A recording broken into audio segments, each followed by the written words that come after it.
Greetings from the Shigaraki family. Before the video begins, I am grateful to the original author for granting us permission to incorporate their work into our video. I am extremely grateful. The description contains the work of the original author. We will now proceed to the video. The Record of a Hero by Bola 8. They were watching, the puppeteer presiding over the spectacle, guaranteeing that the tale of humanity would never rise above their own. Since their awakening, when the Sea of Souls touched the shores of reality, it manipulated the feeble beings that dwelled in it. With the birth of the era of quirks, they only had to maintain the vicious cycle of heroes and villains and observe as humanity stagnated. Hundreds of years passed since, and a new wildcard, an individual both willing and capable to defy fate, never appeared. The society they shaped pushing humans to one side of the balance, where they simply accept their fate. Without an adversary, they were victorious by default, their rule unchallenged. Until now. A small and pathetic record began, but in it the legend that would not only defy, but bend fate to its will. A wild card just waiting to awaken, a hero that would rise above all those that came before him. They wouldn't allow it. It was simple to transform the life of the hero into a living hell. Society was already programmed to push the hero down even before he was born. Some whispers were all it took for the world to turn against the hero. But he refused to break. Even with every word, "I'm sorry, Izuku, I'm so sorry." Every strike. "Stay down, Deku." Every crack that formed in his heart. Without a quirk, it's better to give up. The hero held to his dream with a strength that even the world could not bend. They had enough. With a plan to break the hero once and for all, they pushed the gears into motion.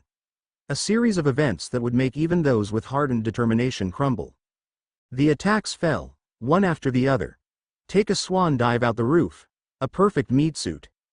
Sorry, but without a quirk, you can't be a hero. But even then, even while the cracks spread to completely cover his will, he refused to break, and when finally pushed to the brink, he started to push back. "My body moved on its own. You looked like you needed help." And then, with a wave that was felt from every corner of the Sea of Souls, the wild card started to stir, and fate started to bend. "I have to correct myself. You can become a hero." No, they would not permit the hero to continue to defy their rule. In a moment of rage, they used the hero's own will to pull him into the metaverse. The emotion from the boy creating the anomaly that would be his grave. Izuku was about to start heading back home after the day he had, and what a day.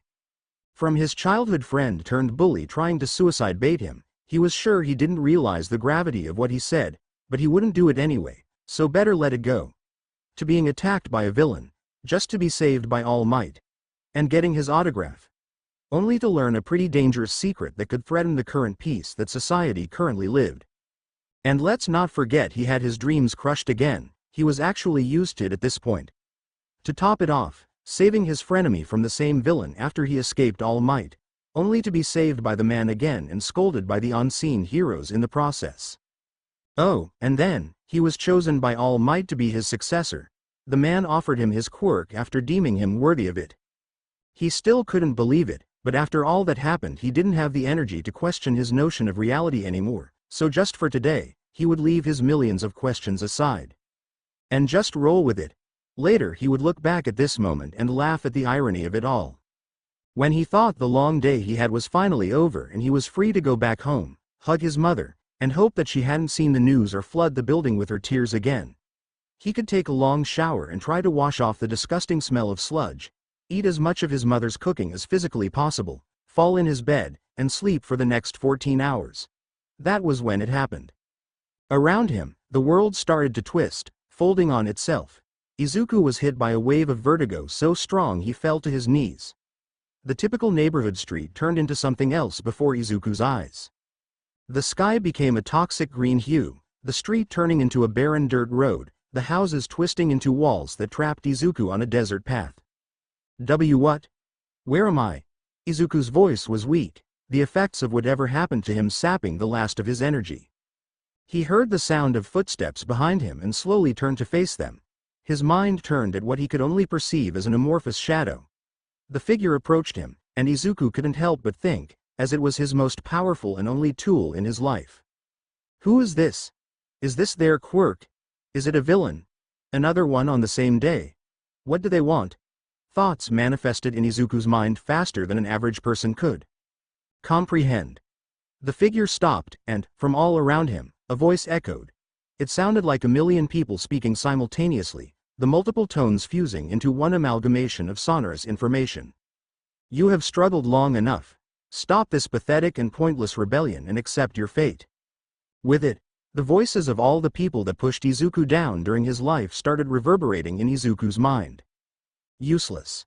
Worthless. Deku. The figure facing him started to spasm before bursting into a rain of black sludge. It then condensed, the formless matter gained shape, color, and power. It was a man with wings wearing one of the most realistic armors Izuku had ever seen. He even had a sword and dagger, like the actual knights of the period, but the visage only filled the boy with more dread. The voices were like sharp needles in his mind. As the being approached, it began to look more like an executor ready to deliver the definitive punishment to a sinner instead of a hero coming to save him. Is that it? After all that happened today, after finally hearing the words you always longed for, is that how your tale will end? A voice that seemed to come from everywhere and nowhere drowned out the chaos in Izuku's mind. The world slowed to a stop as if it was waiting. Your dream is finally in your reach. Will you let it slip through your fingers? Something started to stir inside Izuku. The muffled voices in the background no longer made him despair but instead filled him with righteous rage. He hadn't given up. He hadn't let the people pushing him down break him, and he would not break, not when he finally had a chance to achieve his dreams. As if dragged by an invisible force, his gaze moved to the burnt notebook on the ground. It should have fallen when Izuku did, but the world disappeared from his sight with his complete focus on it. The only thing that existed in Izuku's world now was him and his notebook and everything it represented, and the voice in his mind. This is all that your dream to be a hero will amount to? After countless hours attaining the knowledge to even the scales, to try to turn your only tool into a weapon, an instrument to your ascension, will you let fate deem it worthless? No, Izuku whispered into the void, causing waves he couldn't perceive, but that sent a message to all that did. Like a beacon starting to shine into the night. No, I will not let anyone destroy my dream. I will not let anyone suffer like I have. I will become a hero. Izuku's notebook started to shine a bright blue, the flames of his rebellion against fate burning the grasp of fate away from his record. Then rise, I am thou. Thou art I. The notebook opened on its own, the pages flying into a flurry of paper, ink, and blue flames. With our wisdom, we shall free humanity from the darkness of ignorance, we shall illuminate the path to salvation. Take the pen from the hands of fate, and write thy own leg. Izuku took the burning book in his hands and stood tall against the world. From the depths of his heart, he proclaimed to the world that he was here, persona. The flying pages converged into a point, the blue flames revealing Izuku's other self. He was a tall figure, almost 5 meters tall, wearing green hooded robes that completely covered his body except for his face, which was completely hidden by a red smiling mask, its teeth baring in a confident smile. His hands and feet were covered in white bandages, marked by ink stains. In his left hand, he held an old Japanese-style notebook and a spear in his right, a hoko with black shaft and gray blade, with a turf of fibers in the base of the blade, making it as much a brush as a spear. At the same time, Izuku looked at the strange weapon, the figure said in a voice carrying both wisdom and kindness. A pen is mightier than a sword, but this weapon is both. Named Shishiki, knowledge, for it is with it we fight ignorance, we survive against the world, and we ascend to be better. Saying this, he brandished the hoko, parrying the sword of the winged knight that now looked at them with fear. Call my name, announce your awakening to the world. The figure said to Izuku, and while nothing in this situation made sense to him, it also felt right. For the first time in a long time, his mind was clear. He knew what he had to do even if he didn't know why, but once again, his body moved before his mind could. Opening the notebook that became like the figure behind him held, Izuku let the pages fly and ignite.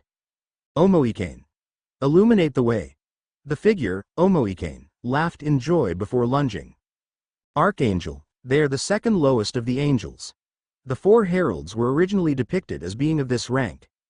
However, they rose in the hierarchy for their feats in battling the fallen angels. They are the general staff of God's army, and mediators between God and humans. He recited while thrusting his spear, piercing through the archangel's armor and drawing its dark essence. The persona used his weapon as a brush to paint the kanji for judgment into the air. The symbol floated for a second before starting to shine a golden light. Hamon. Omoikane intoned. Various paper charms started to manifest from the symbol, fly to the injured archangel, and circle it in a tornado of paper and light. Simultaneously, all the charms stopped before dashing as one and completely covering the archangel's body. In a final flash, the enemy disintegrated in black particles. A well-earned victory, if I say so myself. Omoikane said joyfully. Unfortunately, I think we better start moving. Whoever created this anomaly linked it to that shadow. Now that it was destroyed, this space will crumble too. Just as he said that, the sky's green hue started to fade while the ground shook. Izuku's mind once again was filled with a million questions, but he decided to once again just roll with it. How do we get out? Omoikane laughed before disappearing in a flash of blue flames. Before Izuku could panic, the voice of his other self sounded in his mind, giving it a clarity his overworking brain never once had. Focus. To exit an anomaly, you have to alter the world record. How do I do that? Izuku asked worriedly. The ground beneath his feet started to crack. Use your own record, focus your will upon it and connect it with the world. Izuku closed his eyes and focused in the notebook on his hands, following the words of Omoikane. He didn't know how he knew what he was doing. It was like an invisible hand was guiding him. His will seemed to dive into the fabric of the distortion around him, and then he saw the world record, the foundation that connects to everything in reality and beyond. He was a mere speck of dust in the sea of stars around him, some as insignificant as him, others immense beyond measure. Good, now rewrite it. Change how the world perceives your existence, so you are firmly planted into reality. He followed the instructions like he was aware of its meaning. Extending his metaphysical hand, he changed the words written on the foundation of the world. The world noticed this, but such an irrelevant deed in the grand scheme of things was merely brushed aside, for now. Izuku opened his eyes to the sight of a small street basked in the light of the sunset. With a deep sigh, Izuku's body relaxed, letting the exhaustion set in. So much that the boy ended up on his rear, his head heavy and vision blurry. It appears that you are not ready for my power. Even with the events of the day, you shouldn't be in this state. Omoikane's voice sounded in Izuku's mind. No, Izuku's fogged mind didn't care that he was talking out loud with the voice in his head. No, I am thou, thou art I, we should be of equal power. However, the medium for your record had too much emotion contained in it. So while it gave me a considerable amount of extra power, you are not yet ready to command that much. Omoikane sounded like a teacher explaining a complicated question in simple terms for his student. So, it is like a video game. You used an item that gave you a bunch of levels, but I didn't, so I have to grind express to level up and be able to use your powers. Izuku's mind started to use comparisons to better grasp the concept before setting on that. It was a simple way to explain it, and accurate by Omoikane's response. Yes, that is a good equivalent. Now I know that your mind is boiling with questions, and while I will gladly answer every single one of them, it is better to head home. Izuku didn't need more incentive. Pushing his aching body up, he started to make his way home with unstable steps but a firm grasp of the record in his hand. Ugh! Izuku's groaning was met with his persona laugher. I love Mom from the bottom of my heart, but I swear she almost broke my ribs with that last hug. Izuku's voice was muffled by his pillow. He was lying face down on his bed, too tired to do anything else. She has a surprising amount of strength, but her concerns were justified. Your hastily created plan was a perilous maneuver in that villain attack. Omoikane scolded his real self. I know, but it was like All Might. My body moved without thinking. I don't know what you did, but now my mind is clear, Izuku said while repositioning himself to stare at the ceiling. I am the god of wisdom, also known as Ya-Gokoro Omoikane no Mikoto. Many minds thought combining deity. While your mind was always brilliant, it lacked focus and discipline. Now that I have awakened, your inner turmoil will be no more. The voice full of pride of his persona left him in awe. Now, let us retire for the night. I will answer your questions once your mind is rested. Izuku couldn't complain. While he wanted to know what was happening, he also felt dead on his feet. Closing his eyes with a final, good night, he fell into a peaceful slumber. "Hey, wake up!" A voice called from above Izuku. Bleary opening his eyes, he came face to face with the person, her face literally above his own. She was standing behind him, so her face looked upside down from his perspective. Of course, all these thoughts didn't impede Izuku's knee-jerk reaction of trying to stand up, which led to his forehead smashing on hers. "Ouch!" The two simultaneously cried, holding their heads. Izuku blinked the tears out of his eyes to see who he had accidentally headbutted to apologize for it. Now that he had time to look at the person in detail, his face instantly became red as a tomato. She had shoulder-length pale white hair, velvet blue eyes, a slightly round face, and 2 butterfly earrings in each ear, making 4 in total. She was wearing a blue Victorian-style dress. She should be a little shorter than him, but with the heels she was using, the kind you can stab someone with, she was standing a little taller than him. While Izuku would like to say that he wasn't a total social train wreck, he had zero experience talking to girls besides his mom. He had almost zero experience talking to people in general. Looking around for something that could save this disaster of a first impression, Izuku realized that he wasn't in his room anymore, but what looked like a library. He was laying down on a couch, bookcases occupied the room, the far wall was barren save for 22 torn tapestries. The whole place illuminated by candles that burned with velvet blue flames, casting the room in a slightly eerie light. "I see that you had a special way to greet our guest, Angela." A deep and soft voice caught Izuku's attention. At a simple table in the middle of the room, a man was seated in an armchair. He had the appearance of a bizarre old man with a long nose, pointed ears, and bulging, bloodshot eyes. Izuku knew that quirks could affect the physical appearance of someone, but the man felt different. He couldn't exactly put his finger on how, but he knew whoever he wasn't exactly human. Chuckling, the man turned to Izuku, who was now seated. "Welcome to the Velvet Room, a space between dream and reality, mind and matter. I am the proprietor, Igor. It is a pleasure to finally meet you. We have waited a long time for your visit, hero." Izuku's mind started to run a mile a minute with all the information he just received, but it ground to a halt at what Igor called him. Hero. Someone calling him a hero was what he always wanted. The emotions the simple word created in him was enough to bring him to tears. Something the girl, Angela if he wasn't mistaken, noticed. Don't cry. Sorry to wake you like that." She started to wave her arms like he usually does when he was too embarrassed to properly think, what happened most of the time. "No, it's okay." Izuku reassured her while drying his eyes. "It's just that is the first time someone called me a hero. It may be the first, but there will be many to come. Your heart guides you to save, and your will not even they could break. These traits will surely serve you well in your heroic endeavors." Igor helped the two out of their awkward moment. Izuku now could keep the waterworks under control, and his mind was already collecting more information. He knew this situation wasn't normal, and he should be worried about it, but this place gave him a strange feeling of safety he didn't have anywhere else. "Yes, we already had your record here. With what you did you'll be a hero in no time." Angela happily supported, before realizing what she said, "And not that I read it. No, that would be weird, right?" Izuku, for the first time in his brief existence, was stumped to find someone as socially awkward as him. Which only made him both sad for his social ineptitude and glad he encountered a kindred spirit. "It's okay.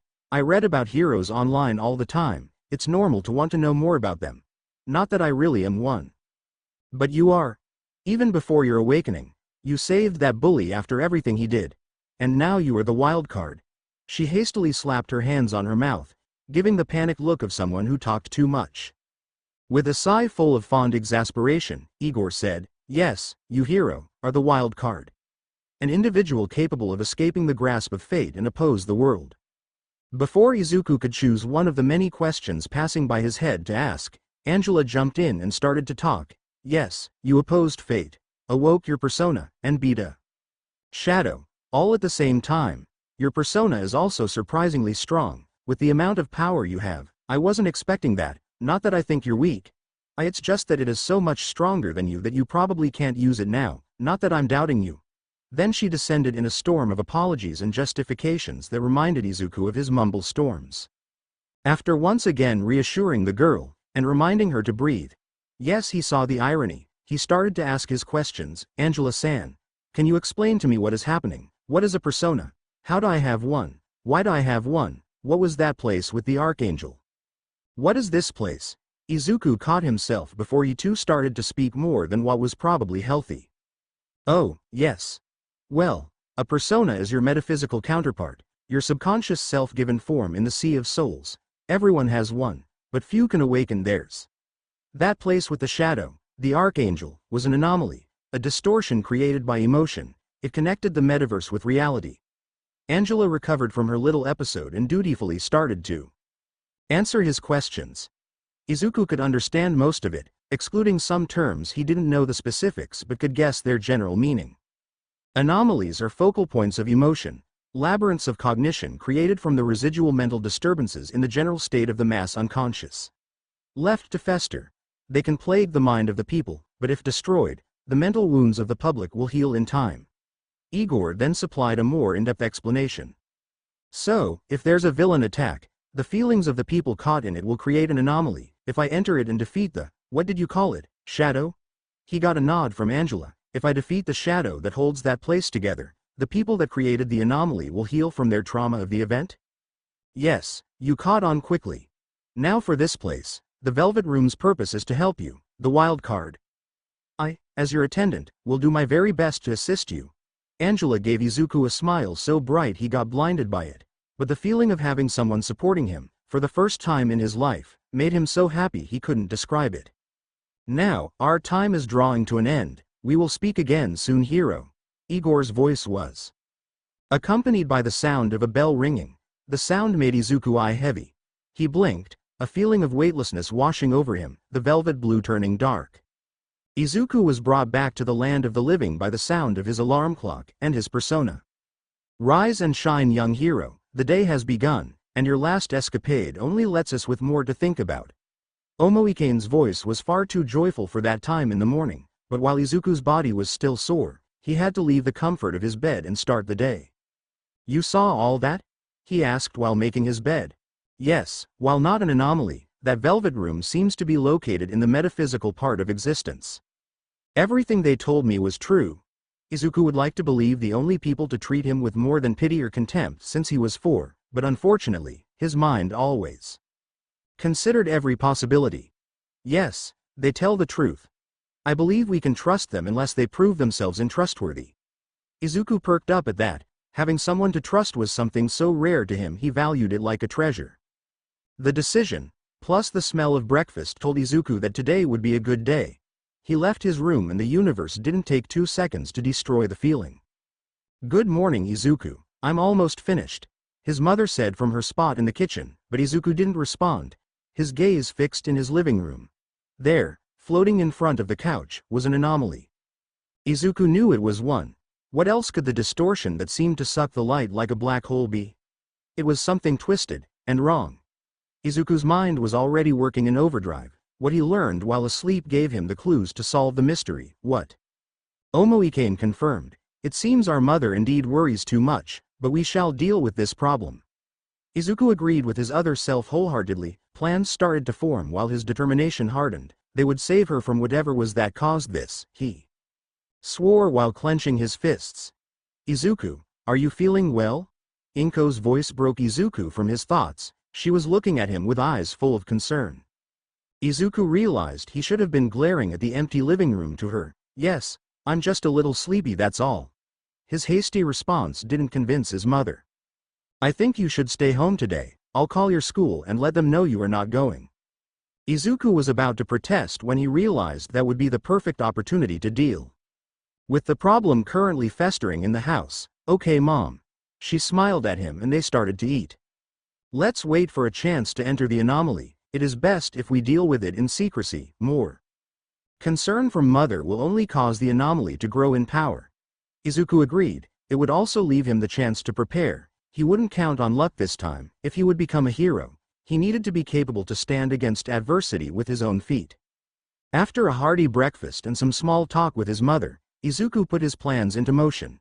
Emptying his backpack from the normal school supplies, he stocked it with the first aid kit they had in the house, some snacks and drinks in case the dive into the anomaly took longer than expected, an empty notebook to help plan against the shadows he encounters, and an all-might action figure for good luck. Changing into loose pants, his t-shirt, and red shoes, Izuku was ready. Quietly making his way to the anomaly, Izuku held his record firmly in his grasp and connected to the world record. Once again he was on the fundament of existence. Finding the anomaly, Izuku this time did the opposite of what he did before, altering the world so he would be in the anomaly's grasp. The world once again dismissed his meager transgression against it. And the metaverse swallowed Izuku as written in the world record. Izuku opened his eyes and was greeted by the green light of the anomaly entering by the windows. He was in a big open room, but the architecture wasn't so different from his apartment. It was even furnished like it. The sound of wings beating reached Izuku, which made him quickly ride behind a couch in fear of being ambushed by a shadow. Peeking from behind it, he saw what he could only describe as a fairy, but Omoikane had more to say. Pixie. Good-natured fairies who love pranks. They live in groups centered around a king. They are about the size of one's palm, but can grow to human size as well. They love song and dance, and the morning after their revelries, a fairy ring is found. This shadow has assimilated this legend, acquiring power from it. So that's why the shadow from yesterday was only a mass of sludge and then turned into that archangel. It assimilated a legend? Yes, this is how shadows acquire power. They can grow stronger after, but their base power and form is that of the legend they first assimilate. Fortunately, this is a young one, so it can't be much more than its base. It is a perfect test for you. Izuku felt his record shake before opening on its own. You are not ready to wield my full power, however, our connection is more than that. I am thou. Thou art I. My legend is also yours. From the open notebook, a vibrant forest green shaft started to come from the pages. Izuku pulled it, and in his hands was a hoku similar to Omoikane except by the color scheme. The blade a pure white along the fibers in its base. The weapon is named Gakushu, learning. For learning is the key to acquire knowledge. This is your weapon to wield. Show that you are capable of it. Izuku held the spear close to him. It was better fitting for his body, but he had never used a weapon before. Taking a deep, shuddering breath, he started to move. The pixie had its back to him. Holding the shaft with two hands, he dashed at her. With the thrusting of Gakushu, he drew the dark blood of the shadow, who cried in pain and surprise. For 1 second he hesitated but remembered that if he didn't do this, his mother would be left to suffer. Every doubt he had lit up in flames. He couldn't call himself a hero if he couldn't save the most important person in his life. Twisting his body, he batted the pixie aside, sending it crashing into the wall. You'll pay for that. The distorted voice of the pixie, full of pain and rage, shouted at him. Zio. The spell name created lightning in her hands. Izuku threw himself aside, barely escaping the bolt, the smell of ionized air hitting him as he hit the ground. Stand up. Your brush has ink. Use it to write your victory. Izuku jumped to his feet, holding the spear. He felt his hands being guided by his other self. With quick strokes, he wrote the kanji for sky into the air itself. He then shouted the name of the spell that appeared in his mind. Tsukukaja. The symbol shone with a green light that enveloped Izuku's body, making him feel light as a feather. The pixie was back up, but Izuku didn't give her time to attack again. Moving faster than ever before, he closed the distance in the blink of an eye. Thrusting his hoku, Izuku impaled the pixie's body in it before sending it smashing on the ground. The body dissolved back into black sludge, leaving Izuku holding himself up by his spear. While taking hard breaths, a well-earned victory. While we still have to work in your form, it should be sufficient to clear this place if the other shadows are of similar power, especially as you gain more power. Omoikane congratulated the boy. Wait, I gain more power by fighting shadows?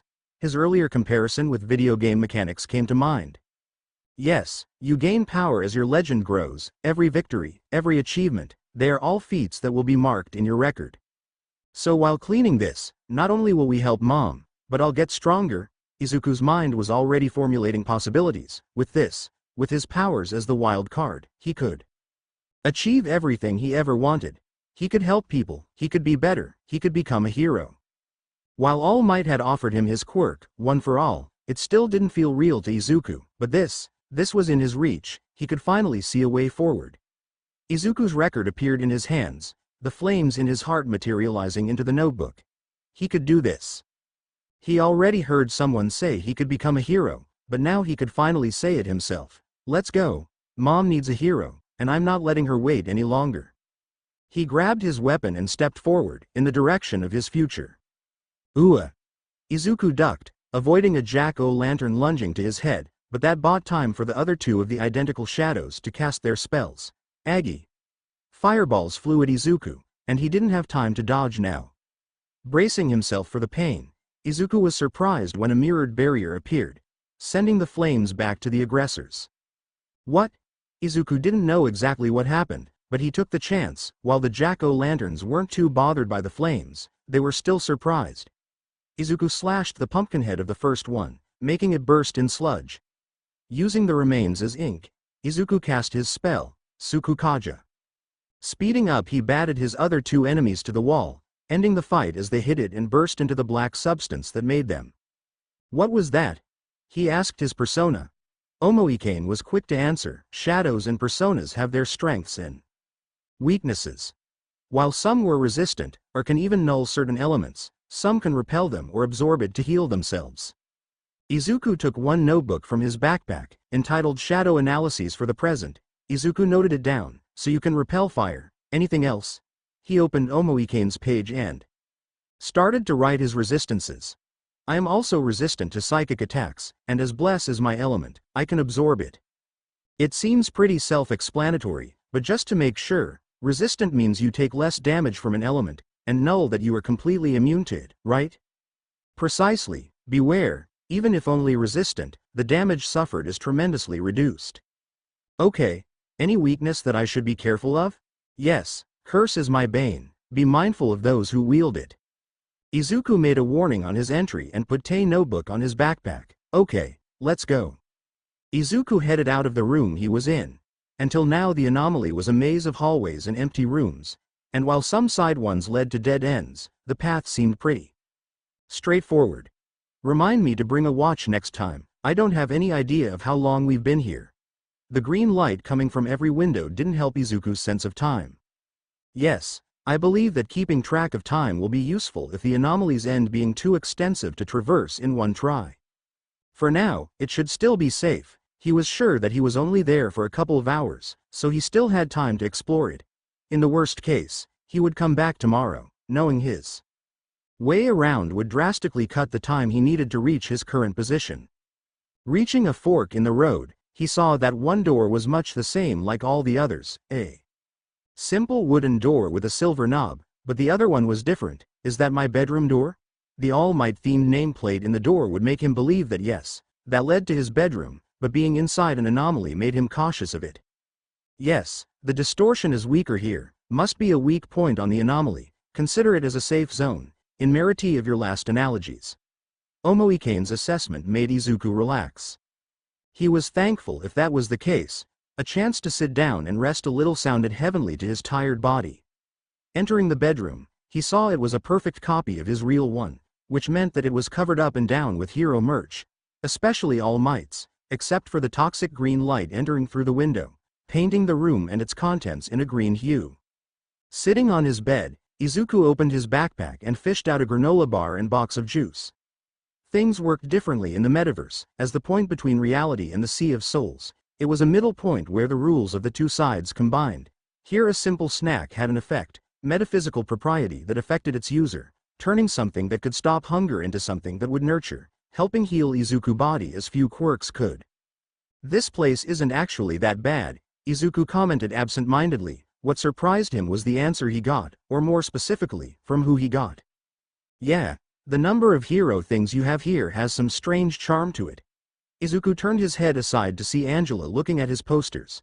The boy gave an embarrassed yelp, causing Angela to let out a startled one. Having a girl in his room made Izuku blush to dangerous shades of red, the fact it wasn't really his room notwithstanding.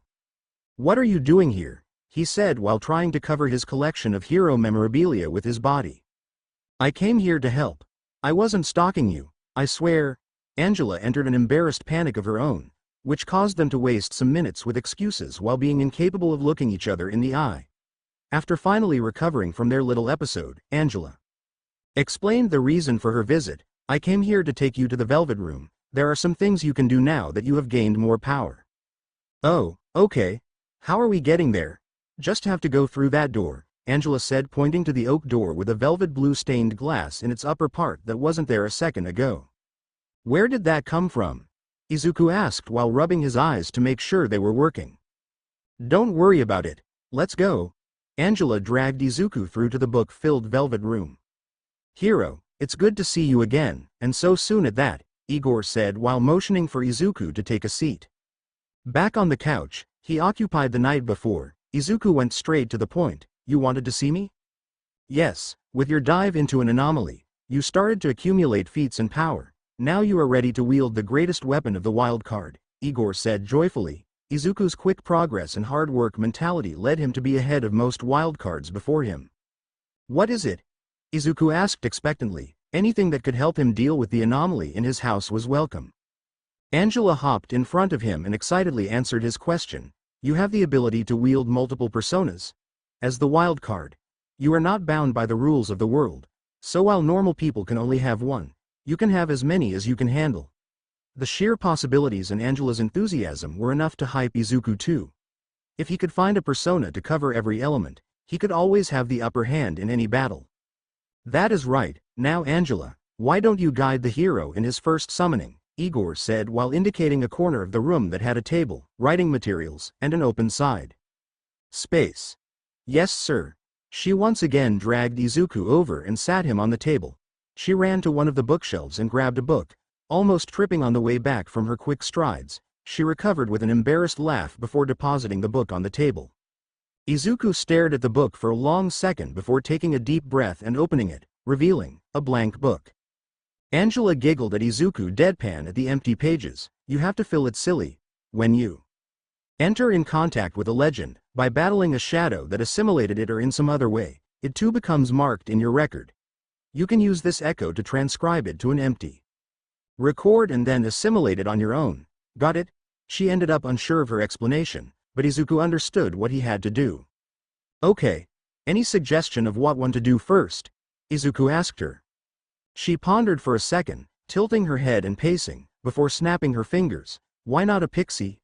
It has some basic healing capabilities, which will help you in a tough spot. After that you can try a jack-o'-lantern, as it has some offensive abilities, and you have enough power to summon both, which covers the problem with you not being able to do it with your original persona. Not that it is a problem. Before Angela could start a wave of apologies, Izuku nodded. Okay, pixie and jack-o'-lantern.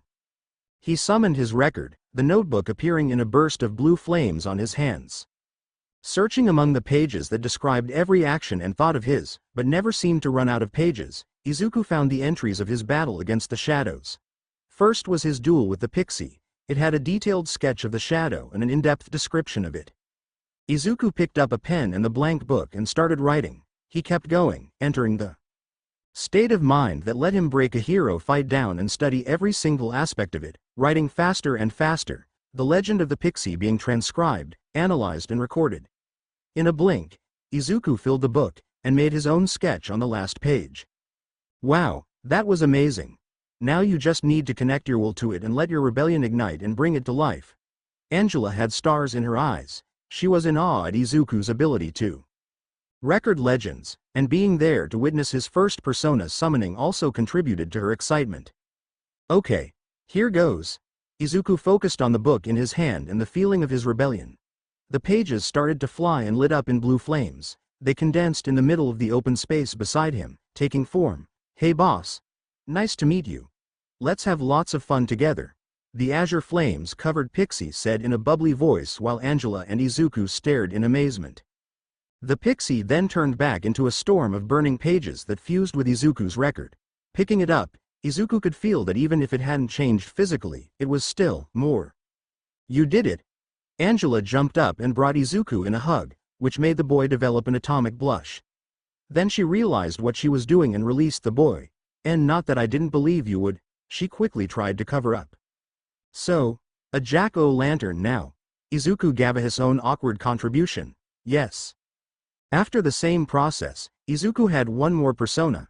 Going back to Igor, he asked a question he had since the morning. Can I ask you something? Why didn't I see the anomaly in my house yesterday? Igor sighed. Your powers were still settling, now you can see the manifestation of anomalies freely. Then why did I enter one yesterday? He asked, trying to puzzle the reason for the last day's events. Because they dragged you there, using your own emotion to create an anomaly in the hopes to end your tale before you could end theirs, Igor said solemnly. Who are they? Izuku's mind had already formulated various possibilities, but the weight behind Igor's words said that whoever they were a lot worse than what he could come up with. They are the enemy, they have ruled and trapped humanity since the dawn of the new era. We have waited for the only one capable of opposing their tyranny. You, the wild card. Igor's words hit Izuku like a ton of bricks. The extent of the responsibility put on his shoulders almost overwhelmed him, but he refused to break. He always said he would save everyone with a smile on his face. Now it was time to see if he could live up to his words. I will do it. His outburst surprised the other two. If I'm the only one who can, then that is what I'm going to do.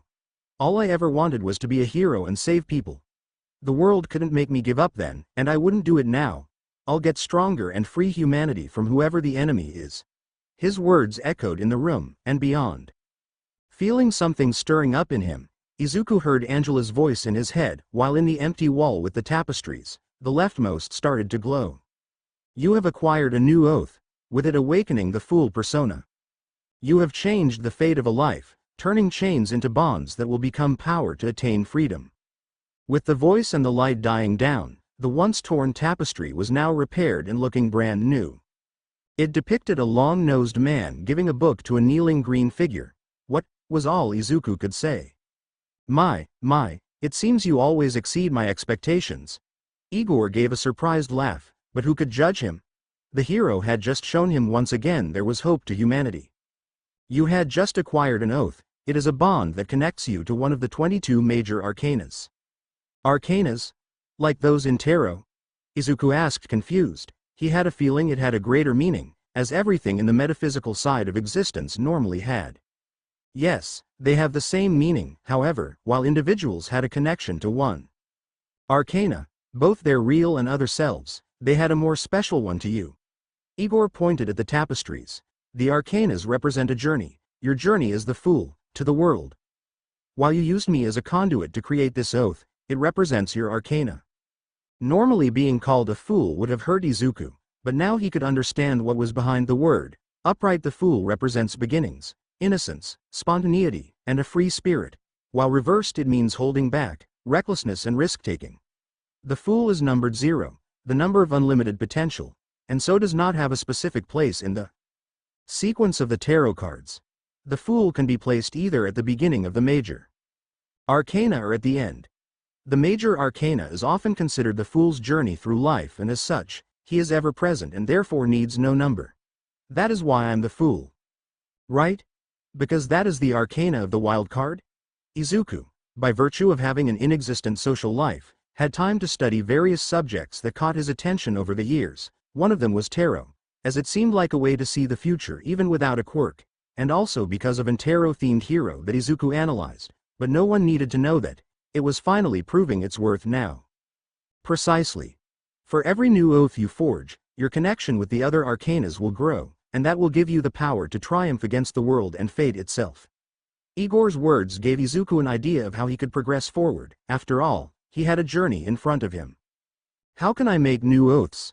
He asked. Unfortunately, it is not my place to say.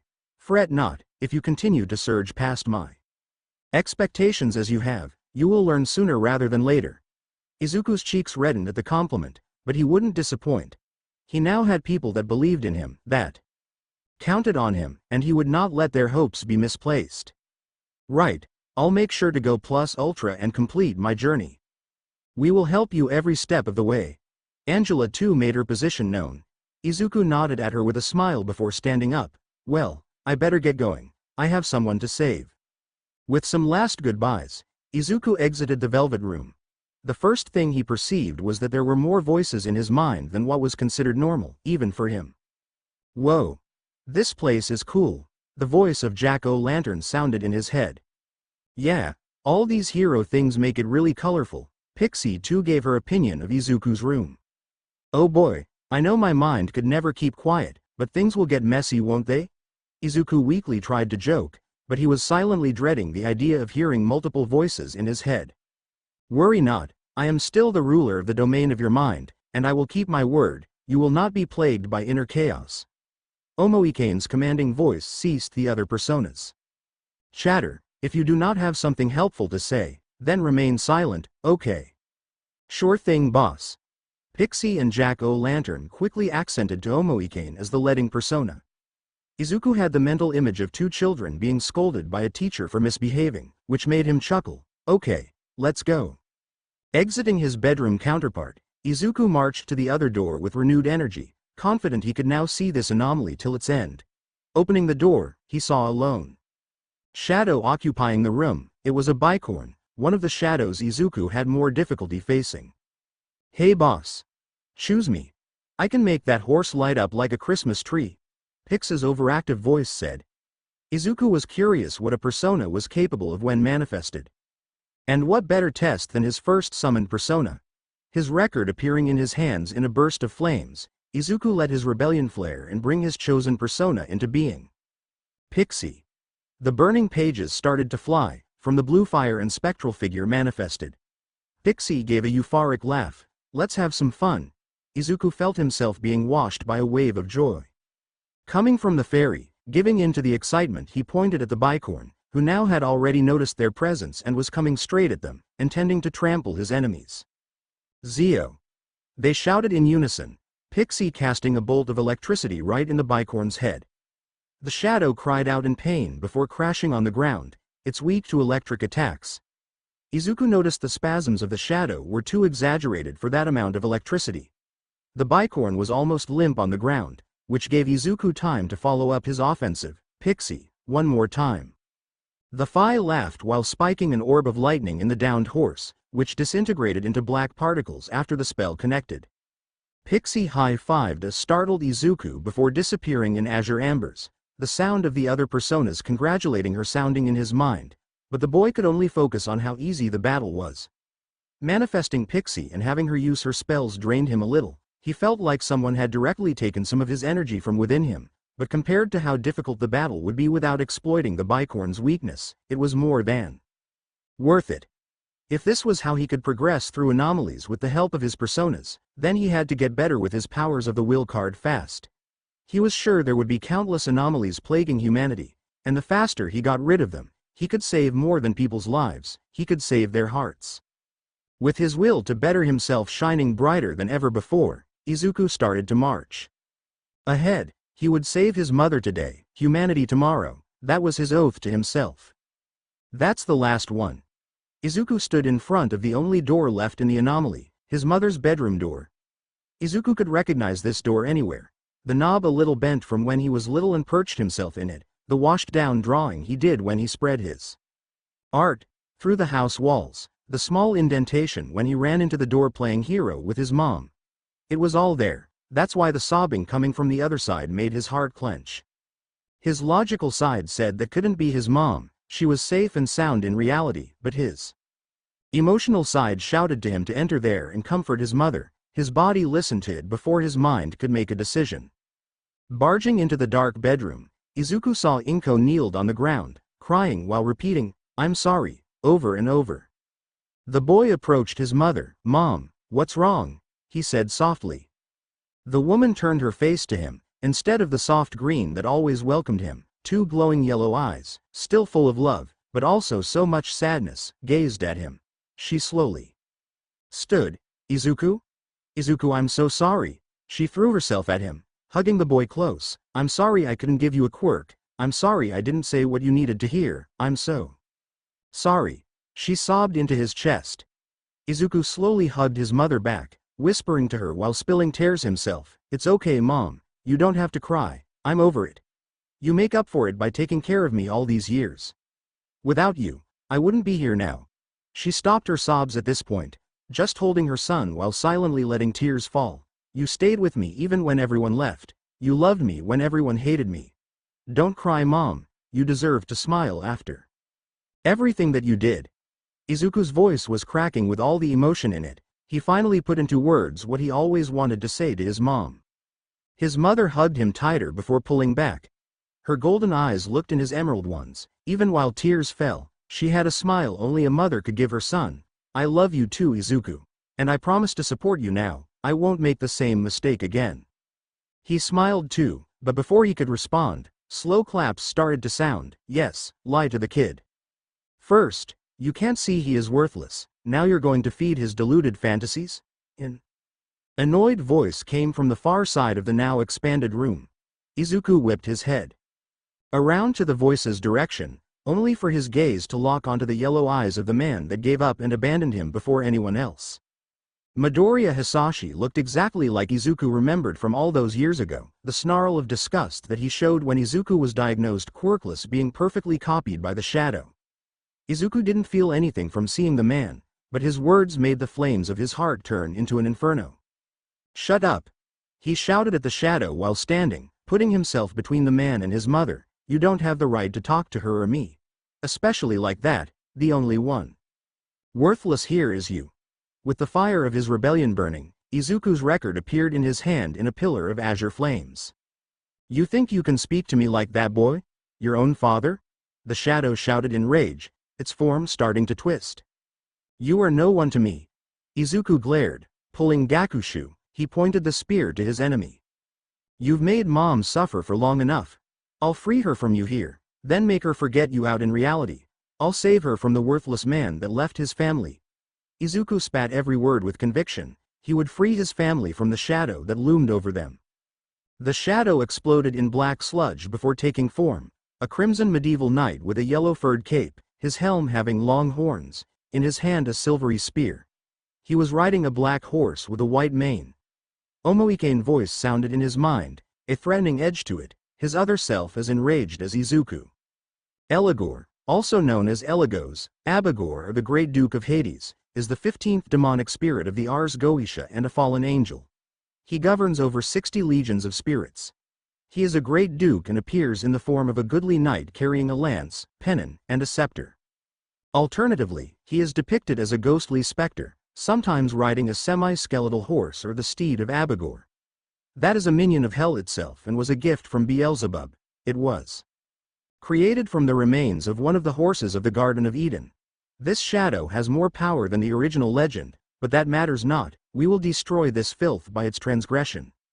Izuku knew he could not defeat the horseman towering over him, not with the amount of power it held, but his other self had a chance. Letting the flames of his heart feed his record, Izuku called his persona Omoikein. The feeling of having every drop of energy drained out of him made Izuku stumble, barely holding himself up with his spear. Izuku held his ground while his persona materialized behind him. I will squash you like the vermin you are. Eligor's war cry was accompanied by a thrust of his spear. Omoikein dexterously opened his notebook with a flick of his wrist, capturing the enemy weapon by closing the book on the blade. He twisted it to the side. The shadow lost his balance, which permitted Omoikein to strike. Thrusting Chishiki, the persona pierced the shoulder of the Hell Knight, drawing black lifeblood. Eligor counterattacked, a tackle from his horse sending Omoikein skidding back, his metallic sandals producing sparks. Izuku hissed in pain, the connection with his persona making him share in the suffering. What Inko's shadow noticed. Izuku, stop, you'll get hurt. So what? He asked her with a smile. I'll get hurt a bunch of times in life, but that won't stop me from living it the way I want. Izuku's determination showed in his voice. He once again commanded his other self to fight. Inko's shadow starred as her son fought for his beliefs with a bright smile on his face even while pain racked his body. The mother being reminded of her earlier words, she would support her son and was not some old stain from their past that would make her watch while he struggled. With her golden eyes shining like the sun, the shadow of Inko started to form, the mother taking arms to protect her child. Izuku looked back after the flash of light he saw, his eyes widening at what he saw. Where once stood the kind woman he knew his whole life, a towering figure stood, a red-skinned Amazon in a steel-colored armored dress, skulls hanging from ropes giving her a deadly visage, as much as the scimitars in the hands of every one of her 6 arms. I will not let you hurt my son.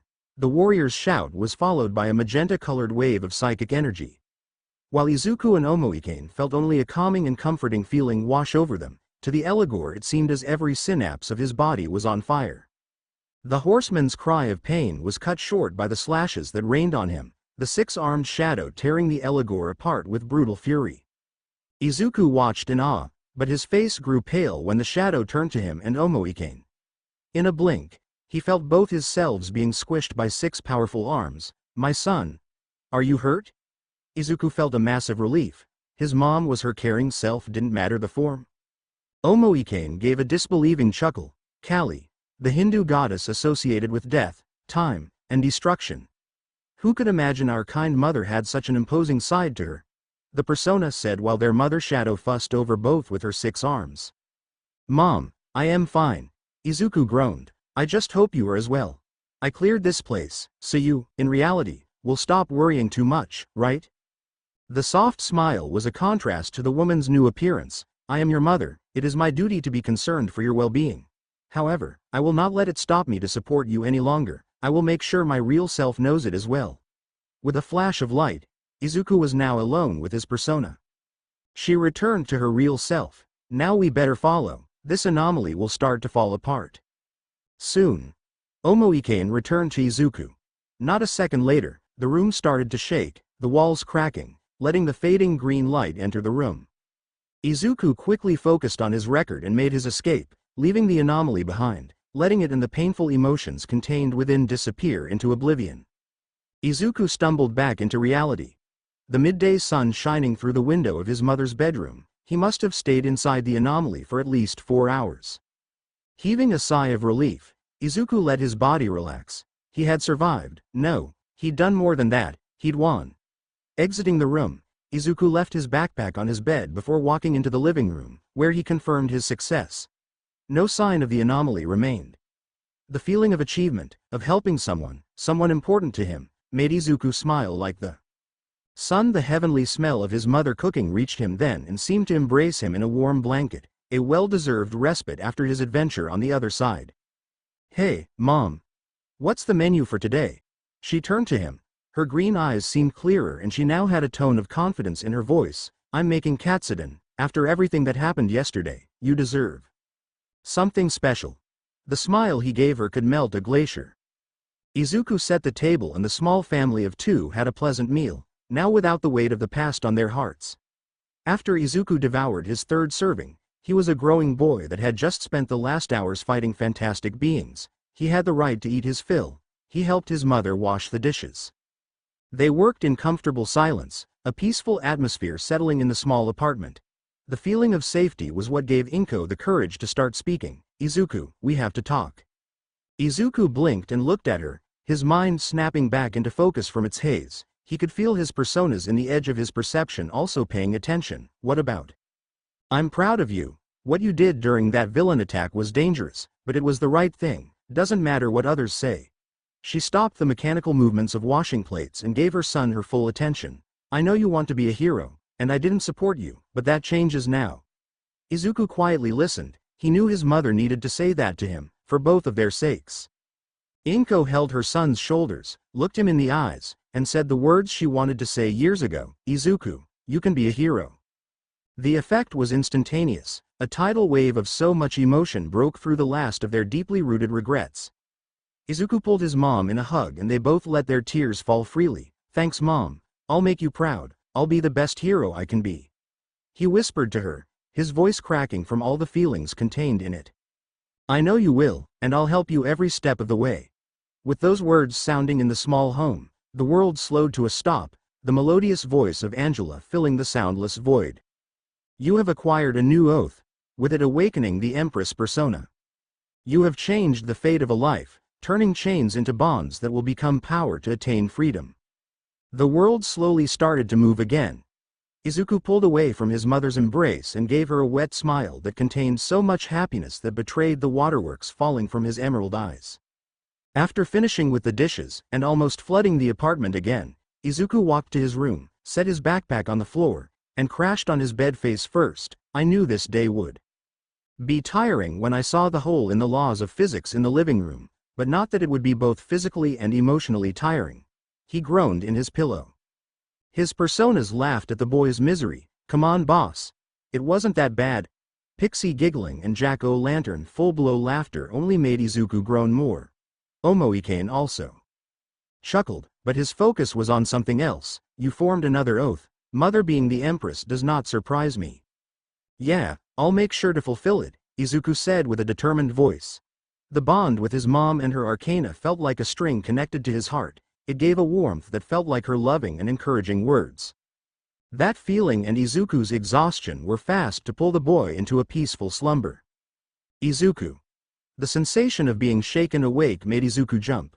Looking around, he saw he was back in the velvet room. Angela was at his side with a smile that made Izuku's still rebooting brain comment. Her name fits her really well. She looks like an angel when she smiles like that. His mind cleared and he blushed up a storm. The attendant didn't seem to notice. Izuku look. She turned him around, her excitement making her forget her reservations and basically manhandle the boy. He was greeted with the tapestry's wall once more, but one thing was different.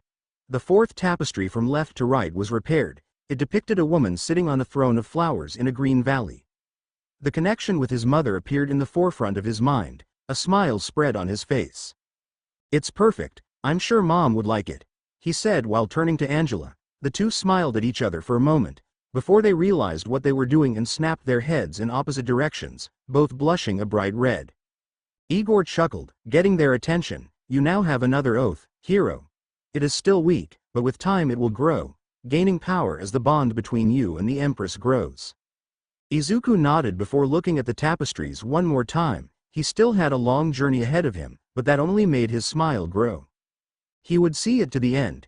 Izuku jogged through the dark streets, after sleeping most of the day before and being extremely excited to begin his training with all might. The boy had woken much earlier than the agreed hour. Still, he couldn't get back to sleep, so Izuku decided to go to the meeting place anyway and start his training with the help of his personas. After his last visit to the Velvet Room, he recorded 2 more legends, Bicorn and Mandrake. He attempted to record Eligor too, but unfortunately wasn't powerful enough to summon him. The process remained incomplete. Izuku stopped writing his analyses halfway. As he watched the ink simply slowly disappearing from the pages, Angela explained that if the summoning was not completed, the legend would fade away. Omoikane kept his mind organized even with the new additions, but even while the voices of his personas didn't reach him, he could still feel their chatting in the edge of his perception. Izuku realized that they had an effect on him, even in reality. He could feel the wind flow with Bicorn's powers. The heat didn't bother him anymore and the healing abilities of Pixie could still treat his body, even if by a smaller amount, as the casts of Dia that washed his tiredness away could attest. Omoikane's voice came to the forefront of his mind. The sea of souls touched the shores of reality. As such, even if to a lesser extent, our power can still reach it. Izuku finally arrived at his destination, Dagoba Beach. The place has mountains of trash covering the still dark horizon. Why would All Might want to meet me here? Because this is the perfect place to begin your training. Free materials at hand and space to improve your combat capabilities, like your atrocious forms. Omoikane's statement was followed by the others. Your clumsy movements, Pixie said with a giggle. Your weak stance. Bicorn's throaty voice came next. Every critic felt like a punch to Izuku's almost non-existent self-confidence, but they were right. He barely scraped by in the anomaly in his home. He couldn't let luck be the only thing he could count on. With a burning determination to get better, Izuku asked, where do we begin? That is the spirit. You already started to accumulate the metaphysical form of power, now. You have to transform it into the physical kind. Let your body adjust to it. To do that, first, arm yourself. Omoikane and Jack-o'-lantern helped Izuku craft a makeshift spear with a pipe, scrap metal, and lots of duct tape. Despite the weapon's appearance, it was solid and surprisingly balanced. Now let us get to work. The most important part, for now, is your stance. That is what gives your attacks strength and your defense stability. Izuku listened as his personas gave their input, correcting his movements until he found himself in a half-crouched position, left hand close to the blade while his right closer to the base. Guide your spear with the left while your right gives it force.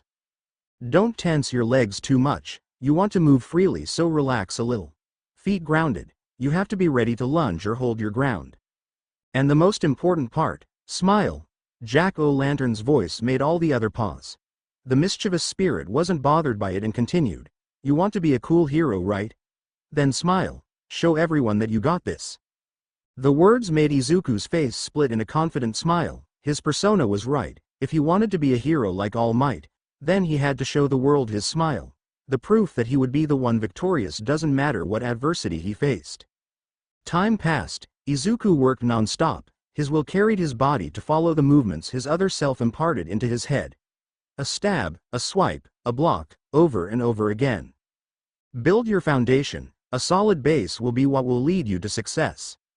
Izuku repeated the movements until his body remembered them, and when fatigue started to rear its ugly head, a wave of healing magic washed over him, removing the lactic acid and repairing the muscle fibers, stronger than before. Izuku continued until he realized the sun was starting to rise, painting the little he could see of the horizon in a myriad of colors. The continuous flow of movements was interrupted by a resounding voice. It seems you already have a head start, young Midoriya. Izuku turned to the stairs that connected the sandy beach to the street. In there the skeletal form of the #1 hero gazed at him with a bright smile. All Might. The boy stopped and rushed at the hero. It's good to see you. The sight of his idol lifted his spirits. Even his personas were excited to see the hero in the flesh. Good to see you too, young man, and you already beat this old man to the punch. I saw how dedicated you looked. Keep it up and you will be ready for one for all in no time. His words made the boy perk up, but the meaning behind them gave him pause. Toshinori watched as the boy's eyes light up, and he could almost hear the gears in his brain turning as he dissected the words. Izuku looked at his hero with an intense focus. One for all, it is power, an unbelievable amount, too much for me to handle, for now, right? That's why we are here, to train my body to be capable of containing it, so I can master it, little by little. Toshinori couldn't help but give a heartfelt laugh. He really chose a good one. Nezu would have a blast talking with the boy. Nodding, the hero elaborated. Exactly, I saw that you were worthy of one for all, but to gain it, you have to work for it. For that reason, I made this. He pulled a stack of pages and passed it to the boy. The aim to pass, American Dream Plan. You want to enter UA, right? With this, you will be ready for my quirk in time for the entrance exam. The boy scanned the notes, and Toshinori was expecting his reaction to be of disbelief at the daunting task. Instead, he was thrown for a loop when Izuku looked up at him and said, I can do more. What? Kid, this is focused on your body. It will already be hard to do the amount of work listed.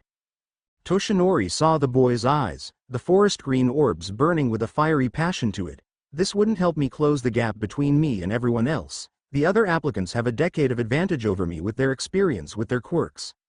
He took a pencil from his pocket, something that made Toshinori give him a strange look, and started to make alterations to the plan. I need to work harder than everyone. I don't only have to catch up with the rest. I want to excel, so I have to go above and beyond. Izuku passed All Might the bundle of paper, watching expectantly as he read it. The man asked with a raised brow, It is possible, but can you do it? The tone didn't give a clue of what passed through the hero's head. Izuku felt the snarky confidence of Jack-o'-lantern touching his mind. Why answer with words when I can show you? For the rest of the day, Izuku worked harder than ever before. The boy did all the exercises the plan had until he could feel his whole body screaming at him. Then with Adia, the spell transforming the spiritual well of energy inside him, taking a small amount and giving it purpose, healing it so he could continue on. All Might watched the boy like a hawk, his face impassive, but inside, he was surprised. The scrawny kid was working harder than he would believe someone his age could, all the while with a brilliant smile on his face. He could recognize that the sentiment of having your dream within your reach could be the perfect incentive to go beyond what you thought yourself capable of. But would the fire inside him burn itself, or would the inferno that was his will just burn brighter? That was what he needed to know. Izuku kept going, with Omoikane helping to keep his pace. The boy carried the trash on the beach to the truck All Might had. Piece by piece, he carved a way through the mountains of garbage. In a blink, it was already midday. Toshinori saw that the boy wasn't slowing down, but he was starting to worry. Young Midoriya, let's make a small break. For a second he thought the kid would argue, but he was once again surprised when he readily agreed. Toshinori walked to his truck and grabbed a package. Making his way to Midoriya, he passed it to him. Here is something that will help you in about a second. On cue, the boy's stomach grumbled. Blushing, he gave a small thanks before opening it, smelling the food, and swiftly devouring it. Toshinori chuckled, but now was time to see if the boy could keep up that pace. He wasn't like his old teacher who he still feared to this day, that would throw him in the deep end. Without a second thought, so he would be sure the boy was ready for what he was proposing. Walking to one of the refrigerators abandoned in the sands, he turned back to the curious eyes watching him, even if the mouth below them was working in the little of the food that survived the boy hunger. He buffed up. With one for all flooding his body, he once more turned into the behemoth that was known by all as the symbol of peace. While the kid emerald orbs got a sparkle to them that almost made the hero laugh, Toshinori said seriously, foregoing his normal bombastic voice, "You said you wanted to excel? With this quirk, you could do it easily." He put a hand in the refrigerator and casually pushed his hand down. The force flattened the appliance and produced raging winds that made even the faraway waves halt. "Then why are you so determined? Why do you want to work so hard?" The question hung in the air for a second. Izuku bet his finished lunch in the ground before standing up, "Because I have promises to keep, because this is my chance and I won't waste it." His green bangs covered his eyes and the feelings that they contained. Marching to his idol, he stood before the mountain of a man, and "Because I'm tired." He looked up, his gaze locking with All Might's. Toshinori was momentarily taken aback, both by young Midoriya's words and by the look in his eyes. They seemed to glow with something Toshinori didn't saw for a long time, the will to change the world. "I'm tired of the world pushing me down, I'm tired of being useless. Now that I can stand on my own feet, I'll run until I reach my dreams. I'll save everyone with a smile. I'll be a hero worthy of your legacy." The boy's words carried more weight than Toshinori could comprehend, but he was moved by them all the same. "It can sound silly, but I promised my mother that I would be the greatest hero, and I'll keep it." Izuku looked at his hand, closing it in a fist. He could feel the metaphysical bond he had with his mother. Looking back to All Might, he said, "And I promise you too, I will become a hero. I will honor the legend you carved, and create my own." Toshinori's smile gained a new light. He had really chosen well. He placed a hand on the boy's fluffy hair and said with newfound peace, "I'm sure you will, my boy, and I will make sure you will be ready for it." As his words sounded through the empty beach, the world stopped. "You have acquired a new oath, with it awakening the Hierophant persona. You have changed the fate of a life, turning chains into bonds that will become power to attain freedom." Izuku could feel a new bond linking him to All Might, unlike the one with his mother that filled him with her warm love. This felt like calm confidence, a peace that relaxed him. The world started to move again. Izuku felt the massive hand on his head depart. All Might gave him his signature smile. Ready for more, young Midoriya? Izuku didn't expect to spend his whole Sunday carrying trash, but he couldn't find a reason to complain. The new oath he created only made him want to work harder, to prove the faith put in him wasn't unfounded. With the light of the setting sun, Izuku made his last trip. A refrigerator, similar to the one All Might crushed, being his latest challenge, the boy pushed the appliance up the stairs, every step getting him closer. With the encouraging cheers of his mentor, Izuku got the refrigerator to the truck. Using the last of his strength, he grabbed the rusted base, and with a shout, he lifted it enough for the old appliance to fall inside the vehicle. Izuku let himself crash on the ground, limbs spread like a starfish while dragging in mouthfuls of air. The sound of his personas congratulating him spread a smile across his face. Toshinori watched the boy, limp on the ground and looking half dead, but radiating accomplishment like no other. His every expectation was surpassed time and time again. The boy would go the distance, he was certain of it. "Very good. You sure know how to impress, young Midoriya. I think that is all for today. I'll do some revising on your training plan and show it to you tomorrow. Now go home and get some rest, kid. You look like you'll fall over at any second." He tried to sound stern, but the boy's smile was contagious. Picking himself up, Izuku felt the last of his spiritual energy being drained. He and All Might traded goodbyes and parted ways, and while the day was exhausting, it was one of the best he had in a long time. A week passed. Every day was full of Izuku's self-imposed training hell, but he couldn't dismiss the results. After only some days, you could already see the faintest trace of muscles if you looked hard enough. With the proof that Izuku's slightly insane training regime worked, the boy didn't plan to change it anytime soon. Now that Sunday arrived, Izuku intended to use the whole day to put him even more ahead. While the boy put his shoes on, he felt a hand on his shoulder. Turning back, he saw his mother in some old workout clothes. "Mom?" He wasn't sure what question he wanted to ask, but his mother always knew how to interpret her son, from his mumble storms to his sometimes barely coherent words. "I know you are working out, Izuku. I'm really happy you are putting so much effort in it. I thought I could go too, even if just to make you company." Inko words and motherly smile made it impossible for Izuku to refuse. It shouldn't be a problem, right? He ignored the sound of most of his personas facepalming and grumbling about how he jinxed it. The Midoriyas made their way to Dagobah, chatting about everything and nothing. When Inko saw the trash-filled beach and heard her son saying he was going to clean it, she felt a mix of motherly pride and concern. "Izuku, what you are doing is good, but, is it safe?" She tried to downplay her worries a little to not diminish his efforts. "Yeah, don't worry, there's someone that helps me to move the garbage to the junkyard. He also keeps an eye on me." He tried his best to tell the truth without giving away All Might's secrets. Unfortunately, the man decided to show up and make his efforts in vain with his entrance. Young Midoriya, ready for a day full of Toshinori, in his full glory as the #1 hero, jumped down to the sand, only to be greeted with the image of his chosen successor smiling wryly at him, while the woman beside him, that could only be his mother if the startling semblance was any indication, stared at him with wide eyes. After an awkward second where Toshinori wanted to kick himself, the woman started to fall backwards.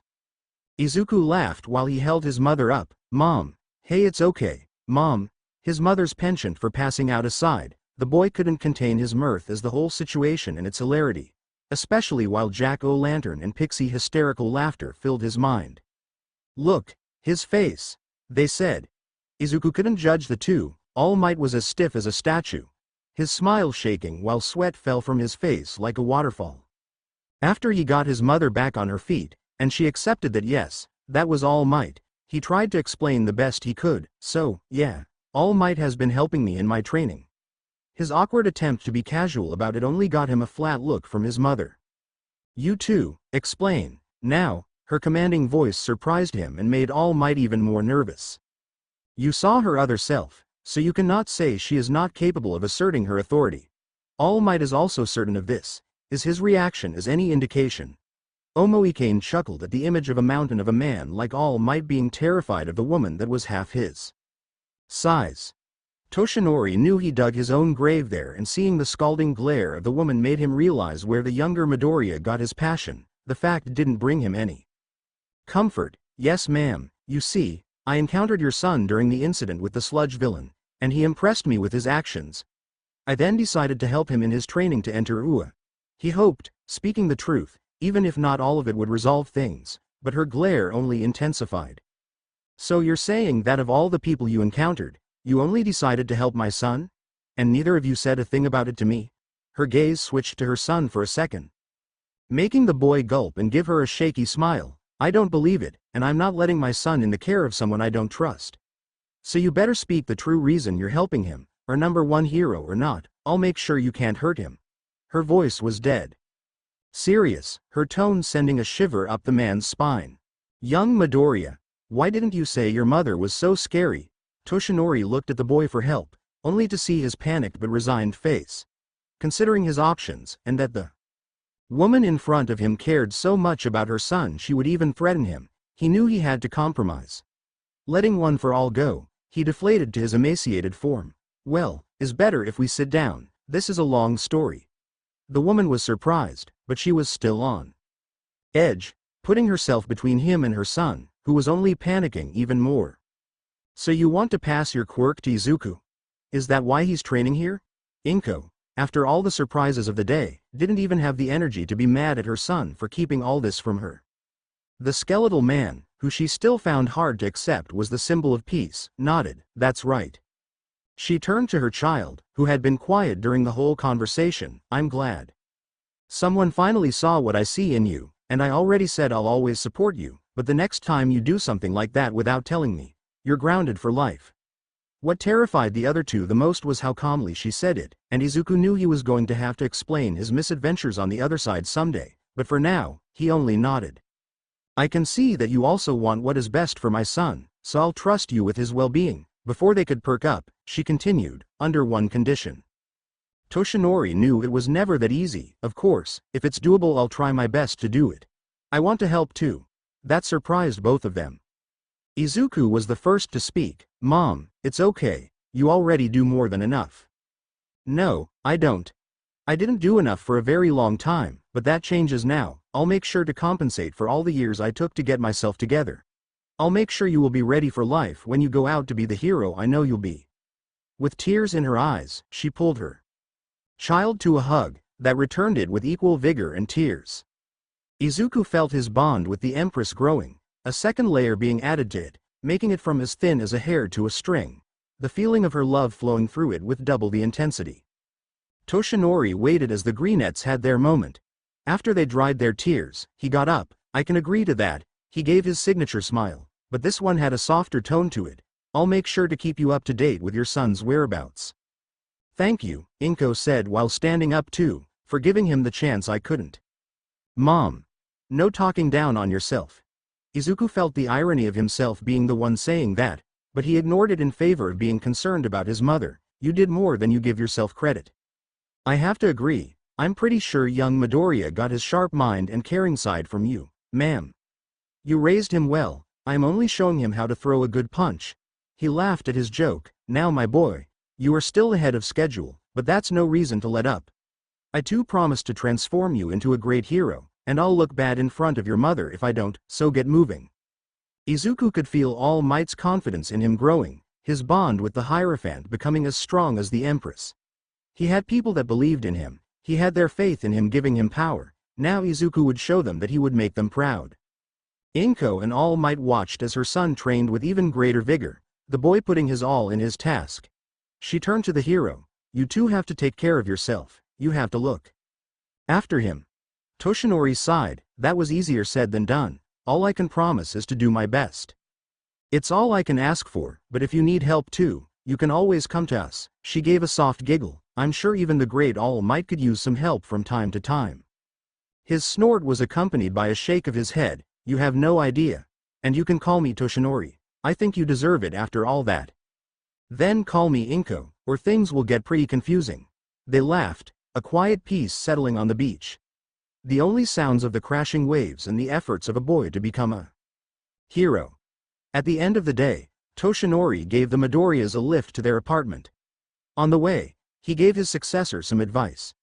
You are making good progress, my boy, but remember to pace yourself. Nothing good will come from burning yourself out.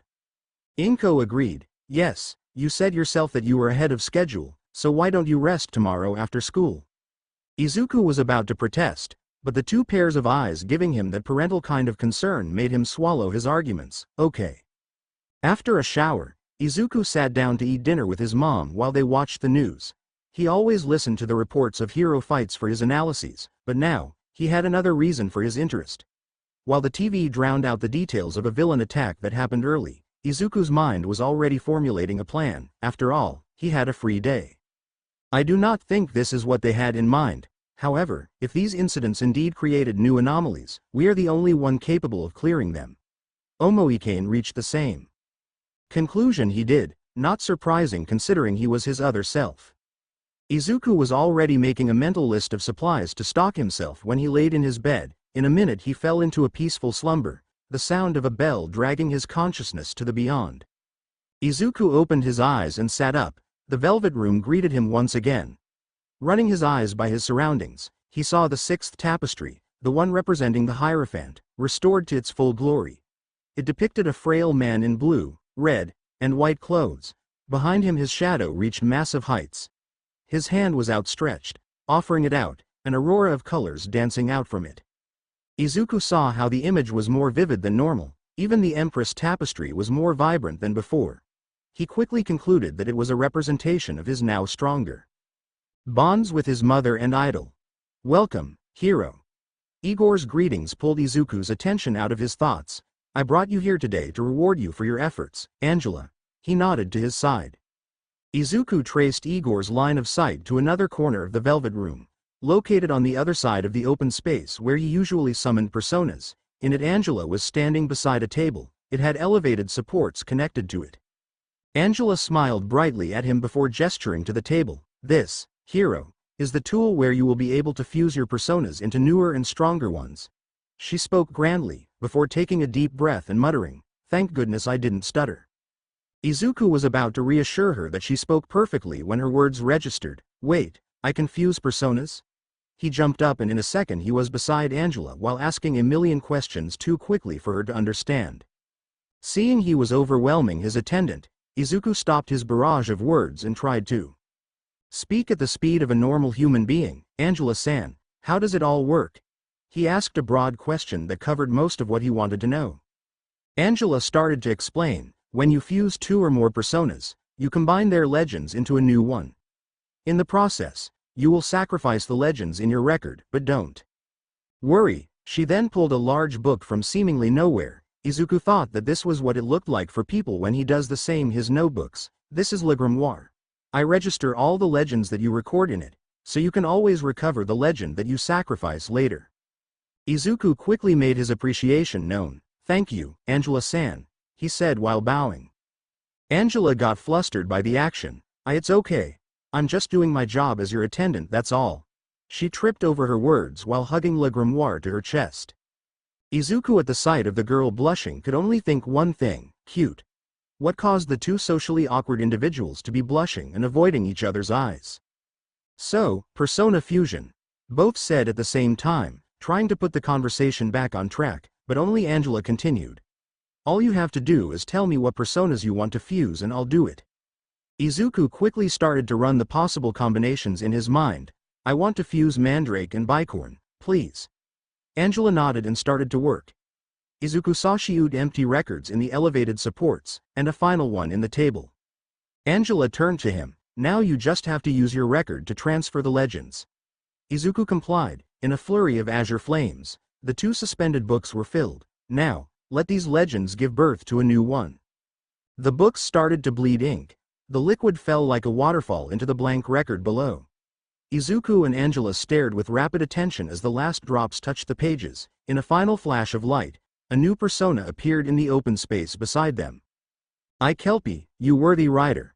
The new persona, Kelpie, was a floating green horse with the back half of his body being composed of strands similar to his hair. With his part said, the blue flames-coated horse turned into a flurry of pages that were absorbed by Izuku's record. Izuku and Angela silently locked eyes for a second before both cheered and hugged each other in their excitement, which led to both separating while being as red as tomatoes. Igor chuckled at their display. "This, hero, is what we can provide you. As you gain power, so does your velvet room." Izuku repeated Igor's words in his mind before it clicked. "It's a positive feedback loop," he whispered, causing Igor's grin to widen. Izuku looked at the library around him with a new understanding of it. "The velvet room gives me power, and I give it power. The process repeats until I'm ready." He trailed off before his eyes stared in Igor's bloodshot ones. "Until I'm ready to defeat the enemy, right?" "Indeed," Igor chuckled, but this time with a feeling Izuku couldn't describe. "This is the ultimate ace of the wild card, the velvet room, the power to become powerful. It was created by my master in the dawn of humanity. This is what assurance you harvest your infinite potential. The only limit you have, hero, is the one you let exist." Izuku now knew one thing, an absolute fact: he would save humanity. It was not a question of if, it was a question of when. His will burned brighter. In the corner of the room, the full tapestry started to shine, the image becoming more alive. Izuku's smile would have made All Might proud if he was there to see it. "I thank whoever created this, and you too for your support." Izuku's eyes were almost glowing with his conviction. "I will repay it, by saving humanity." "Will you stay true to your word?" Igor's simple question received a simple answer from the hero. "Watch me." "Hey look, apple tarts, we should get some." "Dark Shadow, we just had lunch." The shadowy being pouted. "So what? There's always space for dessert, and we are going to clear that anomaly so we can get some change to buy it. Come on Fumi, you know you want it." The accusation was accompanied by an exaggerated gesture to the bakery they were passing.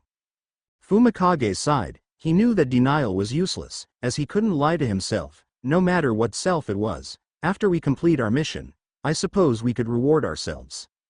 "Yay, this almost make up for the weaklings we'll crush." The living shadow knew the raven-headed boy was about protest, so he made his point clear. "I know that clearing every anomaly is important, But this one came from only one person. We'll be lucky if a Barrett shows up.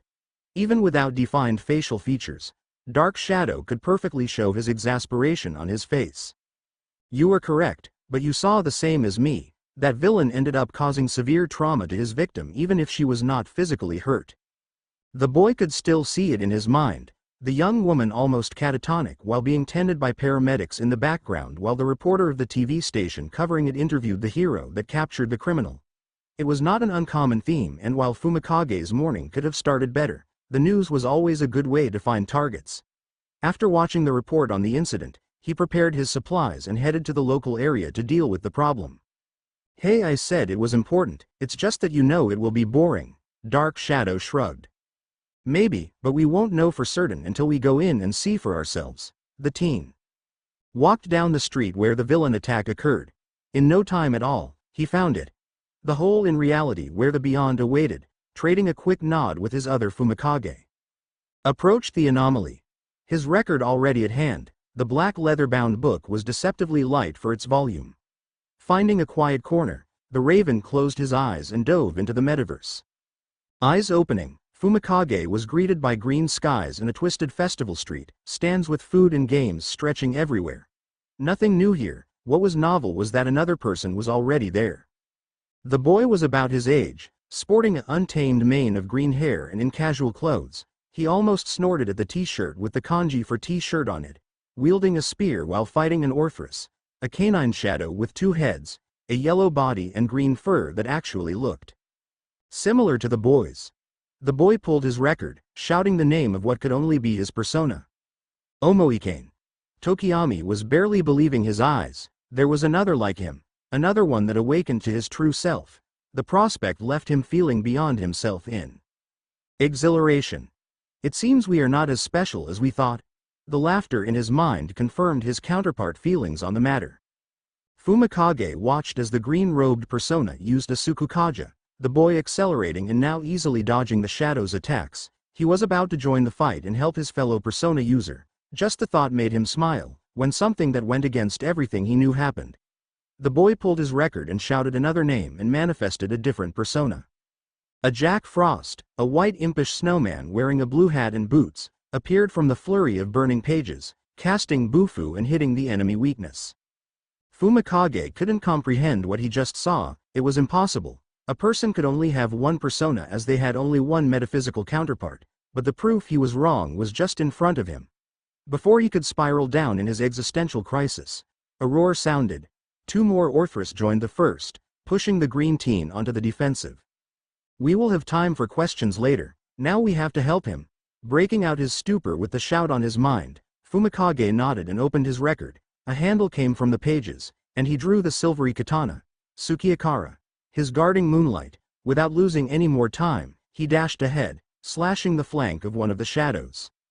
Reaching the other human combatant's side, he locked his red eyes with green ones. It seems you need assistance. We both have questions, but let us save them for a more opportune moment, yes? The green-haired boy shook his head to get rid of his surprise and nodded. Both readied their blades and charged into battle. That is an unexpected development, however a positive one nonetheless. Omoikane really was good at putting his thoughts into words, while Izuku had been a little blindsided by encountering another person on the anomaly. He was grateful. This one was proving surprisingly difficult one to clear, as the shadows ahead of them proved.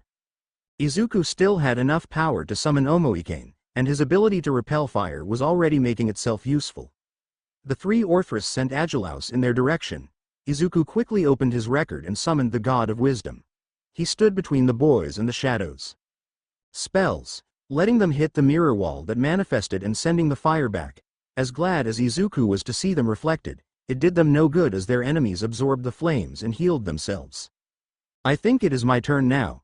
The bird-headed boy at his side, was that his quirk or only an aspect of it? Announced, lifting his own record, a black leather-bound book, old-fashioned like Izuku's own. Raising his voice he called, Tsukuyomi.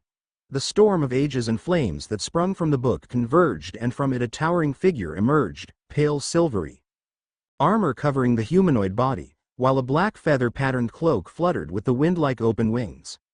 a katana made of black flames on his right hand while a black tome rested on the left, a silver mask in the shape of a raven for a head, glowing yellow eyes. Staring down at their enemies, show them the darkest night. Vicious strike. The persona shouted and thrust his blazing blade into the ground. A wave of concussive energy traveled to its target, where it exploded from below the shadow's feet, throwing them to the ground. They are down, let us seize the advantage, the other team said, and they traded a glance, both nodding at the same time. Let's go all out. Izuku Warcry was the perfect signal, the two combatants dashing in synchrony. They started to hack and slash their downed foes, rushing from one side to the other over and over while coordinating without getting in each other's way, going faster and faster until they were only a green and black blur raining death on their enemies. With a final rush, both boys crossed their paths with a final attack, the momentum carrying them to the border of the bundle of bodies left on the floor, stopping at opposite ends. For a second there was only silence, but then sound came back when the shadows blew up in a shower of black sludge. Taking deep breaths to control his frantically beating heart, Izuku looked at the other boy. That was amazing. Indeed it was. I think now is a good time to introduce myself. My name is Tokiyami Fumikage, and it is a pleasure to meet a fellow Persona user. Tokiyami gave a bow, his formal tone making Izuku straight himself. I'm Midoriya Izuku, it's nice to meet you too, Tokiyami-san. Izuku returned the bow, ready to start asking questions as he rose when the sound of distant animalistic growls reached them. I think it is best if we take our conversation to the nearest safe zone. Yeah, I came from that way, there's a safe zone close from here. Izuku pointed to the side of the street opposite from the one the sound came from. Lead the way. They quickly navigated the festival grounds, after a couple minutes reaching the safe zone, a side area circled by short steel fences, benches and tables occupying the place in a neat fashion. Tokiyami made himself comfortable on the nearest table, Izuku following and sitting opposite to him. Now I think we have a lot to cover. This is also my first time encountering someone like me, and while it makes me glad there are others, it leaves me with many queries as to how it is possible. I am sure you also have much to ask me, so I think we should go from the simplest approach. A question for a question? Tokiyami said while resting his elbows on the table and interlocking his fingers. He was trying to remain calm so as to not give a bad impression to the freckled boy, hoping to form a positive relationship with someone that really could understand him and his way of living, fighting unseen enemies for the benefit of people that would never know. That's fair, you can go first. Izuku offered. Tokiyami almost blurted the question that was festering on his mind since seeing the other boy doing what he believed impossible, but he managed to stop himself. It was best to go from the beginning instead. When did you awaken to your persona? Izuku tried to remember the specific day where his life turned completely upside down. A little more than a week ago, I was going home when I fell into an anomaly and was almost murdered by an archangel, which made me awaken. Izuku opted to omit the part where the enemy was the one responsible for it all. Tokiyami looked at him weirdly for a second before coughing in his hand, trying to not let his shock apparent on his voice. That is, certainly quite a tale. You have no idea. Izuku gave a sigh with too much existential dread for a 15-year-old to have. What about you? When did you awaken? After my 4th birthday, when my quirk manifested, Tokiyami turned his hand to let his palm up, where tendrils of darkness started to rise. Izuku was staring at it with stars in his eyes, hands almost reaching for his notebooks. Tokiyami chuckled at him. My quirk lets me freely control all forms of darkness, from external shadows to the one hidden deep within. However, it is hard to control, so when I was nothing but a child, it overwhelmed me, when I was preparing to retire for the night. Izuku instantly knew what was the problem, his eyes widening. It was night, and if you were going to sleep when the lights were out, so, he trailed off, gulping at the unfinished thought. Yes, I was thrown into the deep end without warning, trying to claw my way out of the abyss. However, my desperation only caused it to revolt more. I barely felt when my rampaging emotion created an anomaly. The raven directed his gaze to the green skies. That was when a voice reached me, my other self offering me the hand I needed in that desperate time. That was when I became complete, when I opened my wings for the first time and braved through the beyond. A nostalgic smile graced his beak. I gained a new aspect of myself. You see, as our personas are part of us, they also have an effect on our quirks. The Same is true for the other way around, and for me it means that Izuku listened to Tokiyami's story with rapt attention, but when he trailed off his full focus was drawn to the shadows on the teen's hands. It twisted on itself and took an avian form. Before talking to him, I can show up whenever I want, but in a reduced version, the living shadow said with enthusiasm. Izuku barely noticed he was already taking notes, his hand speeding through his notebook. So your persona can manifest himself as a sentient quirk. Does that mean he can manifest in reality too? Can he use his abilities in that form? Are you manually feeding the shadows so he can? Izuku reined himself back, realizing he was flooding Tokiyami with questions. Sorry, I got a bit excited, he finished sheepishly. No harm done, Tokiyami said while his other self crackled in his hand, him manifesting in this way always making his disposition a little impish. I think we will have to discuss the topic in a later time. Our conversation is extending itself and we still have an anomaly too. Clear, he said while gesturing to the area at large. For now I would like to ask one more thing. I saw you summoning a different persona. That shouldn't be possible. His curiosity finally reached its peak. Tokiyami asked the million-yen question. Izuku freezed for a second, debating with himself what to do. Should I tell him? He has not given us any reason to distrust him so far, so it is fair to tell him at least a part of the truth.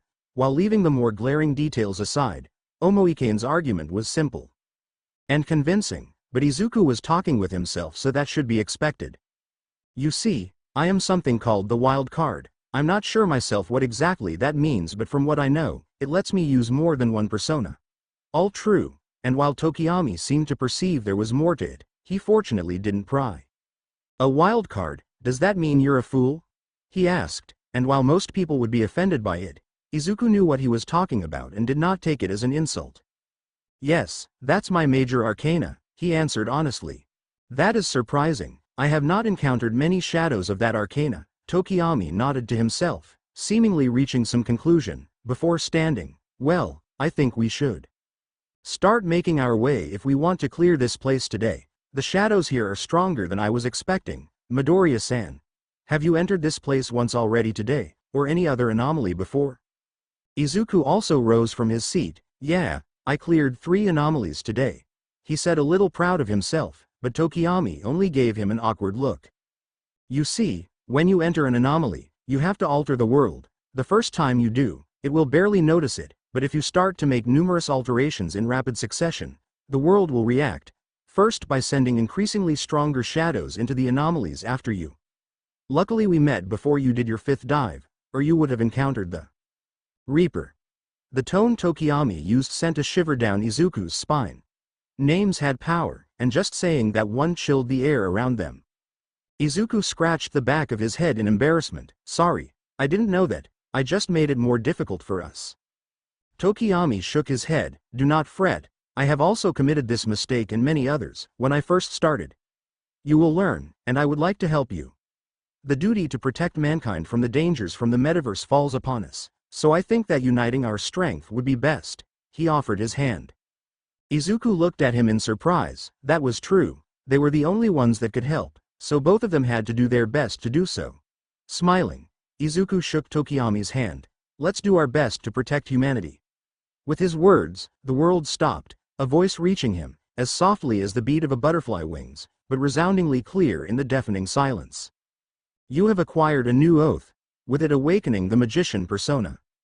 You have changed the fate of a life, turning chains into bonds that will become power to attain freedom. The stillness ended, and with it Izuku's smile only grew. So, let's go clear this place? Tokiyami had a matching smile. Let us depart, we have much to do, my friend. Eiga. Tsukuyomi's spell sent their enemy, a Jikokaten, to its knees. He is down, let us surround him. Fumikage was still getting used to having to work with someone else, but he had to admit it was a good change. They had decided that he should lead as he was more experienced, but Midoriya's strategic mind showed the teen who should occupy the position. Which was fine by him as he wasn't completely comfortable with having to tell others what to do. Izuku had a way of suggesting the best course of action that was not forceful, but his natural insight and solid logic made it easy to follow his plans. Something the green-haired boy did not seem to notice. He would try to pass the position to his partner for the next time they clear an anomaly. Holding the shadow at blade point, Fumikage spoke threateningly, "It is over for you." "Wait, can't we talk about this?" the shadow begged. Tokiyami smirked, "Hook. If you make a valid offer for your life, we could let you go." He saw his partner looking at him from the edge of his vision, making a hand gesture for him to wait. Line. "Hey, how about this? You let me go and I'll give you some money, sinker." "This is acceptable." Tokiyami lowered his sword. The Jikokaten then stood up and golden coins burst from his figure, falling to the ground and vanishing. "You can go now." He barely finished speaking and the shadow ran and faded from view. "What was that?" Midoriya asked, more confused than anything else. "This is my way to acquire money for supplies. Here in the metaverse, symbolism is more important than facts. What you saw was a shadow trading wealth for its life. The wealth was transferred to us. You will see that your wallet is fuller now. This is an example of something that means becoming something that is." Fumikage looked amused as Midoriya noted his words down. He actually quite liked teaching. If their time together here was any indication, who would have thought? "So that means that if we hold up a shadow we can raise funds for future anomaly dives, but that won't mean we can stumble upon that same shadow again?" "No, in this instance the shadow will leave the anomaly altogether and return to the Sea of Souls." More notes were scribbled. They continued their track, facing shadows that would be challenging on their own, but were relatively easy with their team up, the combined all-out attack, as Fumikage liked to call it, making dispatching large groups of enemies fast if they exploited their weakness. In no time, they reached the core of the distortion, the bright stands wrecked, craters marking the street. In the middle of the destruction, a young woman was standing completely still, her only movement being her shallow breaths. She had a mutant quirk, giving her the appearance of a humanoid raccoon, and was wearing a restaurant uniform with the logo of the place on the apron. The golden eyes of a shadow indicated her nature, but they seemed slightly muted. Izuku and Tokiyami traded a look. This was it. Both slowly approached. Taking a deep breath, the green-haired boy started to talk. "Can we help you, miss?" His question didn't get a reaction from the woman, but it got the attention of someone else. "What are you doing, you brats?" a raspy voice called. From behind one of the stands came a lanky man with wings in the place of arms, not the most weird quirk, but it combined with the glowing yellow eyes gave him a macabre visual. "You think you can just go and talk with my girl?" Izuku's mind flared at full cylinders. The information from the news covering the attack, plus the little words that the man spoke were enough for the boy to connect the dots. A relationship gone wrong. A man who didn't accept it was over and attacked his ex-girlfriend in her workplace, indicating that it was possible a toxic and abusive relationship from the beginning. His train of thought only made Izuku anger spike, his loathing for men that mistreated their partners only amplifying his rage. "She is not yours. She is a free person that has the right to decide who she wants to be with. If you can't accept that, then you are pathetic." His cold and merciless tone of voice made his friend glance at him worriedly. "No, she's mine, mine, mine." Izuku's words cut deeper than he thought, because in no time the shadow revealed its true form, a Jatayu, a red birdman with a golden crow. That only made Izuku grit his teeth more, his voice mixing with Omoikane, all of him, his true self. Enraged by the travesty in front of him, "You still disgrace the Hindu king of birds." He fought to save sight, "But you only fight for your twisted satisfaction. I will not let you harm the innocent victim of your sins." His record was already in his hand, burning like an inferno, ready to destroy the corrupted soul in his path. Tokiyami was right beside him. The bird-headed boy could see that there was a story behind his partner's fury. But now was not the time for that. Now it was time to save someone from suffering.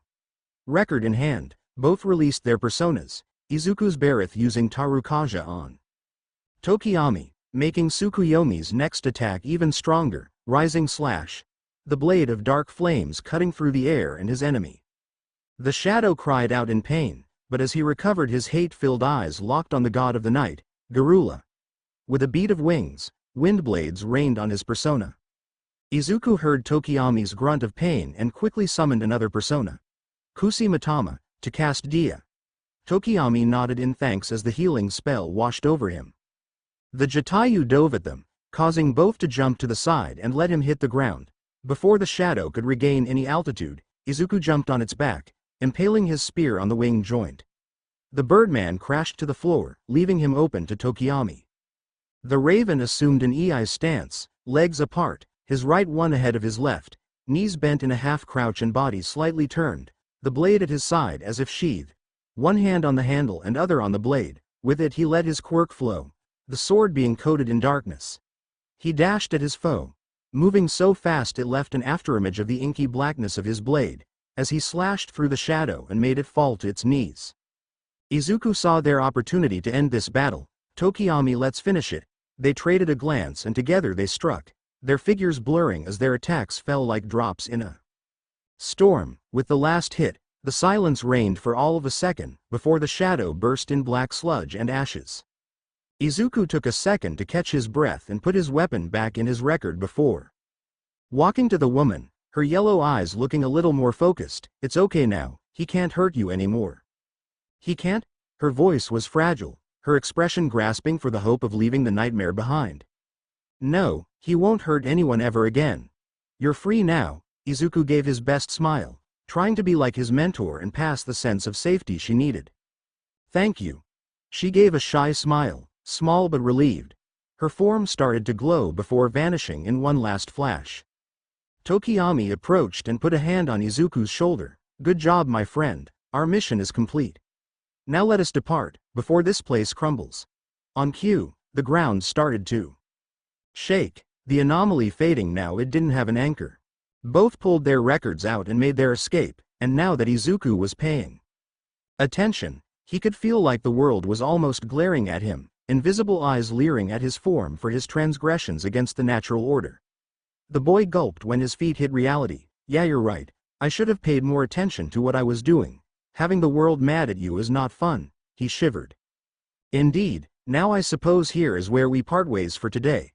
Tokiyami looked up, Izuku following his gaze to see the sun setting. Their little adventure had taken longer than he realized. Before you go, let's trade contacts. We have to keep in touch if we're going to be a team, alright? You don't have to if you don't want to. It's just a suggestion. Izuku was a little nervous with his request, afraid of being too pushy with it. Fortunately, Tokiyami nodded. Along with his idea, the boys traded numbers and Izuku quickly created a chat. The fool. Hi, the magician. Hi to you too. Tokiyami saw the nickname Izuku gave him on the chat and raised a brow. How did you know my arcana is the magician? Izuku flinched and scratched the back of his neck embarrassedly. Wildcard thing? It ended up sounding more like a question, but Tokiyami once more just shrugged it off. Farewell, my friend. I hope we see each other again soon. With a last wave, from himself and the shadow manifestation of his counterpart, Tokiyami turned back and started to head home, definitely with as much on his mind as Izuku. The boy in question turned back and let his feet carry him as his mind started to process the weight of all that was revealed to him today. The fact that he was not as alone in his crusade as he initially thought sure was comforting. Spending his whole life being shunned for being quirkless had taught Izuku how to treasure his new and positive relationships. All the links created by his oaths became a constant presence on the back of his mind, even the new addition of the magician and the sense of kin and companionship it emanated. Both him and Tokiyami believed they were completely alone, which was proven incorrect. So maybe there were more Persona users out there, maybe there was more hope for humanity than he originally thought. His thoughts were interrupted by the sound of crashing waves. Looking around, Izuku saw himself in the entrance of Dagoba Beach. Seems like I can't stay a day away from this place. Sure seems like it. Izuku almost jumped out of his skin, turning his head so fast he almost got whiplash. He saw Angela at his side. You know you don't have to scare me half to death every time you come to speak with me, right? Izuku screamed, startled by the scare. She jumped back at the volume of his voice. Sorry. Izuku instantly felt bad for his reaction, as now Angela was looking at her feet dejectedly. Sorry, I shouldn't have yelled at you. Angela raised her head and embarrassedly waved her arms. No, I'm the one wrong. I scared you, sorry. Izuku opened his mouth to apologize again when he realized they wouldn't get anywhere like this. Let's just say we are both wrong and sorry, okay? Sure, I'll try to not do it again, she said sheepishly while fidgeting with her hands. Okay. Did anything happen in the Velvet Room? Izuku asked while trying his best to don't fidget with his hands himself and pass the awkward moment between them. What was easier said than done? Yes, my master wants to speak with you about your new oath. You know you could enter the Velvet Room on your own from time to time, so I don't have to come after you. Not that it bothers me or anything, she quickly corrected, but Izuku was focused on her previous words. There's a way for me to enter the Velvet Room on my own? Of course, you just have to use your key. She looked at him funny, but Izuku gave her his own weird look. What key? Izuku saw Angela open her mouth to say something, before closing it and paling. I forgot. She quickly dashed for the blue door that Izuku just noticed now. It was strange to see a door standing in the middle of the street, not connected to anything, but seeing Angela entering it and not coming out of the other side was even weirder. After a minute his attendant dashed out of the door and stopped in front of him. Here. She grabbed his hand and put an old metal key into it. It was a skeleton key, made from some strange material that was cool to the touch, and the sunset light that hit the key was reflected in a blue hue. With it you can enter the Velvet Room anytime. I was supposed to give it to you the first time you entered it, sorry. Angela said the last part dejected. Hey, it's okay. With everything that's happening lately something was bound to slip your mind. Izuku's consolation didn't seem to reassure the girl. If anything it just made her more frustrated. That just happened because it was me that was supposed to do it. If any of my siblings were responsible for you then you would be more prepared. I'm only holding you down.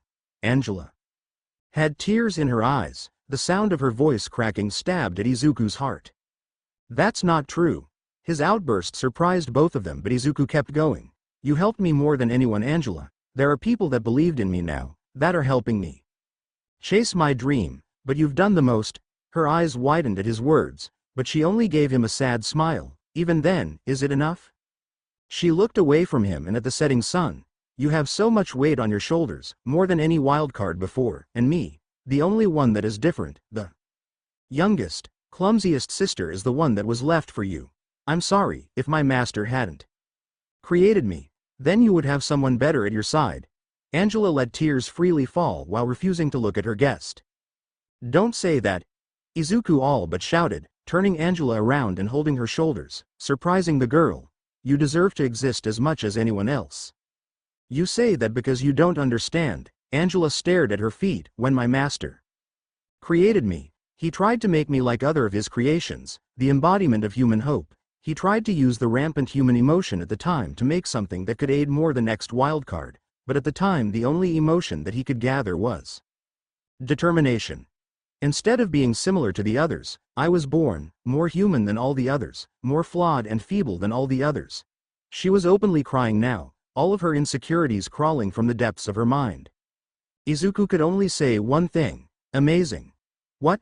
Angela looked back at his eyes, and she was shocked at seeing them almost sparkling with wonder. You're amazing. Angela, you are saying that you're the embodiment of human determination. Izuku was smiling from ear to ear now, almost shaking with the thoughts running through his mind. Angela, determination was what brought humanity as a whole here. That was he feeling that made the first man that walked the earth to try to improve, to stand against the hostile land around them. You represent everything that made human beings the dominant race of this planet. Izuku was so caught in his head he only realized the effect of his words when Angela hugged him. The boy blushed, but Angela's next words made him stop before he could say anything else. Thank you.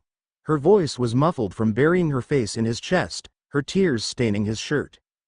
For a second Izuku just stood there awkwardly, then, every so slowly, he got over his awkwardness, and the realization that a girl was hugging him, and hugged her back, patting her back soothingly.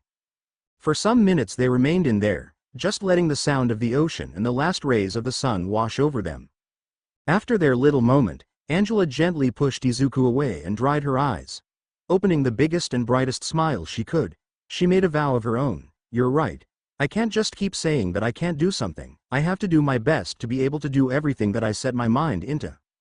Izuku still had his cheeks red but also a smile just as bright. Yes, I'll help too. Both of us have a duty to fulfill. If you're going to help me with mine, then I'll help you with yours. He offered her a hand. So what do you say? Let's get better together? Angela's answer was to hug him again, redoubling the boy's blush, and on that moment, the world stopped. You have acquired a new oath, with it awakening the strength persona.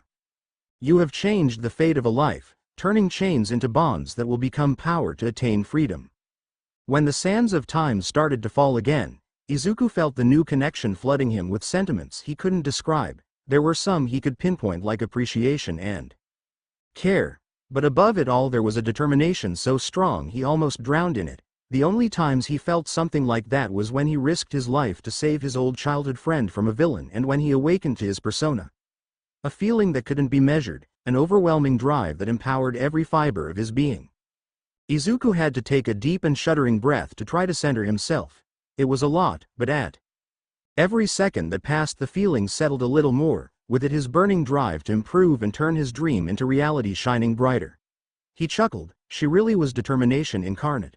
Only a minute and with their still hair-wide link and he already felt like he could face every obstacle his future awaited with a smile on his face and victory in his sights. When the two finally composed themselves, they realized they were still holding the other in their arms. With glowing red faces, they released each other and took a step away. "Hey!"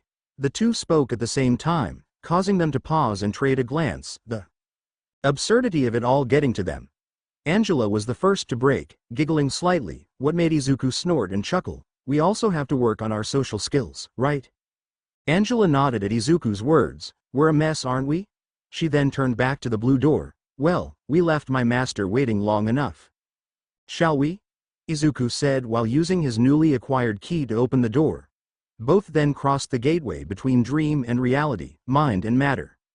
The velvet room greeted Izuku with a piano melody accompanied by opera singing, so faintly you wouldn't realize it's there unless you focus on it. Izuku looked at the tapestry's wall, wanting to see the images of his new oaths. The first was the magician tapestry right beside the fool, depicting a figure shrouded by a black cloak. Only his red eyes were visible, a raven perched on his right shoulder while holding a book on his left hand. A twisting green landscape surrounded him, but the figure remained unperturbed by it.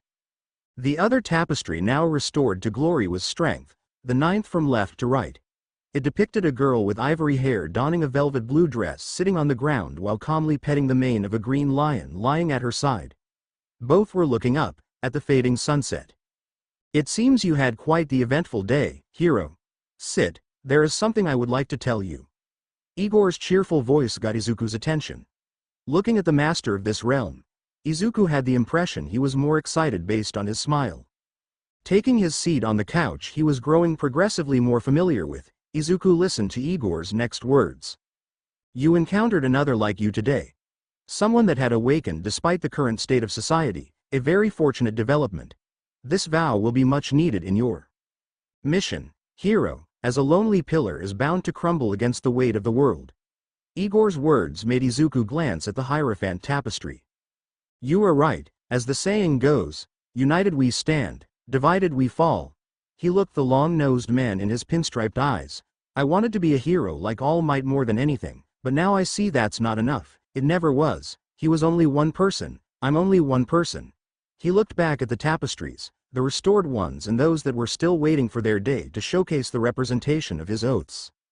"I can't save everyone, not alone." Izuku's eyes focused on the magician once more. "If there's others that can help me do it, if they want to help me to save everyone that needs it, then who am I to say no?" Igor's joyful laugh filled the room, his applause following right after. "Yes.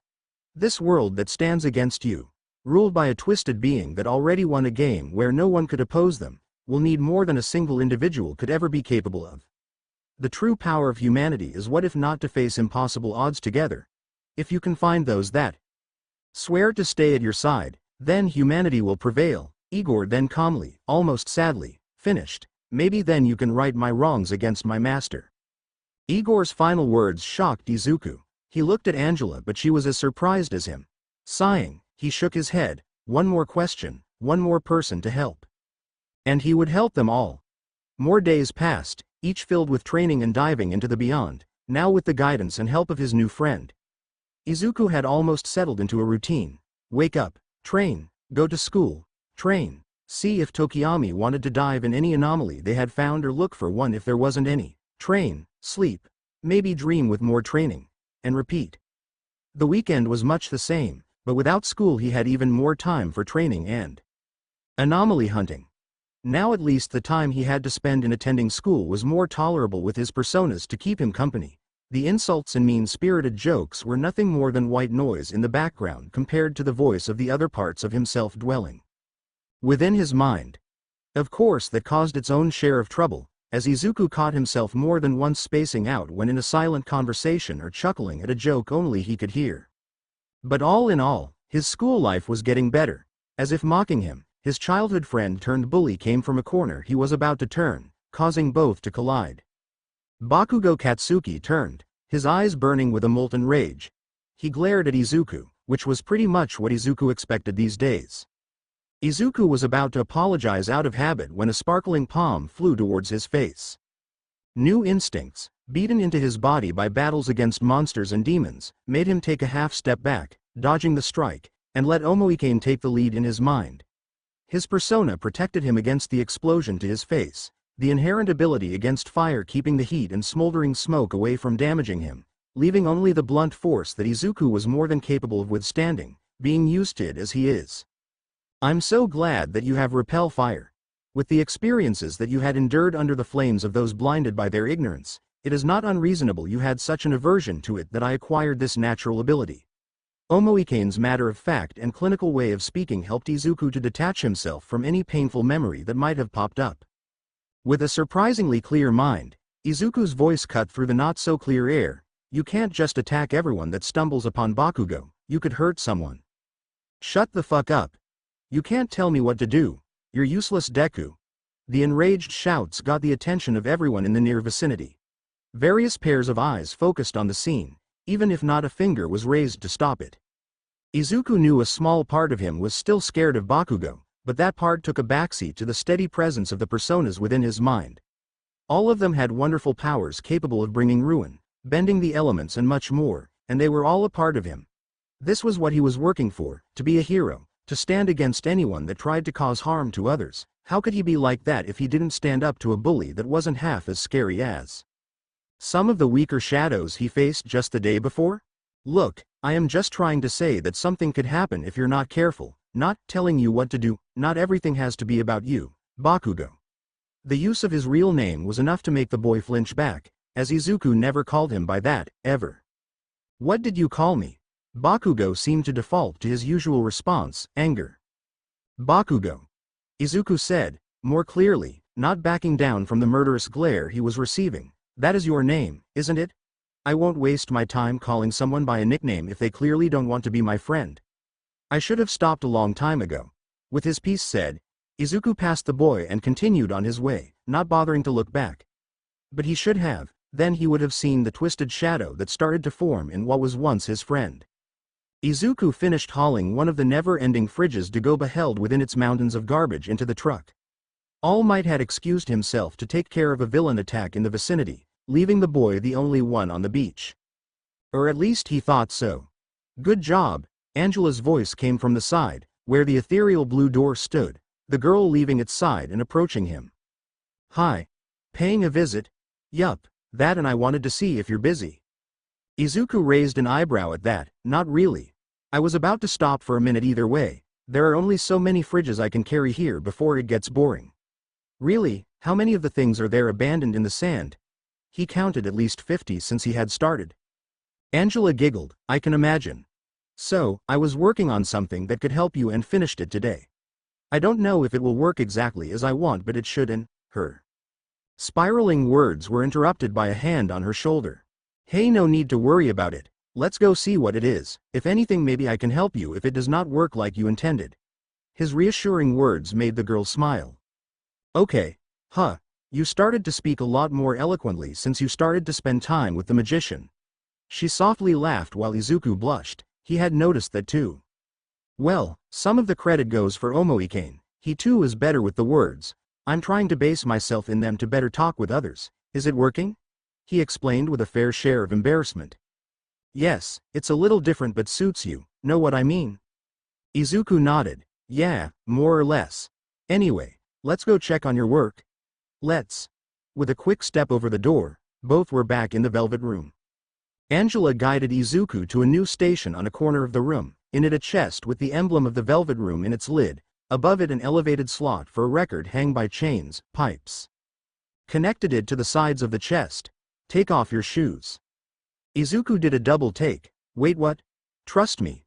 With her eyes locked in his, and her pouting face looking fairly adorable in his private opinion, Izuku's resolve crumbled and he took off his trusty red sneakers. Angela grabbed them and put them inside the chest, closed the lid and locked it. She turned back to him. I know you want to summon Eligor now that you have the power, so you can spare Bareth, right? I think so. Izuku was more than a little confused, but he followed along. Good, then send him to the spare record over there. She pointed to the book overhead. Angela watched while hopping in place. She knew it would work, probably, hopefully. That was her chance to start making good of her promise and be better, for her hero. When the burning pages entered the new record, it took barely a second for the ink in it to start flowing down, travel along the pipes and into the chest. The two waited with bated breaths. After a minute a light shone from inside it. Angela unlocked the chest and inside was the result of her hard work. The old red shoes were now different, changed by the power infused into them. The soles had been transformed into a solid dark metal, while the red top was now a scarlet hard leather. And yet, when he lifted them up, Izuku perceived that the weight of the footwear had remained the same. Amazing, he said in awe. You could pass this off as a support item from a big company with how well made it is. I'm sure it is a lot more resistant now and will probably give my kicks some extra oomph. He swiftly descended into an analytical fit as he took in the finer details. If I could completely equip both Tokiyami and myself in items of this quality, then we can clear anomalies in less time and... Izuku started to speak faster and faster until he became unintelligible to others, creating plans for possible equipment and how to fit it in their fighting styles. Angela barely heard him though, too happy with herself. I did it. Izuku was brought back from the maddening abyss that is his mind to the scene of Angela doing a little happy dance. He laughed, getting the attendant's attention and causing her to blush bright red. Don't laugh. Sorry. Izuku tried to stifle his chuckles, but yeah, that is incredible. I will be a lot better equipped if I can use my personas to enhance my gear. Thanks, Angela. He gave her a sincere smile. For some reason the girl just blushed even harder, saying something he didn't catch before nodding and turning away. The bond of the strength deepened, with it the tapestry in the other wall became more vibrant. Igor watched all that with his usual grin, but the ones that really know him would notice how it was softer than usual. Witnessing his creations grow had always brought him joy. The magician. I have almost reached my stop, 5 more minutes and I will be there. Putting his phone away, Izuku got back to his reps. He had agreed to Tokiyami's proposal of training together and, after confirming with all might that the hero would not suddenly appear today, marked the session to happen in Dagoba.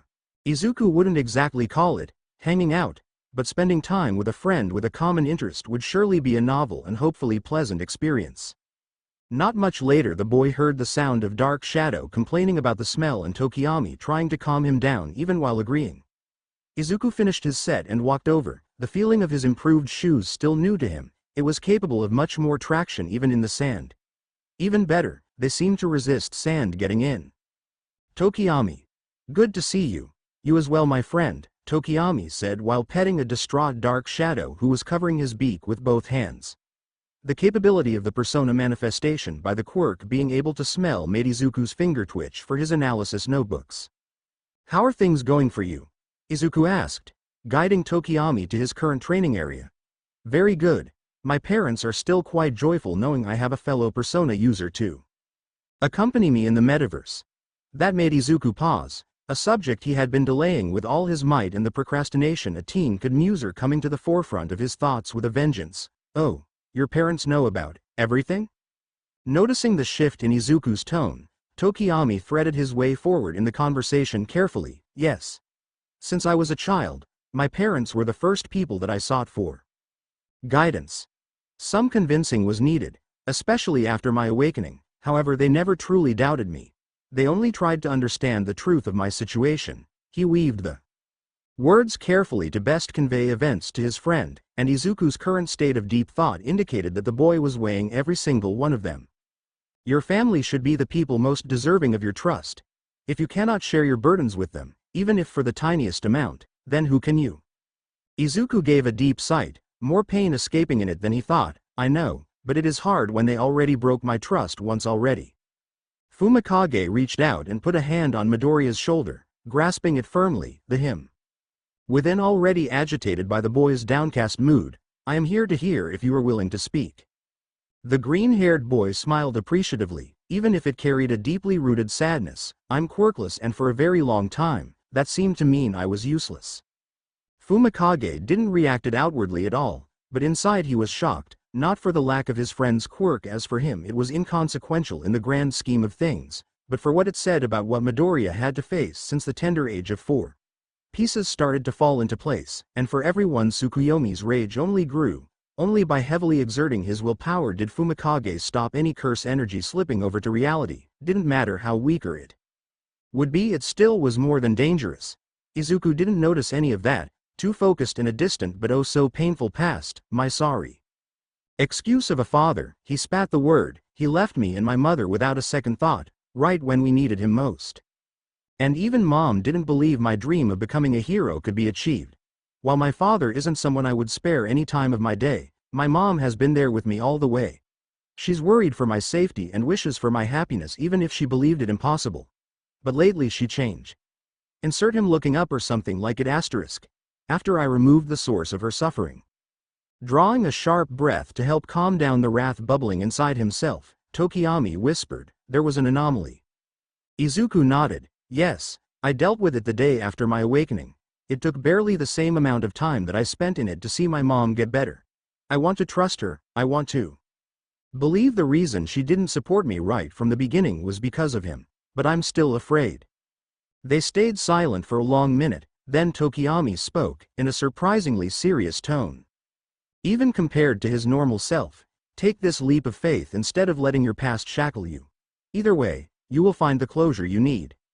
Feeling tears starting to fall, Izuku dried them with his arm before they could hit the sand. Turning to his friend, his true and genuine friend, who cared about him even after hearing all of that, he gave a brilliant smile. Right. Now let's begin. We are burning daylight here. Picking up his makeshift spear and passing a similarly crafted approximation of a katana to Tokiyami, the two began to duel, who accepted it graciously. Sparks flew as their weapons clashed, and the oath of the magician strengthened, a newfound respect over each other serving as a new layer of their bond. Izuku was panicking.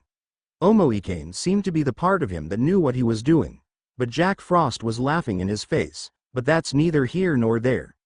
After his talk with Tokiyami, he had finally found the courage to tell his mentor and his mother about his current situation. At least most of it. But now that the moment had arrived, the anxiety was almost crippling. So noticeable was it that Inko and Toshinori were shooting him worried glances from their seats, the three having dinner together in the Midoriya house. Izuku turned to his mentor and tried to talk, but his voice got caught in his throat while his stomach twisted in knots. He couldn't. The fear of being rejected again when things finally started getting better for him froze his insides, and the sound of his personas trying to reassure him barely registered in his mind. Seeing the boy trying to say something, Toshinori tried to break the ice. Is there something you want to talk about, young Midoriya? Maybe some help with a lady friend? His joke, while well-intentioned, caused Izuku to blush like a strawberry, his original topic of discussion forgotten in his embarrassment. No. There's no girl. I mean there is, but she is not important. I mean she is, but she is not the focus here. And, realizing what he just said, Izuku somehow blushed even harder. Inko and Toshinori traded amused glances. Well, that is also good to know, young Midoriya. I can give you some tips if you want. The hero buffed up and flexed. For dramatics more than anything, I was fairly popular when I was your age. All the training had some extra perks. He patted his bulging arm. Izuku's hard work on trying to be proficient with his words had gone up in the flames of his embarrassment. No, we're not like that. His outburst made the adults laugh, and there's no way someone like her would like someone like me. Inko sighed wistfully. Her baby was growing. Don't say that, you'll never know unless you ask. Toshinori nodded. As a wise man once said, once you eliminate the impossible, whatever remains, no matter how improbable, must be the truth. So ask her and try to take the impossible out the equation. He then gave his signature boisterous laugh. He was the boy's mentor, so he would help him, even if his experience with the opposite sex was limited. Inko giggled. Did you really just quote Sherlock Holmes? Toshinori bashfully looked aside. Yes, I don't just punch all my problems, I'm a man of culture. The sight of a mountain of muscle like All Might acting like a dork amused Inko to no end. Good to know someone still knows how to appreciate the classics. While Inko and Toshinori had gone on their own little tangent, Izuku stared at them with glazed eyes. What am I seeing? It seems the Empress and the Hierophant have a deeper relationship than we had originally assumed. Omoikane laughed awkwardly, feeling the same as his counterpart. And by that you mean, they like each other? Aim no Uzume's melodic voice sounded in his mind, the dancer enjoying the show of love slowly blooming, even if the hero tried to deny what was so painfully obvious. All the other personas currently inside Izuku's mind watched as the hero was driven away from the matter that almost drowned him. They all knew that it was just delaying the inevitable, but forcing it when their contractor was not ready would only end in disaster. Inko turned back to Izuku, not noticing how the boy's world was crumbling or how her and Toshinori had slightly red cheeks. I believe in you, Izuku. Just be yourself and I know anyone would be interested. Her words were enough to make Izuku focus back on the present, and drive the final nail in the coffin. Someday he might tell them, but today was not that day. Okay, can we please move to another topic? Please? She nodded, deciding the boy was off the rook, for now. Okay. How is your training going? I too would like to know how much progress you've made. Toshinori said while buffing down. I have to hand it to you, kid. You're the most hard-working person that I ever met. He offered his sincere praise, Izuku becoming a little mist-eyed by it. They then devolved into a pleasant conversation, passing the time talking about anything that crossed their minds. The feeling of being part of a family, of spending his time with people he loved, made both the oaths of the Empress and the Hierophant to grow even more. The sentiment not only warmed his heart while giving his bonds new power, it also put a weight on his shoulders. He didn't want to lose this. Izuku made his mind there. He could shoulder that burden on his own. The metaverse and everything it entailed was his responsibility, and his alone. Even with Tokiyami at his side, the enemy was his foe to defeat. While he would be forever grateful to the magician, he would not risk the first friend he had since the day his dream was deemed as impossible at risk. Hitting his bed, Izuku closed his eyes, completely exhausted from the emotional rollercoaster that day had been. Giving himself to slumber, he dreamed of demons and gods aimlessly, wandering the infinite world within his own, until the sound of a bell once more dragged him to the sanctuary of the Velvet Room. Waking in the couch he was already getting familiar with, he was greeted by Igor with his usual grin. Welcome, hero. It is good to see you are cultivating the bonds you forged. He waved his arm in the direction of the tapestries, all more vibrant than when they originally were, except for the fool, but it also felt different, like it was changing. It is finally time to grow more yourself. What do you mean? Izuku's answer was a book offered by Igor. Standing up he walked to the desk and accepted it with both hands. It was a simple book with a blue cover, the Messiah, written in it on a blocky and slightly pixelated white font. Throwing a quick glance to Angela, who was quietly standing aside, he saw her worried expression. When their eyes met she looked down while biting her lower lip, as if she wanted to say something but was holding herself back. Open it, Igor merely encouraged. Discover the fate of one of thy own, and with it put to the test your own resolve. He laughed, the sound echoing across the room. Izuku's confusion was quickly overthrown by his curiosity. One of thy own could mean only one thing in this scenario. The legend of another wildcard lay within his grasp, and as his friend wisely said, he just needed to take a leap of faith. Taking a deep breath to prepare himself, Izuku grasped the edge of the cover and opened the book. In a flash his surroundings disappeared, the feeling of falling endlessly while not moving at all, his feet firmly planted on the ground even if there wasn't any ground at all, clouds covering his vision, being colored by the dying light of the setting sun. Hello. A voice came from behind him. Turning, Izuku came face to face with a massive door, but they were secondary compared with the statue sealing it, crucified by barbed wire at its center. The stone effigy was in the image of a teen, not much older than Izuku, a school uniform with a sash in the left arm. Hair swept over covering the right eye. It was extremely well crafted, almost like it was truly a human. Who? His voice failed him, the suddenness of it all robbing his ability to speak. My name is Arizato Minato, or it was, long ago. The voice responded, giving the confirmation that it was indeed coming from the statue. It was? Yes. My name in life doesn't mean much now, especially since so much time has passed and almost all that would have a reason to remember with it. Wait, how long have you been here? Izuku turned his head from one side to the other, only an infinity to greet him at all sides. It doesn't matter, time is meaningless for the dead. The statue was as emotionless as the voice's tone, it was detached, and it makes sense in a way, as what the dead should be. Concerned about? So you are dead, I should have guessed, if I'm the only wild card that appeared since the turn of the age, you would be more than 2 centuries old. But I do not think you got that far. His awkward joke was just as bad as the awkward laugh that followed. His brain reached for any way to continue the conversation. Unfortunately, humor was what came up first. That is true, I couldn't even reach adulthood after all. The bland words were said with disinterest, but they hit Izuku like a truck. Wait a second. You died before you were even 18? Yes. It's not something that you should find surprising, as you could as easily die tomorrow. Being human is having the certainty that one day death will knock on your door. Izuku felt the book still in his hands shook along with his body. That was true, wasn't it?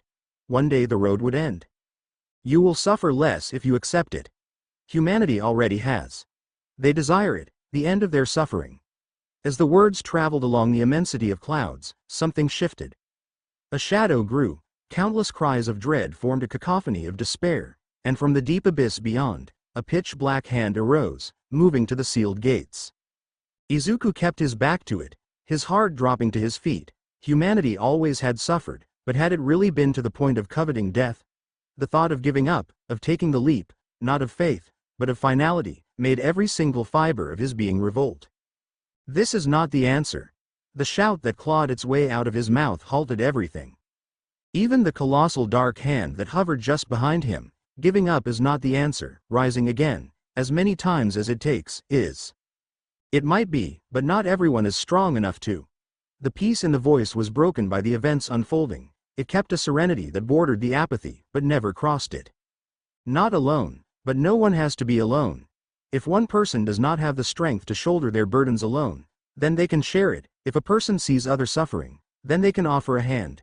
Humanity is what it is because we united ourselves to stand when alone we would fall. Izuku's eyes focused on the open book in his hand, and what it contained, not pages, but an ornate gun. A pistol with SES engraved in the barrel. I refuse to accept that death is all that awaits at the end. You speak like you believe humanity could really be like that, but it isn't. People will always choose themselves over the other. Do you want this brilliant future? Then what would you do? To achieve it? Words alone mean nothing. Izuku chuckled, I know, so I will have to use my actions to show all of mankind the right way. If I have to pave the way to a bright future with my own 2 hands, then I will. For a second the statue remained silent, but then its words cut through the air, then you will die, a martyr for your ideals. Would you go that far? Would you keep marching forward even if you know the day will come where none will remember your sacrifice? Now Izuku full-blown laughed, that is where you are mistaken. Heroes always get remembered, even if I die my legend never will. He grasped the gun with his right hand, putting it against his temple, as a sign of acceptance, but not to his ultimate end, instead to the story that would come after. With a smile in his face, as bright and as enraged as the boy heart was, he said the words that would be forever marked in his soul, for my dream, not only for myself but for all those who I wish to save, there is no distance I would not cross, no price I would not pay, for my sacrifice is what makes of me the hero I desire to be. At his words the very world trembled, the realm he found himself cracking, the statue along with it, until it completely shattered in its place. The Messiah, Arisaru Minato stood, then prove it. He said, the same peace in his voice, but also another emotion, a hope for the future he perished to protect. With his smile only growing, Izuku pulled the trigger. The sound of the gunshot and glass breaking filling the mysterious place that finally crumbled, and with it the resolve of the fool strengthened once more. Now again in the velvet room, gun still pressed in his head, Izuku saw the tapestry of the fool turning into something else. No longer it depicted the green figure kneeling before a long-nosed man receiving a book, but of it standing in a sea of golden clouds beside a blue statue. A book in the figure left hand while the other had a gun pressed at the side of his head, the figure unafraid. From the record of the Messiah in Izuku's left hand, a flurry of burning pages flew, converging in the middle of the room. The flames subsided, leaving a persona calmly floating, His body was entirely mechanical with white mechanical limbs and metal-colored joints except from his black-skinned head, where white hair was swept over his right eye. Even if it could not completely hide the crimson red eye underneath, a scarf of the same color covered his neck and chin. An ivory lyre hovered in his back, the instrument as big as his blue torso. When he spoke, his melodious voice came from a speaker embedded in his stomach. I am Orpheus, master of strings. From the sea of souls I cometh. My legend is yours to aid in creating the future you envision, even if tragedy awaits at the road's end. With his words said, he turned into another storm of paper and azure fire, fusing with the Izuku's record now in his hand. The boy relaxed, feeling his shoulders drop, staring at his record in one hand and the evoker in the other. He replayed what had just occurred in his mind, and all paths led to the same conclusion. The lesson he learned at the tender age of 4 being finally completed. Men are not created equal, but all men are equal in death. What defines men after are their actions in life, the legacy they left, the legend that they carved into the very world they returned to. Izuku was created without a tool to create his path, but with his own hand he would. For all people that need saving, for is that the future his resolve would create. Kyoka picked out the last bag of chips she could afford with her monthly allowance. Her stock of snacks was running low and she just couldn't concentrate if she wasn't munching on something. She walked to the checkout line and waited, the soft background music of the market making her zone out a little, but it also gave her an idea for the song she was working on. She pulled out her song notebook, a small booklet with a red silk page marker, from her pocket and started to jot it down but then paused midway. She should be focusing more on what she should be doing to get into UA, not wasting time on music. It was a hobby at best. Kyoka wanted to be a hero, help people and all that, she really did. It wasn't because of some great mission or life calling. She just wanted to do something important with her life. Something that mattered. She put the booklet back in her pocket. She would put music aside and try harder from now on. Kyoka was half considering getting rid of the snacks, but they also helped her study, so in the end she stayed in place and decided to buy them. 2 guys got in line behind her. Nothing she really cared about until she heard one of them speak, or rather, whisper. Do you believe we have enough supplies? He spoke so softly most people wouldn't be able to hear. But Kyoka wasn't most people. Her quirk gave her such sharp hearing that she could tell when someone was lying by their heartbeat, so not only did she hear what they were saying, it was as clear as if they were speaking normally. She always heard what everyone in her general vicinity said, and while Kyoka did her best to tune people out to respect their privacy, sometimes she just couldn't help but focus on one or other, even if just to kill her boredom. The other counted their stuff. It should be enough. We are diving into new territory today, but we shouldn't encounter anything too difficult to deal with. She turned slightly to glance at them, her interest piqued. A boy with a mop of green hair pulled a green notebook from somewhere and opened in a random page that seemed to be the one he was looking for. The villain attack was a fairly small one. Only one person got slightly hurt and was sent to the hospital. No life-threatening injuries. Considering that, our target should be an easy one. Kyoka's blood froze. What, were those 2 going after a villain? They looked her age well. She was guessing since the other guy had a bird head, but she doubted they had hero licenses. That could only mean one thing. They were vigilantes. She bit her lip. What should she do in this situation? Call the police? That seemed right, but she doesn't have any proof. Actually, she didn't have any context. She could be jumping to the wrong conclusion here, so what should she do? She decided to follow them. See what they were going to do, and if it was something illegal, call the cops and let them deal with it. It was the most she could do without breaking the law herself. Kyoka put on her best poker face, paid for her things, stuffed them in her backpack and walked out, lingering a small distance away and hoping they didn't notice. 2 minutes later, the duo of possible vigilantes walked out. Kyoka cursed herself for not checking what they were buying. Maybe it would have helped her realize what they were doing. She trailed them at a distance, trying to look just like another person going about their life, which was really difficult when you were forcing it. She was sure she didn't look around so much normally, but she was nervous. The 2 reached a corner, looked up to something that she couldn't see, nodded at each other and walked into an alleyway to the side. Her suspicions skyrocketed, and Kyoka was starting to panic a little. Thinking about doing something and really doing were 2 different things. And now she was getting anxious in following her plan. She sucked it up and walked to the alley too. She was going to be a hero, damn it. The two guys had books in their hands and their eyes closed.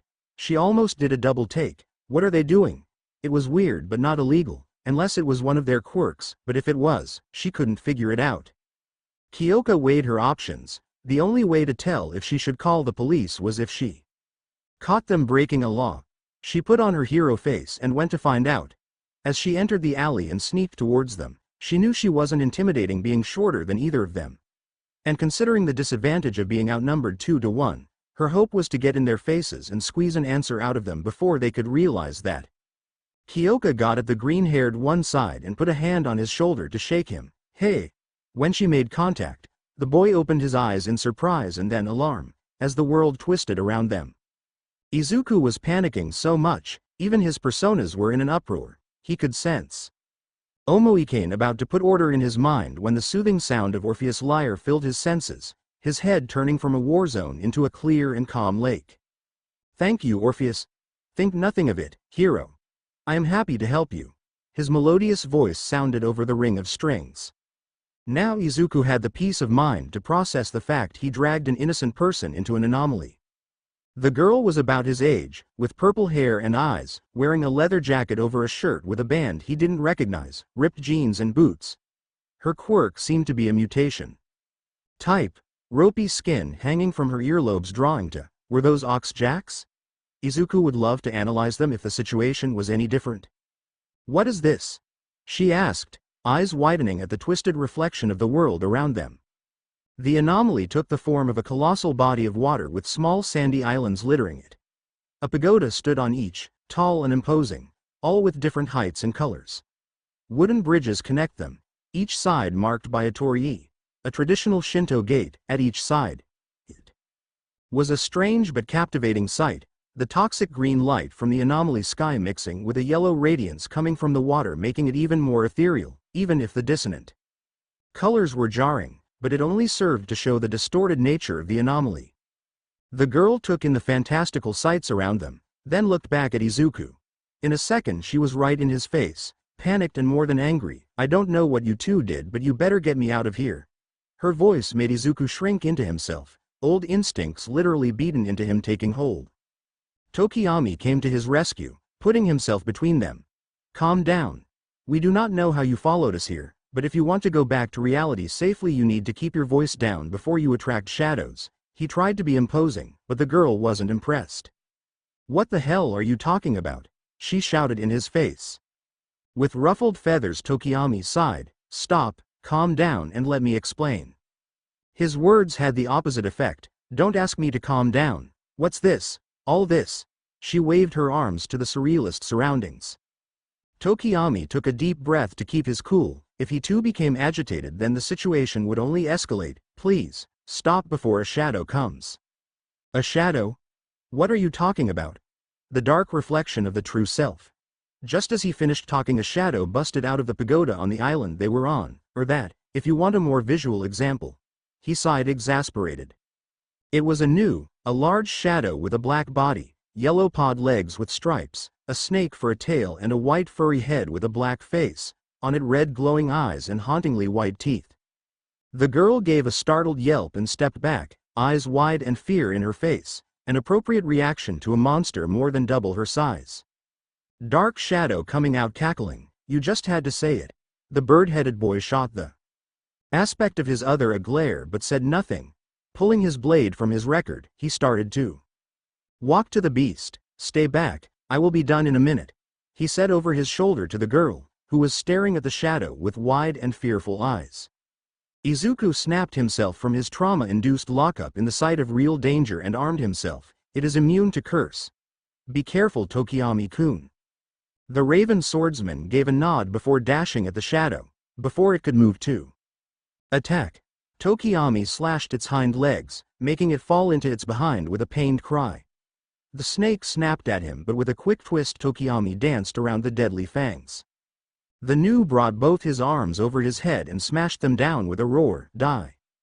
Tokiyami leapt back, avoiding the attack that kicked up a cloud of sand where he was a moment ago and called forth his persona. Tsukuyomi, rising slash. The god of the night materialized below him. What the fuck? The girl shouted. Tokiyami couldn't fault her, His other was quite a sight after all. Tsukuyomi dashed at the shadow, his blade of dark flames blurring into movement. The new god bisected diagonally, its chest raining black tar before it disintegrated. Tsukuyomi huffed at the ashes before vanishing himself. Tokiyami landed softly and made his way back to the other two. As I said, be mindful of your voice if you do not want to attract more foes to our position, he said calmly. What was that? The girl whisper yells, taking his words seriously. Was that even real? It just disappeared after you killed it. Izuku jumps on to defend his friend. That was a shadow, an aspect of humanity born from the collective unconscious. She looked at him. What? Tokiyami sighs. Do not concern yourself with its demise. It was merely an aspect of humanity among countless others. It was not truly alive in the first place. More importantly, we will escort you to the nearest safe zone and bring you back to reality. I don't even know who you are, she groaned while taking another step back, trying to keep her distance from both of them. Izuku looked at Tokiyami and stepped in. My name is Midoriya Izuku, and this is Tokiyami Fumikage. We want to help you. This place is dangerous, so please, let's get you out of here before anything else attacks. He was using all his social ability for this, even if that didn't mean much. She stared at him for a second, scrutinizing him, then she apparently found what she was looking for. Okay, I'm Jiro Kyoka. You want to help me? Then tell me what the hell is going on, and in a way that makes sense. Unlike everything he says. Jiro pointed at Tokiyami and gave him an accusatory glare, as if all the madness happening was his fault. Tokiyami looked at Izuku. The green-haired boy nodded. They had to prioritize Jiro's safety. She was an innocent bystander that had been dragged into this. Tokiyami turned to Jiro. You are inside an anomaly, a focus point of distorted emotion, not by your own fault but by our carelessness. For that, I am sorry. I acknowledge that you have no reason to trust us. However, as my friend said, please let us assist you. He bowed, Izuku following his lead and doing the same. Jiro huffed but nodded. Fine, I'll listen to what you two have to say. How do we leave, whatever this is? Izuku straightened himself and gave a relieved smile. We need to find a safe zone. From there we can escape the anomaly. That wasn't the only shadow here, so it'll be dangerous, but we will deal with them. He finished, trying to sound upbeat. The last thing he needed to do was scare her. Jiro only gave him a side-eyed glance but nodded. Tokiyami turned to the torii and the bridge beyond it. Let us make haste, he said, and walked ahead. Izuku quickly followed, glancing back at Jiro who stayed in place for a few more seconds before joining them. They started to cross to the next island, the wood creaking under their feet. There weren't any shadows in sight, but the water was too calm.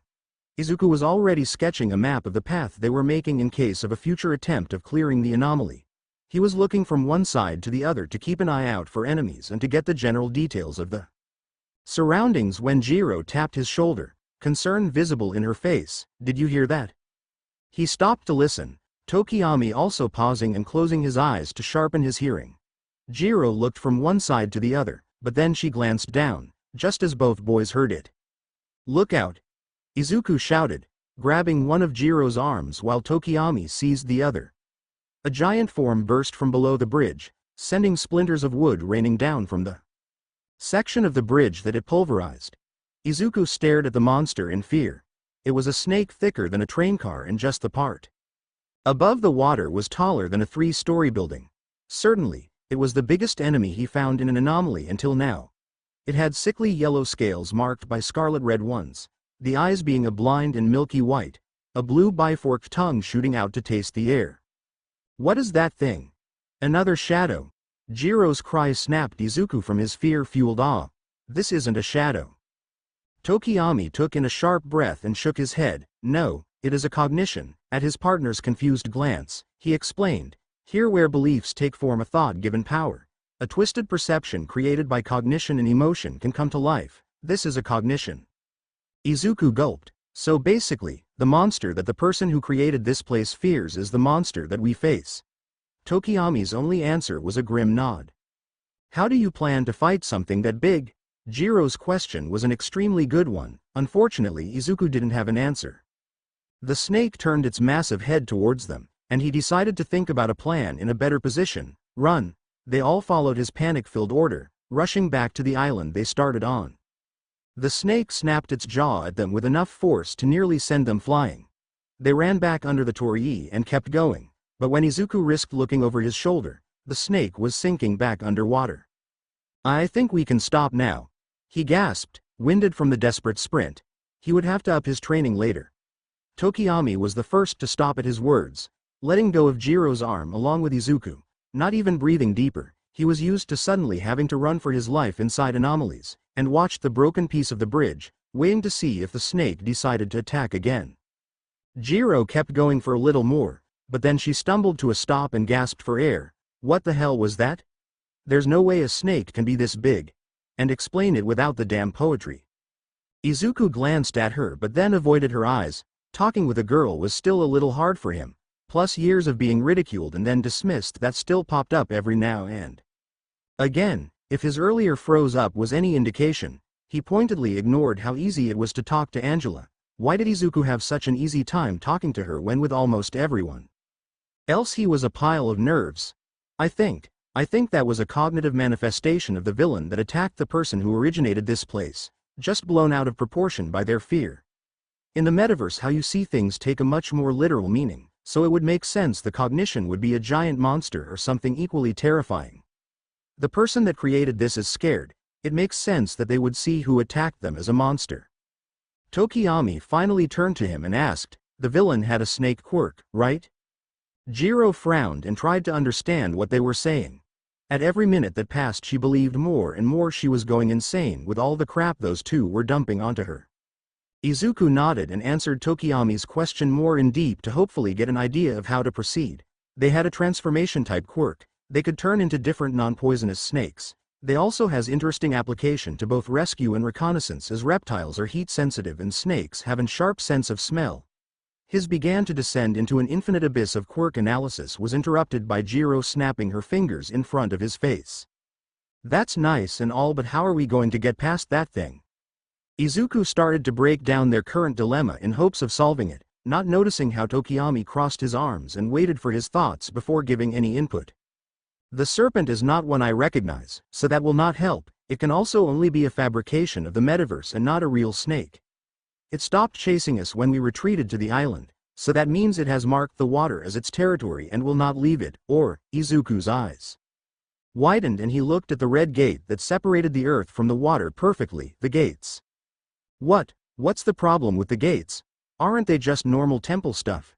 Jiro asked, confused. But Tokiyami also had realization flashing in his eyes. Izuku started to explain, "It is a torii. They are normally in the entrance of Shinto shrines because..." Tokiyami finished his line of thought. "It symbolically marks the transition from the mundane to the sacred.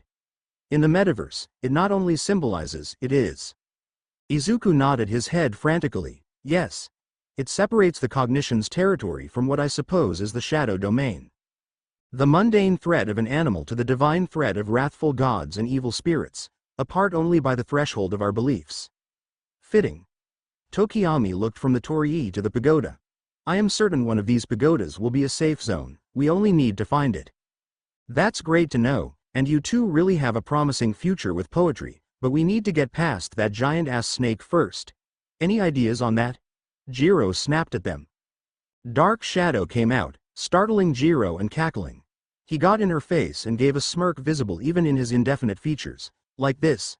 Dark Shadow shot up, trying to stretch himself above the gate and the bridge directly to the next pagoda, only for his form to crash into something. The persona manifested in quirk form patted the air and shouted, "There's a damn invisible wall here." Tokiyami put a hand over his eyes, embarrassed by his other's antics. "Do not mind Dark Shadow. He is, in simple terms, an aspect of my quirk." At her weirded out stare he shook his head. "It is best if you do not think about it. The specifics are confusing, to say the least." "I'll take your word for it." Jiro decided to focus on their current problems instead of trying to dig up new ones. Izuku pursed his lips, ignoring the conversation at his side. "Maybe the only way to cross between the two sides is by the gate, and that will probably alert the cognition." Jiro gulped. "Then, what do we do?" Izuku and Tokiyami traded a glance. "We run," they said at the same time. Izuku quickly summoned Omoikane, causing Jiro to yelp in surprise. The persona cast Tsukukaja on both boys while Dark Shadow scooped Jiro up as she squawked in protest. On 3? Izuku asked while getting ready. And give it a warning? I believe we do not owe it such courtesy. Both bolted over the bridge, running as fast as their speed-enhanced legs could carry them. They lunged over the destroyed part of the bridge even as the water began to swell beneath them, not slowing down for a second. When their feet touched the ground at the other side they felt the wood vibrate, the cognition was coming. They darted to the other torii. The other side of the gate and its sanctuary was their only hope in this situation. As they heard it emerging from behind, Jiro screamed, "Go go go." They crossed the gate, hearts in their throats. Looking back, the serpent was only a couple meters behind them. Izuku and Tokiyami both gulped down deep mouthfuls of air, legs and lungs burning from the frantic exercise.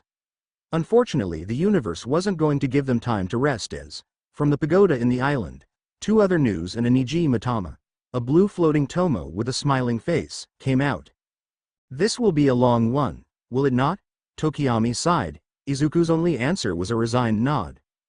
Kyoka didn't know how things turned out like this. One moment she was following 2 possible vigilantes, the next she was in a weird green world full of monsters.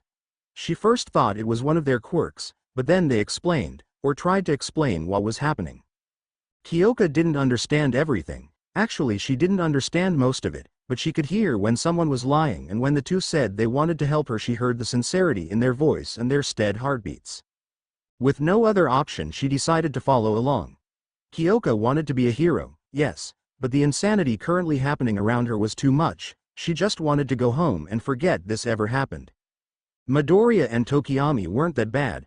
Both were trying to help her and they were actually nice to talk to when she stopped freaking out and actually tried to, after the 3rd sprint. Across the giant snake's territory, they started to talk about random things while fighting the monsters, the shadows, and Kyoka found herself chipping in. Tokiyami was a cool guy, but a little edgy. Midoriya was a mess. He could come up with plans and take the lead in a fight, but when the subject was social interactions he was unsure, almost like he wasn't used to talking with other people and was trying too hard to make up for it. The rare occasions when he did fall into a mutter storm he talked so fast even she had problems listening, but it seemed very genuine, like he was just being himself. Now they were hanging out while fighting monsters, and she was in the middle of it too, the hanging out part, not the fighting monsters one. That she would leave to the professionals. Speaking of which, they are now in the middle of fighting another group of shadows, 3.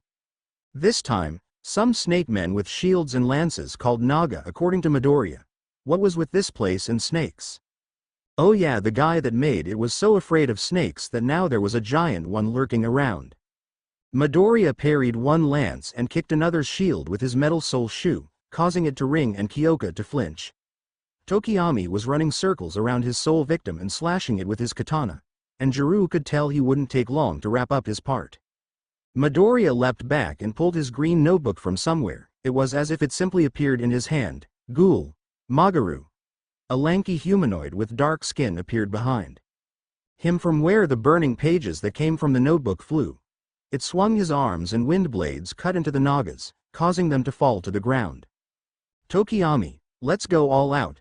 Midoriya shouted to his partner, who had just finished with his enemy. Both nodded and dashed at the snake man, blitzing in and out while attacking, faster and faster until they were only a green and black blurs. They skidded to a stop. A second later the shadows burst in a shower of black sludge. Kyoka whistled. That was cool. Her compliment earned her a nod from Tokiyami and an embarrassed blush from Midoriya. It was nothing, the green-haired boy said. Tokiyami opened his bag and searched it before frowning. Do you have any soda left? I seem to have run out. He asked Midoriya, who checked his own supplies. I think I used the last one before the last battle, sorry. Kyoka raised an eyebrow. I know moving around that much will get anyone thirsty, but didn't you think water would have been better than soda? Tokiyami shook his head. That is not the problem. The metaverse works on a different set of rules.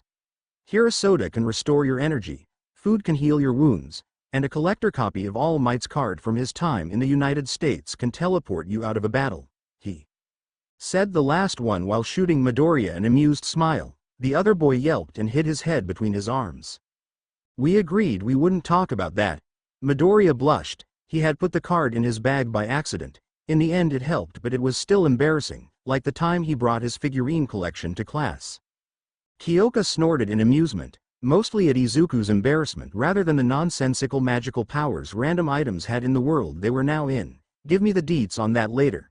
Here, I have some things with me. She picked a pack of sodas from her stock and passed them to Tokiyami, who nodded gratefully. After they recovered from the last fight, Izuku and Tokiyami checked the pagoda for anything useful. After they came up empty-handed, Midoriya updated his map and led the way to the next torii. They all paused as soon as it came into view. The gate was much bigger than the ones before, white paper origami cords dangling from it and gently swaying with the wind. The one on the other end of the bridge much the same. That's a long one. Kyoka gulped. The bridge was the longest one until now, fitting the bigger torii marking it. Considering the cognition had got really close to them each time, they would be in danger if the snake got them halfway. The pagoda at the other end was the opposite though. It was the smallest, with a single floor and the red wood it was made from completely unmarked. It was simple, but even from afar it seemed cozy. Safe. Less like an obelisk, and more like a home. Midoriya gulped. That pagoda must be the safe zone. He pointed to the structure at the end of the bridge. It was flickering slightly, a subtle glow coming from within. Tokiyami put a hand on his shoulder. We cannot falter now. Kyoka had mixed feelings. On one hand, they were almost out, on the other they would be screwed if they couldn't reach the other island in time. Before she could say anything, Dark Shadow picked her up, which still annoyed her greatly. She wasn't some damn damsel in distress. Midoriya used the spell to boost their speed and in a second they were off. They were crossing quickly, but not nearly fast enough, the path ahead of them seeming to stretch on endlessly. Beneath them the cognition began to rise. Kyoka heard it first, the water streaming from it as it broke through the surface, letting loose a roar that caused all of them to stumble. Jiro clutched her ears while Midoriya and Tokiyami regained their balance before resuming their mad dash. Kyoka stared at the giant reptile as it reared up behind them, waiting for it to give chase, but it didn't. Instead it submerged again. Her blood froze in her veins. She heard the water rippling towards, and then past them. Look out, it's trying to cut us off. Kyoka's warning was too little too late. The cognition emerged right in front of them, causing the whole bridge to shake when it burst through it and sending the three teens crashing in the ground. Dark Shadow lunged at it to distract the snake long enough for them to run, but with one snap of jaws the quirk entity dissolved, Tokiyami grunting and holding his head. Midoriya jumped to his feet and shouted, Jack Frost! Bufula! The little imp threw sharp icicles at the reptile in the vain hope that the cold-blooded creature would falter, but it only flinched slightly, the creature too big to be hurt by the spell. The cognition opened its mouth and lunged. Midoriya had only a second to make a decision to save all their lives. Omoikane. His other self appeared directly in movement, stabbing his spear at the cognition's lower jaw in a position it would stop the mouth from closing. Izuku grunted. The strain was too much for him to hold for long. Jiro, take Tokiyami and run. Kyoka could only stare. The only thing keeping them alive was the will of one boy, while she was here defenseless, useless, worthless. She hadn't lifted a finger during any of their fights, she hadn't even run across any of the bridges, being carried across by Dark Shadow. What had she done? Just watched as they struggled and then handed them a soda so they could do it again? Tears of frustration gathered in her eyes. She was angry, with this stupid situation, with the monsters trying to kill them, but more importantly, with herself. Kyoka wanted to be a hero, but how could she call herself that if she couldn't save a person right in front of her? Kyoka didn't notice the world crawling to a stop, nor how her booklet had fallen beside her. Look, such a valiant hero. Let us be sure to sing about his noble sacrifice in his grave. After all, this is everything you can do. A voice, so similar to her own and yet so different, filled the now quiet stillness of the frozen time. Kyoka gritted her teeth, her eyes being dragged to her music booklet. She didn't want that, she didn't want to be a damn victim, she didn't want to fail without even trying. Midoriya and Tokiyami had fought tooth and nail against everything they faced. Kyoka wanted to be like that, not for a grand reason, nor for a sense of obligation, but just because that's what she wanted to do. She wanted to save people, to play her music to everyone, to help the two guys that she, somewhere along this bizarre adventure, started to think of as friends. So why Couldn't she move her damn body? Are you angry? Did you finally realize that your feeble indecision between your passions will not do you any favors? The voice taunted, the same way she taunted herself when she needed to be pissed enough to stop worrying and just do something. And wasn't that just it? She wanted a lot, but if Kyoka was to transform any of her desires into reality, she needed to stop thinking and start acting. Yeah, I don't care if people say to choose between being a musician or a hero. I don't care if I keep holding myself back for stupid reasons and indecisions, and I don't care if some stupid voice thinks I'm not good enough. I'm going to be a damn superstar. I'll save us, and a lot more people, and I'll be the biggest name in the music world.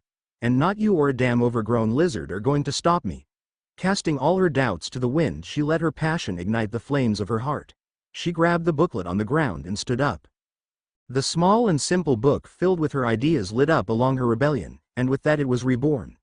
The booklet gained a deep purple color with sheet music patterns and musical notes in a lighter tone as it shifted into a record.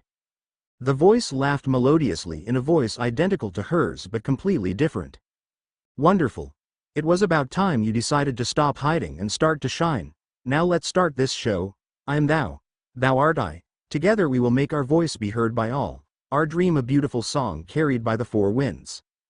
Kyoka smiled. I like the sound of that. Now let's rock it. Benzaden. With her shout, time resumed and the pages of her record danced with the wind, and from within came her other self. She was a tall woman using a purple dress with a black sash, lavender ribbons flowing around her at the beat of her steps, her feet shoeless. Her short purple hair was like Kyoka's, but her eyes are a lighter tone. In her earlobes short ribbons ended in two wind chimes that tinkle softly at the breeze. At the persona's left hand was a booklet similar to Kyoka's record. In her right a thin light green saber with purple flowing lines engraved into it, the weapon marked by tiny holes, their purpose known when Benzaden brought the handle to her mouth and with a breath produced a sharp note. Midoriya and Tokiyami stared with wide eyes, as Kyoka's awakening was complete. Let's not leave our fans waiting, just say the word.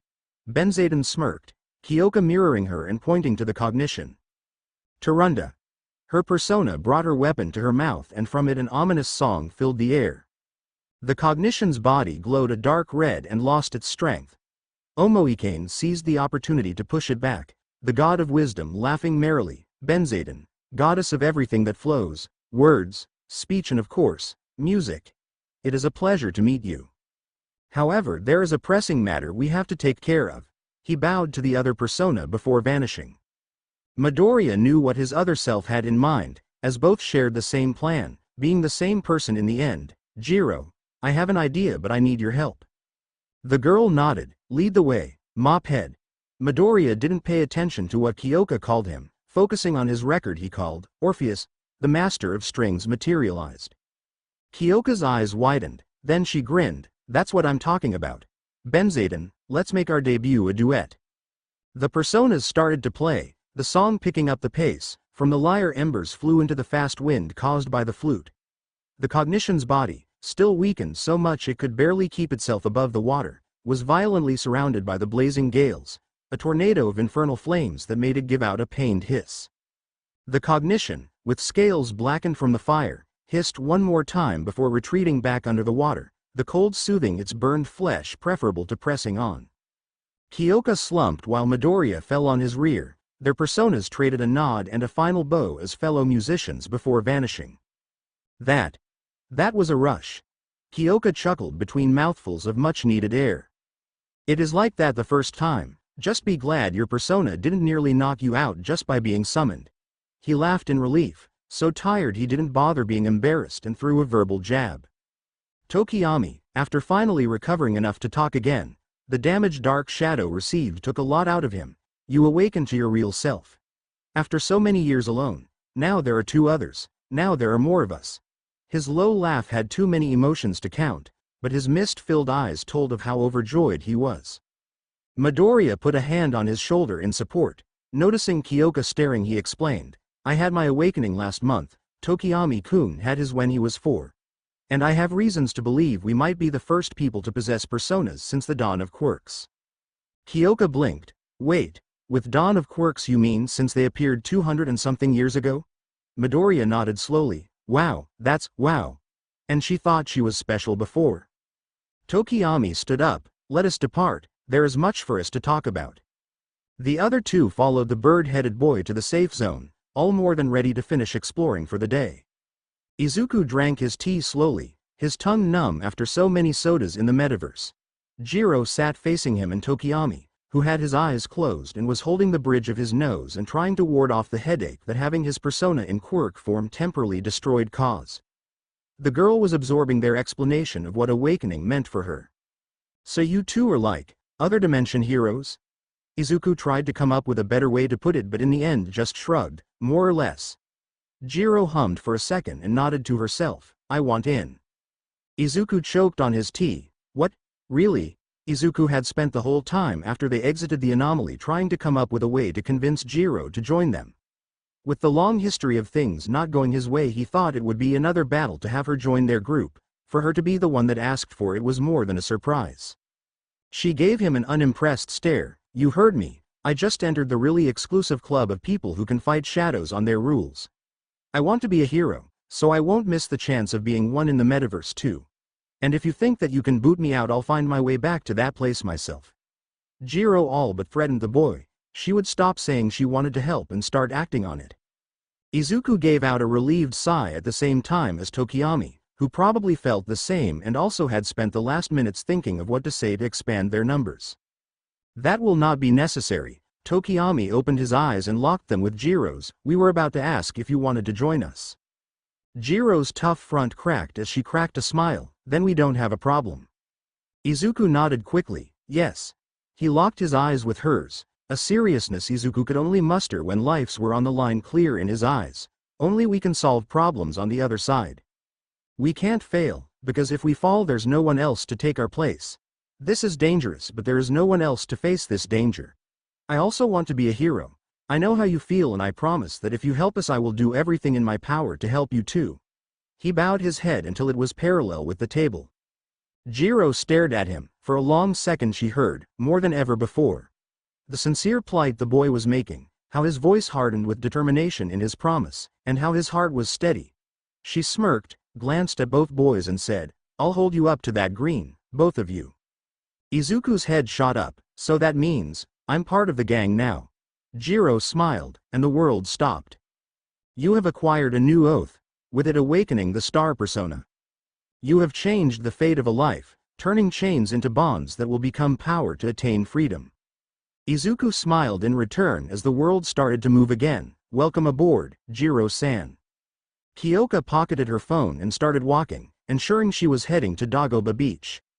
She didn't know why the others wanted to meet at a dump, but it was honestly not the weirdest place they could hang out, seeing as the last one was a maze of islands and monsters with the bonus of a giant snake.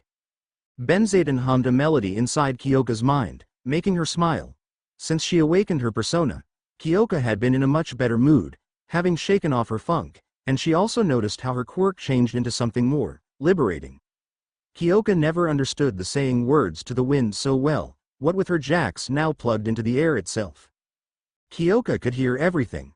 Words, whispers, feelings, and the very flow of the world. It was like the most beautiful and complex orchestra to ever exist, performing a never-ending spectacle.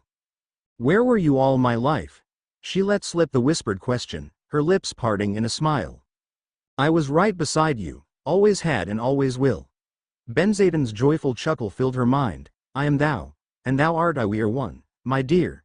Even before I assumed this form, I was the other side of your coin. Am I going to start speaking fancy mumbo-jumbo too? Don't be a rascal now. Her other laughed. Our companions have their own way of being. You noticed it, haven't you? Oh, she had. Kyoka could see, or better said, hear how much of a dork Tokiyami was. He spoke with flowery words because he found it helped convey the beauty of a world Tokiyami could see so much more of. He acted like a lord for, in a place where his perception of himself mattered more than anything, he could be the valiant knight he wished. Midoriya was on the opposite side. He didn't know how to express himself, not in a way that others could understand at least. The muttering that sometimes got out of hand was not only an endearing trait. It was the consequence of the boy trying to speak at the same speed he could think. Her new friends and partners were lovable idiots with big brains and even bigger hearts, so all in all, they were pretty good company. Kyoka sighed, damn, not even a day, and I'm already attached. Having them fighting tooth and nail for your well-being tends to do that. The goddess snarked at her, now make haste.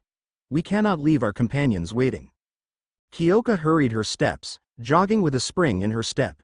In no time at all, she reached her destination and grimaced at the view of piles of scrap covering everything the eye could see. This place is a mess. It only became more so when one of the mountains of garbage toppled, a squawky yell of timber. The only warning she got before it crashed down. From the crash site, a dirty Midoriya walked to her. Jiro-san. Good to see you. He patted some sand from his hair. Sorry about that, Tokiyami-kun, and I got carried away. He scratched the back of his head and gave an awkward chuckle. Says the guy who suplexed a washing machine on my head. Dark Shadow complained while Tokiyami approached them, the Quirk manifested persona cackling and flexing his arms, but that's not enough to keep me down. Yes, your tenacity is commendable. Tokiyami chuckled and shook his head. However, we have more pertinent matters to discuss. Kyoka rolled her eyes in amusement. As she said, lovable idiots, okay, dorks, you two have a plan on how we can pass that stupid snake. Midoriya's eyes brightened. I wouldn't say a plan, as I couldn't test my hypothesis yet. Still, I think my idea has merit. He went to the stairs connecting the beach to the street and brought a cardboard box with him. I bought a set of Edgeshots Ninja Toolkit online. You're a fanboy. Yeah, I can guess that much. He blushed at Kyoka's jab. That's not important. He opened the box and pulled out a pouch. This is. Tokiyami grabbed the pouch and peeked inside, seeing various black pellets, and pray tell, what is this? Midoriya grinned, smoke bombs. His words made Tokiyami's eyes shoot wide, the raven-headed teen staring at the bag in his hand as if it was made of gold.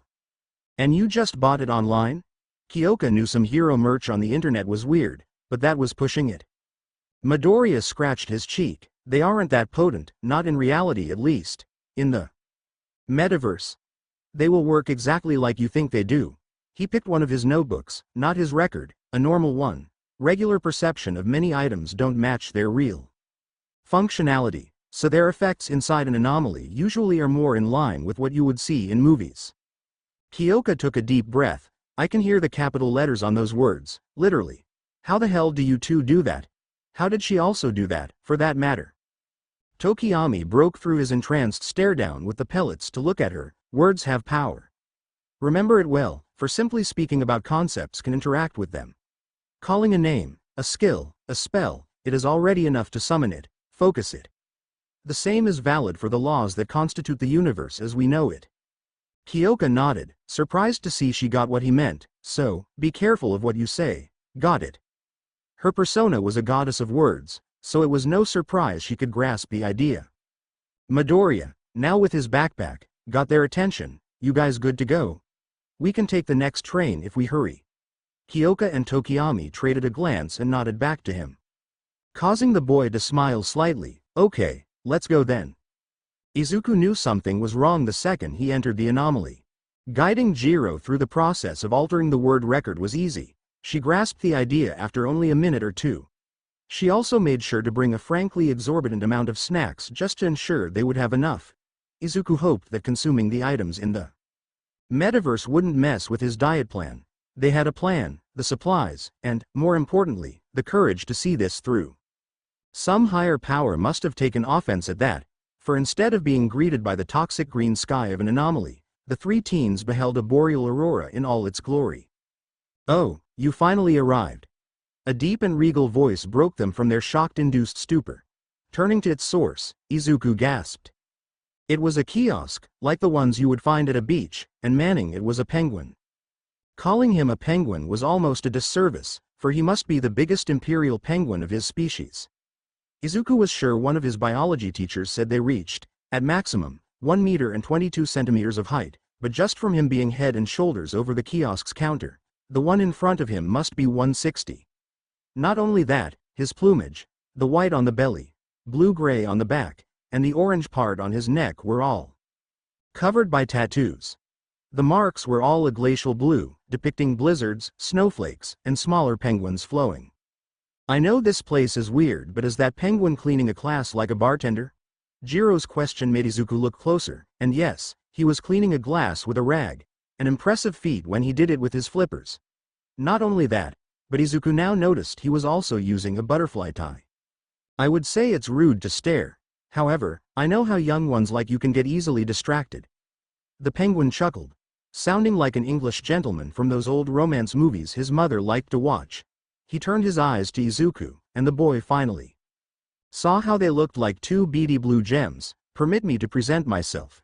I am Balthazar, and it is a pleasure to make your acquaintance. The now named Balthazar bowed slightly. Another one talking fancy. Izuku heard Jiro grumbling, but he was too focused on something else to call her out. Nice to meet you, Balthazar-san. Huh, you wouldn't know someone named Igor, would you? Izuku was certain that, if not by the timing, then by the same feeling he got from the other inhabitants of the Velvet Room that Balthazar was also from there. Indeed, I do, although I have not seen him in quite a long time. Balthazar chuckled. I wonder if he still remembers me. Midoriya.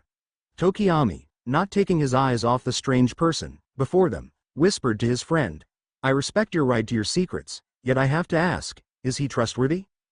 Jiro chimed in, he didn't lie. The girl glanced at him, and his heartbeat is steady. I doubt he's planning on fighting us. Indeed, I am not. Balthazar interrupted their conversation with a chuckle.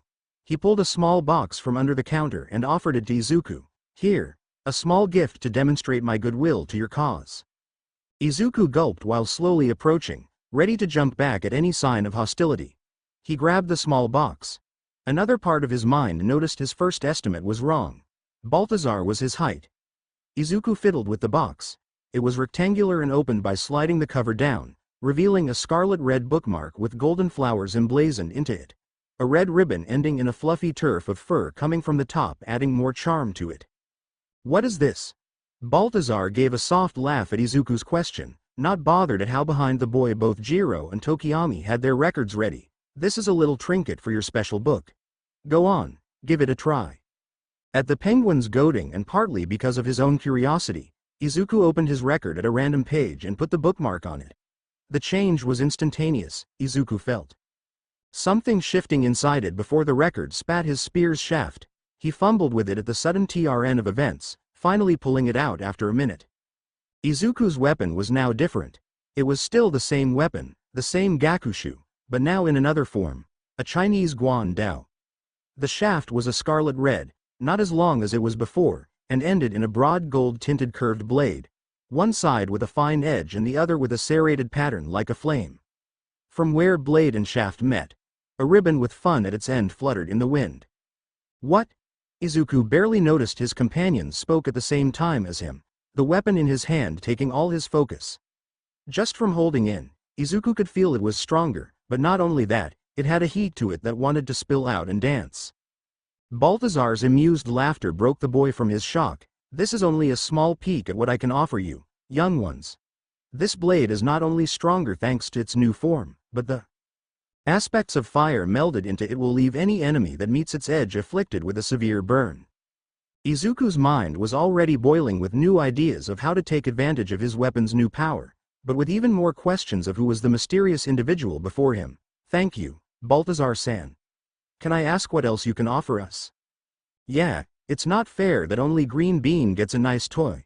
Now deciding that Balthazar was okay in her books, Kyoka walked closer. Now, I cannot give all my stock away like that. Balthazar went under his counter and stood with another item in his hand. However, I would be willing to trade my wares for these. He put on the counter what looked like a seed, one the size of a tennis ball. It had silver strings enveloping it, with what looked like gemstones encrusted on the surface. I saw this before. Fumikage, having also walked closer, picked the seed to examine it and nodded. There are some trees in larger anomalies that produce them. I never discovered their use, and as the trees are always watched by many shadows, I decided to avoid them. Yes, they are called Eden seeds. I know that acquiring them can be a hassle. Nonetheless, I assure you that it will be worth your while. Izuku believed him. If Balthazar was willing to trade with such a precious item as a free sample, then Izuku could only imagine what the group could get while paying for it. He traded a look with Fumikage, then Jiro, and they all nodded. We will make sure to keep an eye out for them. Where can you find you again, though? We plan to get rid of this anomaly. Balthazar waved a flipper as if to physically brush off his concern. Don't fret, young one. You will find my humble business in safe zones, no matter which one. They traded glances and shrugged, not wanting to argue how he would do that. The penguin waved them off. Now move along. You all have much to do. Good luck, young hero. He shot Izuku a knowing look. Before Izuku could say anything, the aurora descended over them like a curtain. When he blinked the spots off his eyes, they were on the border of the safe zone they found on their last dive, with the aurora blocking a part of it. Weird, but again, what isn't in this place? Jiro rolled her eyes and slapped the boy's arms. Come on, I want to be done with this place. She opened her record, from where a purple handle came. Jiro grabbed it and pulled a thin gray saber with holes going down its length. Like her personas, I also want to give Chawa a try. Tokiyami chuckled under his breath. Harmony, fitting. Thanks, now let's rock it. Izuku had to admit that he was having fun. Scratch that, he was having a lot of fun. First, his idea worked. The smoke pellets created a comically large cloud and made them practically invisible, making crossing the once dangerous bridges a breeze. Second, Jiro was a godsend in battles. Her persona was made for buffing and debuffing, and her wind skills helped with elemental coverage. Not only that, she didn't have a problem in passing one of them a snack mid-battle and buying enough time for them to wolf it down. He only had to make sure Jiro didn't get hit by any fire, as Benzaden was weak to it like. Omoikane was weak to curse and Tsukuyomi to nuclear. Izuku still shivered at Tokiyami's retelling of how he learned that, and speaking of flammable things, Izuku's new weapon was almost unfair. Getting used to the Guandao took some time, but when Izuku finally got the hang of it, he danced with the flames the weapon manifested with its new power, switching from his usual style of thrusts to more slashes and spins. Each shadow he attacked went up in flames, burning little by little until they turned to ashes if Jiro didn't come up with a Garula spell to fuel the fire. One of those occasions let them learn about technical strikes. Combining an ailment with a matching attack could boost its strength and even bypass the damage negation of some shadows. Izuku was beginning to think his luck was finally turning up. It probably wasn't, but he could hope. As if a divine omen was sent to confirm his thoughts, the group found one of the Eden trees, as Izuku began to call them, in one of the islands further into the anomaly. You weren't kidding when you said a lot of shadows like to mob those things, Tokiyami. Jiro tsked, looking over the almost 24 enemies standing under the silver tree full of precious seeds. It was a decent size, reminding them of a full-grown apple tree that seemed to glow with a pale light. So, what's the plan? I doubt we can take them all. That will not be necessary. We only need to gather the seeds, making a battle pointless. Tokiyami fumbled with the pouch of smoke bombs and passed them all one. We can simply create a distraction and rob them blind. The girl grinned, hardcore, but not very heroic when you put it like that. Izuku agreed. Let's not think too much about that. Ironic coming from him, he knew, but Tokiyami's right. We don't need to fight. I still think that it's better if one of us creates a distraction before using the bombs, at least to make the shadows get away from the tree. Tokiyami looked from side to side, seeing that the island they were now was large, with the Eden tree off-center and close to the left edge. They could attract the shadows to the opposite end, grab their spoils and run for the Torii while still under the effects of the smoke if they were fast enough. Insightful as always, my friend. Who should be the decoy? Izuku blushed slightly at the compliment, not used to it. Making a quick scan over his persona hoster, he saw that he had covered most elements, and as the mob of enemies was very diverse, it was better if he was the one to act as bait. I'll do it. You and Jiro also can use your quirk to gather the seeds faster. Jiro shrugged, accepting the logic. Good enough for me. Just let me buff you first. She picked her saber and brought the handle to her mouth, using it to produce an encouraging song and cast the spell to make Izuku more resistant. Thank you. Get ready. On my signal, you guys can start.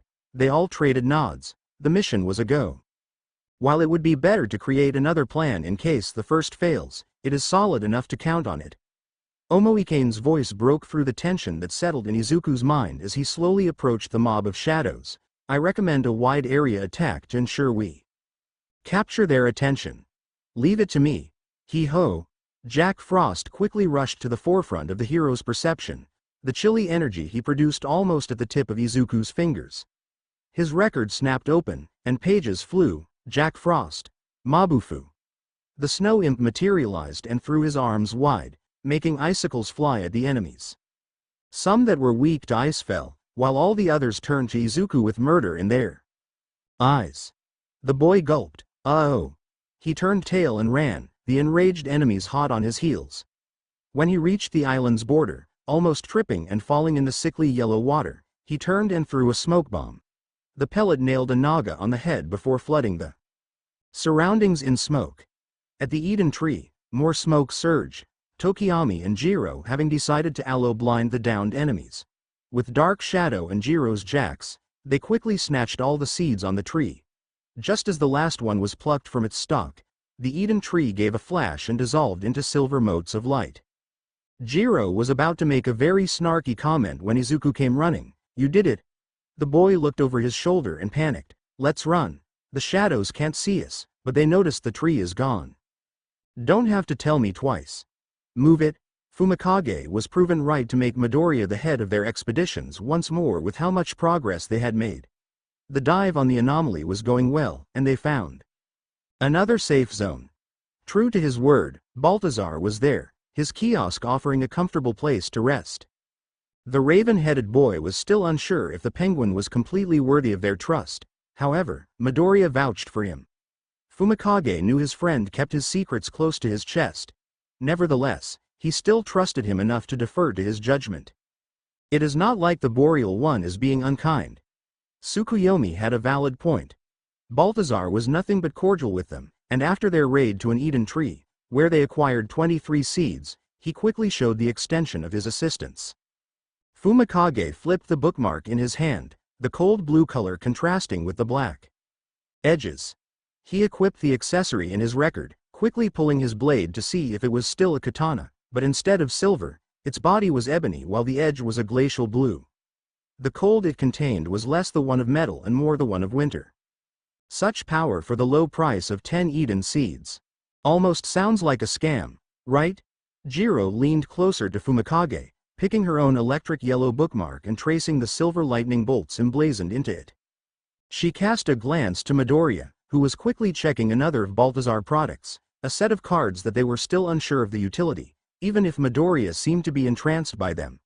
But Green Bean over there thinks the guy is cool, so what the hell? Jiro snapped her record on the bookmark and pulled the now silver handle of her saber.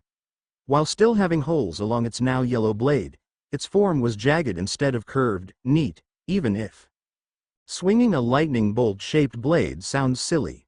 They waited while Midoriya decided what to purchase, killing time examining their weapons' new forms. In the end, their fearless leader took 10 minutes to decide on 3 cards and used the last of their Eden seeds to pay for them. They bid Balthazar goodbye and went back to their anomaly spelunking. "Mind telling us what those are?" Fumikage asked after Midoriya started to fumble with his new cards, having lost the battle against his curiosity. "Oh, of course not. These are skill cards. I can use them to teach my persona's new abilities." He happily showed one of the cards, a blue one with ice chunks and its name on the top. "With this, I can teach Mabufula to a persona. So we can branch out our skills?" Jiro hummed and picked another card, this one purple with psychedelic patterns on it. "Seo, sounds cool." Izuku scratched his head, looked down, and spoke nervously. "No, sorry. Only I can use them, it's a wild card thing." He was sure a scalding remark would follow, but Jiro just passed the card back and patted his shoulder. "Don't sweat it. You have your own tricks, nothing wrong with that." Tokiyami chuckled and nodded to Izuku. "Indeed, I doubt any of us would be as capable of wielding multiple personas as you. Don't fret over your strengths, my friend. Instead, be happy to have more ways to contribute to our cause."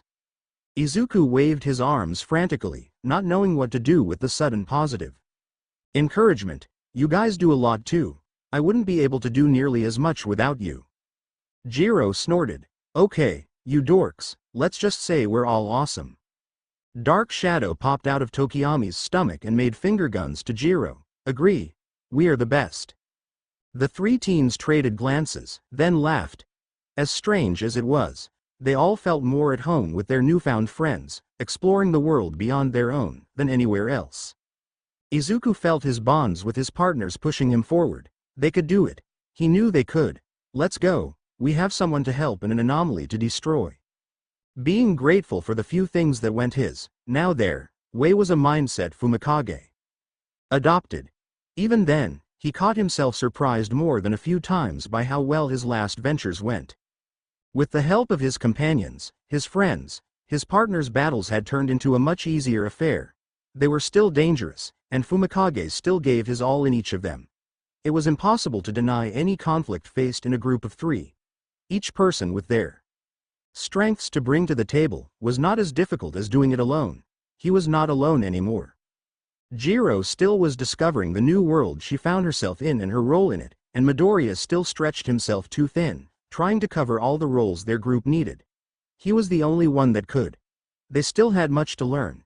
However, Fumikage was more than willing to teach. I see we are committing to a mentor position in the future. Tsukuyomi gave a low chuckle. It has merit, in sight of our aptitude to it. Indeed. And, as UA employs various heroes as teachers, we have a precedent on which to base ourselves. Although, let us leave drawing a career plan for a more opportune moment. Fumikage shelved the conversation for another time and concentrated on the ongoing battle. Anu swung its heavy-muscled arm at Fumikage. Still, with Tsukuyomi's natural resistance to physical damage and having braced himself beforehand, the attack for a shadow many times his size was negligible. He pushed the foe back and made a quick slash with his blade. Sukiakara's new form overflowed with its frigid power, the katana inducing an affliction and freezing the new solid. My turn. Jiro announced with a shout, closing in and jabbing her jacks into the ice statue. With a simple pulse of sound transmitted directly into the frozen shadow, it burst into tiny crystals.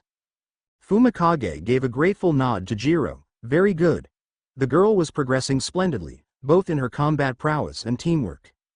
She shot him a thumbs up. Thanks, Orpheus, Miragian. The voice of their third member snatched their attention, and just in time to see the persona disintegrate the 2 shadows that Midoriya was facing with a strong fire spell. The master of strings bowed as if before an audience and faded in blue cinders. Midoriya took some deep breaths while leaning on his spear, giving both Fumikage and Jiro a victorious, if slightly awkward, smile. They took a moment to catch their breath and proceeded. Jiro hummed a low tune, then suddenly stopped, a random thought. The most dangerous kind. His snark earned Fumikage a snicker from the girl.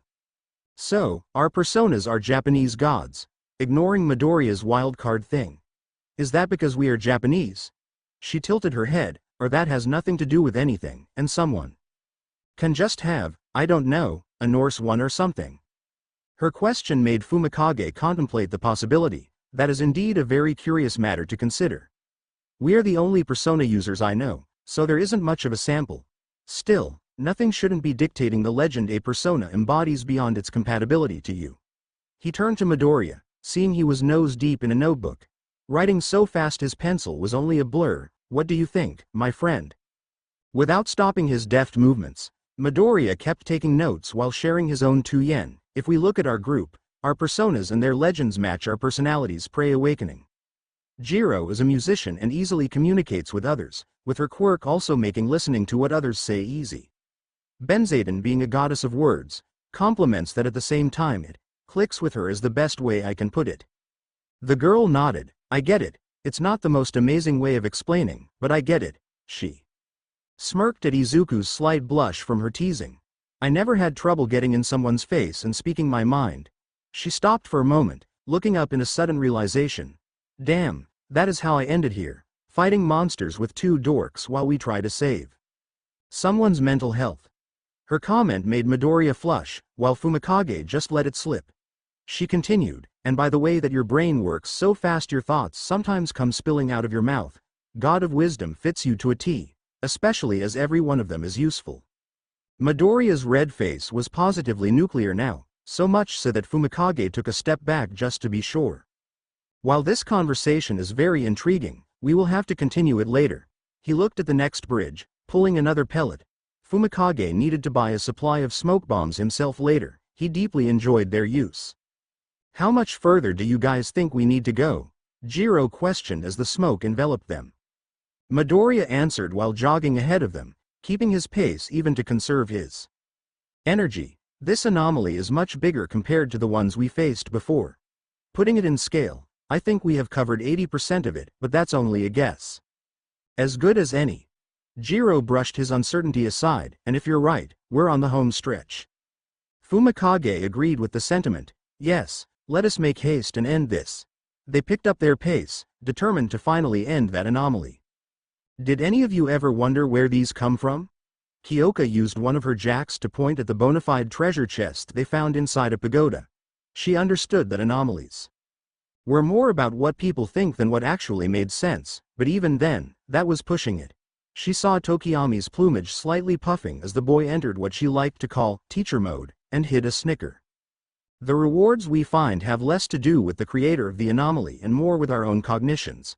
While we are not the focus point, the anchor, which sustains this space, we still interact with it in more than one form. He waved at the chest. This is nothing more than a subconscious idea that our efforts deserve some type of recompense, which manifested itself after maturing enough in our subconscious and melding into the anomaly.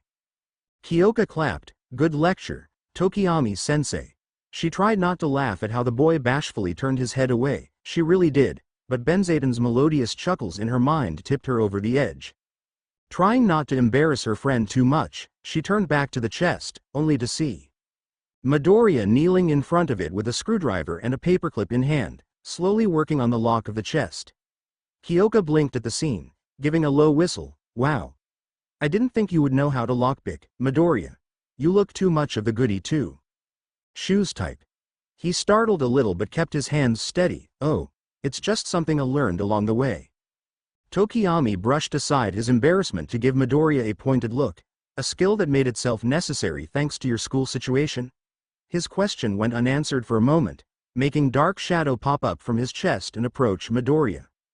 The Quirk manifested persona threw a shadowy arm over the boy's shoulders. Come on, you can tell us. We won't judge you for dealing with crap the way you could, and I promise that we won't go to your school to break some people's legs. Kyoka put two and two together and suddenly felt a strong desire to beat someone up. Midoriya was awkward, shy, and meek, but he was a good guy through and through. If anyone was giving the boy crap, she was more than fine with some legs being broken. Breathe, my dear, we can plot righteous retribution in the hero's name another time. The gentle breeze of Benzaden's words helped clear Kyoka's mind. The girl took a deep breath and walked to Midoriya's side. I don't promise it, but I'll try to keep the leg breaking to a minimum. She gave his arm a soft punch. We're a team, right? If we can count on you, then you can count on us. The boy bit his lower lip, tears gathering at the corners threatening to spill. Thanks. It's nice to have people to trust like this, but don't worry. He looked up at them, a shy smile breaking through. I won't let unimportant things like that drag me down. Tokiyami walked to his other side, a serious look on his face. They were not unimportant, Midoriya. If they affect you, they are important to you. Do not hesitate in asking for help. A tear finally spilled from Midoriya's eyes, but before he could say anything, the chest opened with a click. The lip snapped open, revealing the treasure inside. Kyoka didn't know what the blank card, the black slip of paper, and the tattered robe were supposed to be, but Midoriya knew if the way his smile grew to blinding proportions was any indication. I suppose you know what those items are. To Kyoka's surprise, Tokiyami also seemed to be confused about the chest contents. Midoriya nodded, but he seemed unsure of how to answer. Kyoka marveled at the sound of his mind working through his thoughts and transforming them into words. It was like hearing thousands of raindrops turning into a pound. Finally, he spoke. Those items are inherently malleable, like blank slates. They can become something else if injected with power. Tokiyami looked down pointedly, making Kyoka follow his gaze to the metal sole shoes on Midoriya's feet. Like your footwear? I wondered where you had acquired such good quality ones. They are on par with some support items. And those are hell to get, was left implied. Midoriya nodded sheepishly. Yes, I used the Legend of Aberith to improve my shoes. Thankfully, they were compatible, but those can accept basically any legend. Kyoka looked at the items again. The idea of gaining some cool equipment was nice, but then she grimaced as the cost for them registered. Wait, you would need to sacrifice your personas to transform them, right? Her answer was a shrug. She didn't feel comfortable with her friend burning through his persona's stock to get her stuff. Midoriya noticed her hesitation and brushed off her concerns. I can always get more, and I usually itemize personas I was going to replace anyway. Tokiyami and her traded a glance, if you're sure. Both couldn't imagine how losing a persona would feel, but Midoriya seemed fine with it. Maybe it was okay as long as it wasn't his main one? It is ultimately your choice, however, please do not sacrifice Omoikane for such a process. It looked like Tokiyami agreed with her. Of course not. Midoriya clutched his record to his chest. Apparently, even he drew the line there. Glad to see we agree. Now let us proceed. Tokiyami gave a last pat to Midoriya's shoulder and turned away, hand already fishing another smoke bomb. Kyoka stopped to snort at seeing how much he liked the things. That boy was too dramatic for his own good. She also didn't forget their previous talk. If someone messed with her friends, Kyoka would give them a piece of her mind. That you can be certain. Benzaden's suave presence grew heavier, showing Kyoka's feelings in the matter. The hero and the magician defended us. Nothing fairer than returning the courtesy. Preaching to the choir, sister. Izuku was glad for Orpheus's constant musical presence in his mind, the melodies helping him structure his thoughts more cohesively. Still, the tense tune he now strummed in his lyre wasn't helping Izuku's nerves, even if it was appropriate. Looming over the trio was the last pagoda, and unlike all the others before, that one was a gargantuan monument with an almost divine aura to it. The tower was a mix of ivory walls and ebony tiles that went up until it touched the very heavens, the last section of the pagoda just shy of the toxic green clouds above. However, that was not what caused Izuku's heart to skip a beat. No, it was what he saw at the very button of it. It isn't an island. What? Jiro shot him a questioning glance before following his line of sight, her eyes widening when she discovered what Izuku did. Every single pagoda before was located on an earth island, demarking the shadows' territory, but the one in front of them was on a wooden platform. That fact meant it was in the cognition's territory, something fitting considering that the person that created the anomaly felt powerless and helpless against the villain who attacked them in their place. The sensation of not being safe in their own house manifested in the metaverse, and in the worst way possible for the three teens. Tokiyami huffed, taking his hand away from the pouch on his belt. My friend, I hope you have one of your brilliant plans, for we will most certainly need it. The investment was worth its cost. Omoikane voiced Izuku's thoughts inside his mind while the boy opened his backpack and pulled out an item he almost decided not to buy. Thankfully, his fanboy tendencies spoke louder and finally paid off. Izuku showed Tokiyami and Jiro the miniature ninja decoy from Edgeshot's deluxe ninja toolkit, which completely drained Izuku's wallet. I have one, but the timing will be tight. He gave them only slightly awkward grin. Izuku's idea was simple, use the decoy's effect to draw the cognition's attention to the bridge before and run like hell. If they were fast enough, then they could meet with the shadow in the pagoda and talk to it. Izuku's whole plan depended on them being able to convince the shadow it was safe and make it return to its real self before the cognition appeared, but that was better than fighting the giant snake. Tokiyami grabbed the decoy from Izuku's hands and nodded, this will do. I will set the bait, prepare yourselves. Hold your horses, mister. Jiro pulled her record and called Benzaden, casting Tsukukaja on the raven-headed boy. Now, you can go, and don't go dying on us, K? Tokiyami smiled and marched away, offering a wave with his free hand without turning back. I still have much to live for. We all do. Do not worry. I will always make sure we come back safely. Izuku and Jiro looked at Tokiyami's back in awe, marveling at his confident aura. The girl snickered, shaking her head. Yup, too dramatic for his own good. But damn, he can be cool when he wants. Izuku smiled, voicing his agreement. Yes, I'm glad I got to meet him. You and me both, but don't tell him that. Jiro shot him a mock glare. Can't let it get to his head. That startled a laugh out of Izuku. I doubt that.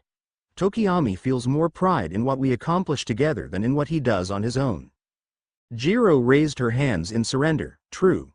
A moment passed before she smirked. I'm calling him Tokiyami-sensei from now on. Izuku saw the teasing for the good fun it was, a refreshing feeling compared to the mean, spirited jabs he was used to. Just as he opened his mouth to answer, Tokiyami came running. Hurry! Jiro was a second faster than Izuku at buffing their speed. The green light of the spell served as a sign for them to start running like their lives depended on it, because the moment they crossed the gate, it did. The sound of their feet hitting the planks of the bridge was deafened by their pounding hearts. Each second that passed only made their anxiety rise. Was the bait enough? Would they have enough time? Jiro stumbled beside Izuku. It got the decoy. Izuku's brain almost descended on a tangent of the maximum distance of Jiro's hearing, but the high-paced tempo of Orpheus's lyre helped him keep focused. He quickly went through the numbers of how much time they had, frowning slightly. It will be just enough. Make your words count. Omoikane's encouragement was welcomed, but Izuku had no idea what he could say. A notion that only strengthened when they reached the interior of the pagoda. Sitting in the middle of the large and bare room was a man in his mid-20s. He wore an open blue kimono over a black band shirt Izuku didn't recognize, and jeans. The contrast of his colorful clothes with his pale skin was only made stronger by the effects of his quirk. The man's skin was littered with spots of permafrost, the icy chunks breaking and flaking off, only to be replaced with new layers. Even his shoulder-length, ice-blue hair had its tips frozen like icicles. No, and no. Please no, leave me alone. The shadow shouted at nothing while shrinking into himself. The man clutched his knees and sobbed silently, his tears freezing before hitting the ground and shattering when they did. That's our guy. He looks like a normal person. Jiro didn't stop looking over her shoulder even while asking, the tension clear on her frame. She was the only one that could hear the cognition coming, but it was easy to share the sentiment of growing panic. Tokiyami answered her hushedly, afraid to spook the shadow even more. That is the difference between a person's shadow to a wild one. The sense of identity that remains even in the subconscious makes them assume appearances similar to their physical forms, with one main point of dissonance. Just as he finished, the shadow noticed them, the glowing yellow eyes wide with panic and fear. What are you kids doing here? It's not safe. You have to run before it comes back and grabs you too. Izuku took a deep breath. He needed to focus and help this poor man who still cared about others even in a situation like the one he faced. We're here to help you. The villain attacking you is a known one. The heroes and the police are already on the case. All true. Even if the events had already transpired and the villain was behind bars, the knowledge that help was coming would help the man to calm down. And it did. The shadow stopped shaking, the iron grip on his legs relaxing. Thank God. I thought it would. He choked on the rest of his words. You will be fine, but it isn't safe here. We'll take you somewhere secure and let the heroes take care of it. Izuku approached slowly, hands visible to show he meant no harm. He kneeled before the shadow and continued softly, You're more than brave for hanging on for so long. Now leave the rest to the authorities. Yes. Whatever the man was about to say was cut short by Jiro's warning, Look out. Izuku felt the ground shake. Moving purely on instinct, he grabbed the shadow and jumped away just as the snake's colossal form broke through the pagoda's wooden floor, sending splinters flying and the whole structure shaking. Tsukuyomi. Tokiyami's battle cry was followed by his persona crashing on the cognition with all the strength the wrathful god had. That gave Izuku enough time to grab the catatonic shadow and run for safety. The hero left the man propped against one of the ivory walls, hand already on his record and ready to draw his weapon. Shooting the man one last look, Izuku gave him the words every victim of cruel villainy wished to hear, Don't be afraid. We're here now. Arming himself with his Guan Dao, Izuku turned and joined his partners in their desperate stand against the titanic snake, not noticing a new light shining in the shadow's eyes. Izuku's mind went into overdrive, collecting every single scrap of information he could perceive and rushing to formulate a plan. The cognition was confined in a closed space, the walls and ceiling limiting its movement somewhat, but it still could reach and attack them. Even still, their best bet was, surround it, keep the pressure, and don't let it focus on any one of us for too long. Easier said than done. Jiro yelled back but followed his idea either way. She rushed to the opposite side as Izuku approached, the three endings circling the cognition with equal distance between each other. She saw Tsukuyomi being batted aside and gritted her teeth.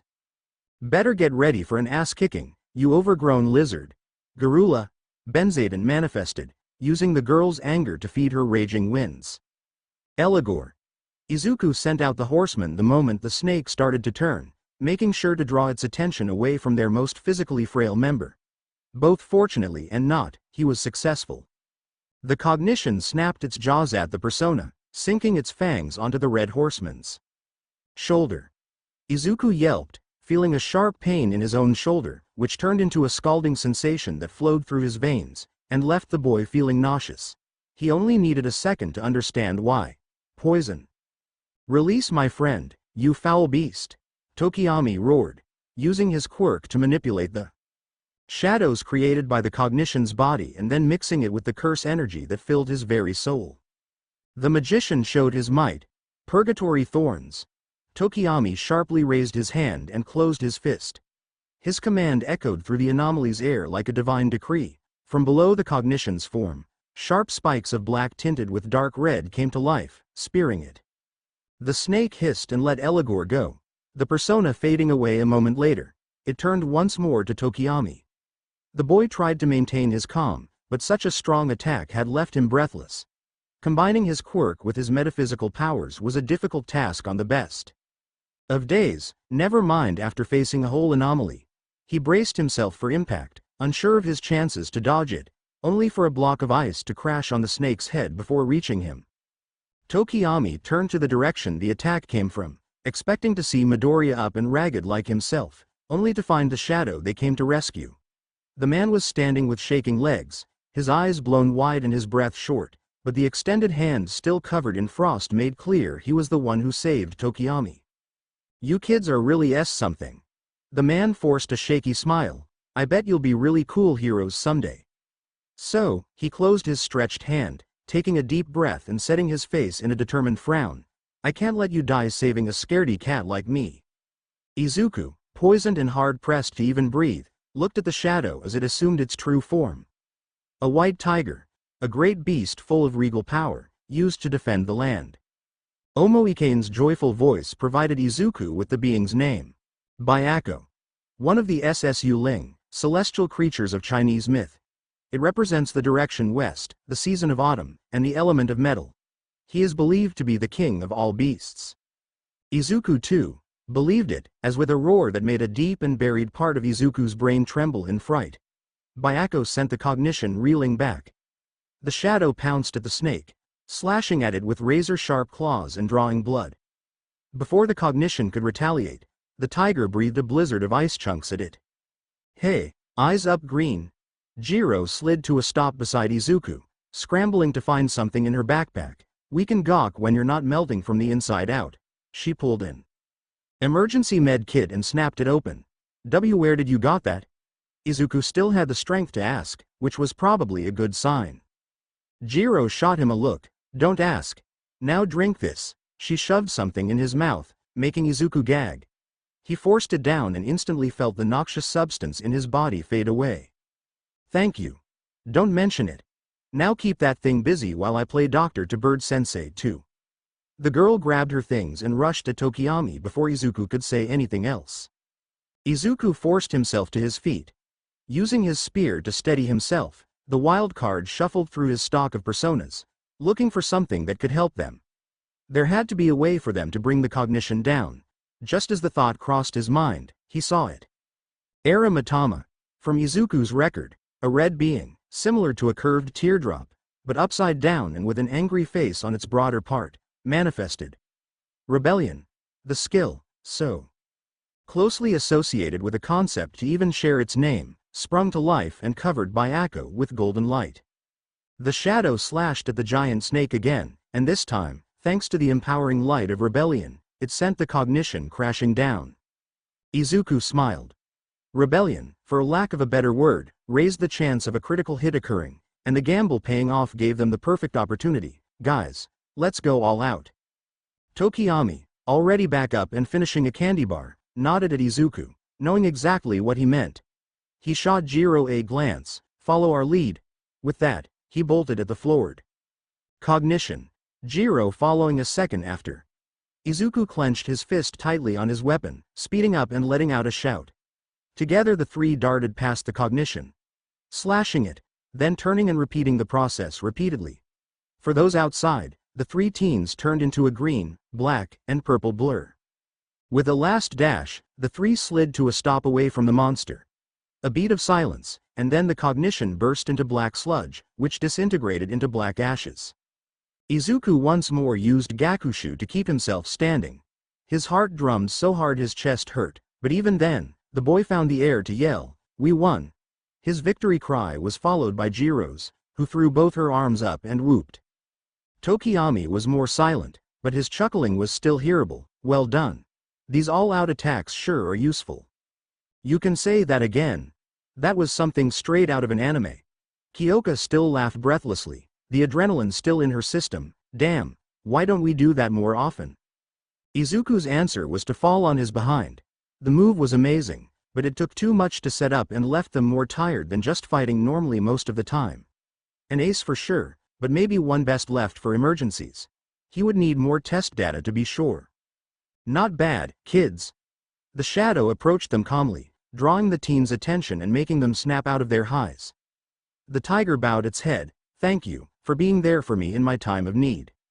Izuku mustered the energy to smile. "We were just doing what any hero would." Byako chuckled. "I believe the future will be in good hands with heroes like you in it." With those last heartfelt words, the shadow started to glow. With a bright flash it disappeared, back to its real self. Izuku felt Jiro and Tokiyami's hands landing on his shoulders, and only then he noticed he was crying. "Come on. Let's go celebrate a mission accomplished." The girl grinned at him, not pointing out the tears falling from his eyes. "Yes, nothing fairer than treating ourselves, don't you agree?" Izuku looked up at his friends. His friends. They weren't just companions. They were partners in this strange life they found themselves in. The young hero rubbed his tears away and smiled brightly as a second layer formed on the bond of the star and a third on the magician. "Let's go." Izuku walked into the velvet room with a triumphant smile on his face. The soft sound of Aria of the Soul, as Angela told him it was called, greeted the boy. He walked to his usual spot while shooting the tapestry wall a look. The magician one was brighter since the last time he saw it, and it wasn't the only one. The star presented the scene of a young woman in purple robes at the edge of a river with an instrument in hand. From it, flowing lines poured into the waters and the land around her. Still, the woman had her eyes up at the brilliant stars above her and all the wonder they carried. The stronger glow from their growing bond made the scene even more beautiful. All of them did. With each passing day, Izuku found more and more people willing to support him, and he in turn promised to help in any way he could. "Welcome." Angela's excited greeting broke Izuku from his musings. The attendant waved him closer, a large smile on her face. Izuku ignored how her eagerness made his cheeks warm and took his seat. "Hi. What got you so excited?" Angela gave a soft squeak before composing herself. Clearing her throat loudly, she spoke in a more dignified manner, trying to look professional. "With your recent growth, you have become strong enough to hold more personas in your possession." "Really?" Izuku's outburst surprised even himself. The boy blushed and apologized hastily. Igor chuckled at the young one's antics, always finding them amusing. "Yes, hero. With the strength you conquered in your expeditions and the one achieved with the refinement of your oaths, you reached new heights as a wildcard." The long-nosed man softly clapped in a sign of praise. "Now, you are able to hold 10 different personas within you." To say Izuku was overjoyed would be an understatement. Not only did he have 2 new slots to fill with new personas, but each one could help him cover the aspects his team lacked. Without sacrificing each of their individual composition, he knew he could be very nitpicky with min-maxing his personas just like he did in most games he played, but when the subject was his power and the safety of his friends, Izuku wasn't taking any chances. "So, what would you like to do first?" Angela asked with a blank record already in hand, just as excited as Izuku. Izuku considered his options, deciding to first fuse the members of his holster falling behind on strength, and then see what else he could summon before repeating the first part with the new additions. "Let's fuse Ghoul and Ippon Dadara first." "Sure." The attendant rushed to prepare the process, bolting from one side to the other while strapping the records into place. Izuku got caught in Angela's haste and also ran to transfer the selected personas to the suspended empty records. Igor watched it all with an impassive face, knowing very well what carelessness would lead to. He closed his eyes and sighed, at least that would be a lesson. Angela and Izuku finished the preparation and watched as the suspended books started to bleed ink in the ever-fascinating process of fusion. The ink containing the very essence of the legends held inside the records flowed down the pipes, until one of them burst, earning shocked cries from the duo. A loud clang and the first piece of the chain reaction of chaos fell, taking with it more parts of the contraption. In the end, the ink that fell on the blank record wasn't a controlled stream but a positive waterfall that stained most of that corner of the room. Finally, a last lonely pipe rolled closer and weakly bumped against Angela's feet. The girl stared with dead eyes at the catastrophic mess that just transpired. Angela let her head fall to hide her misting eyes. Sorry, she half-sobbed the word out.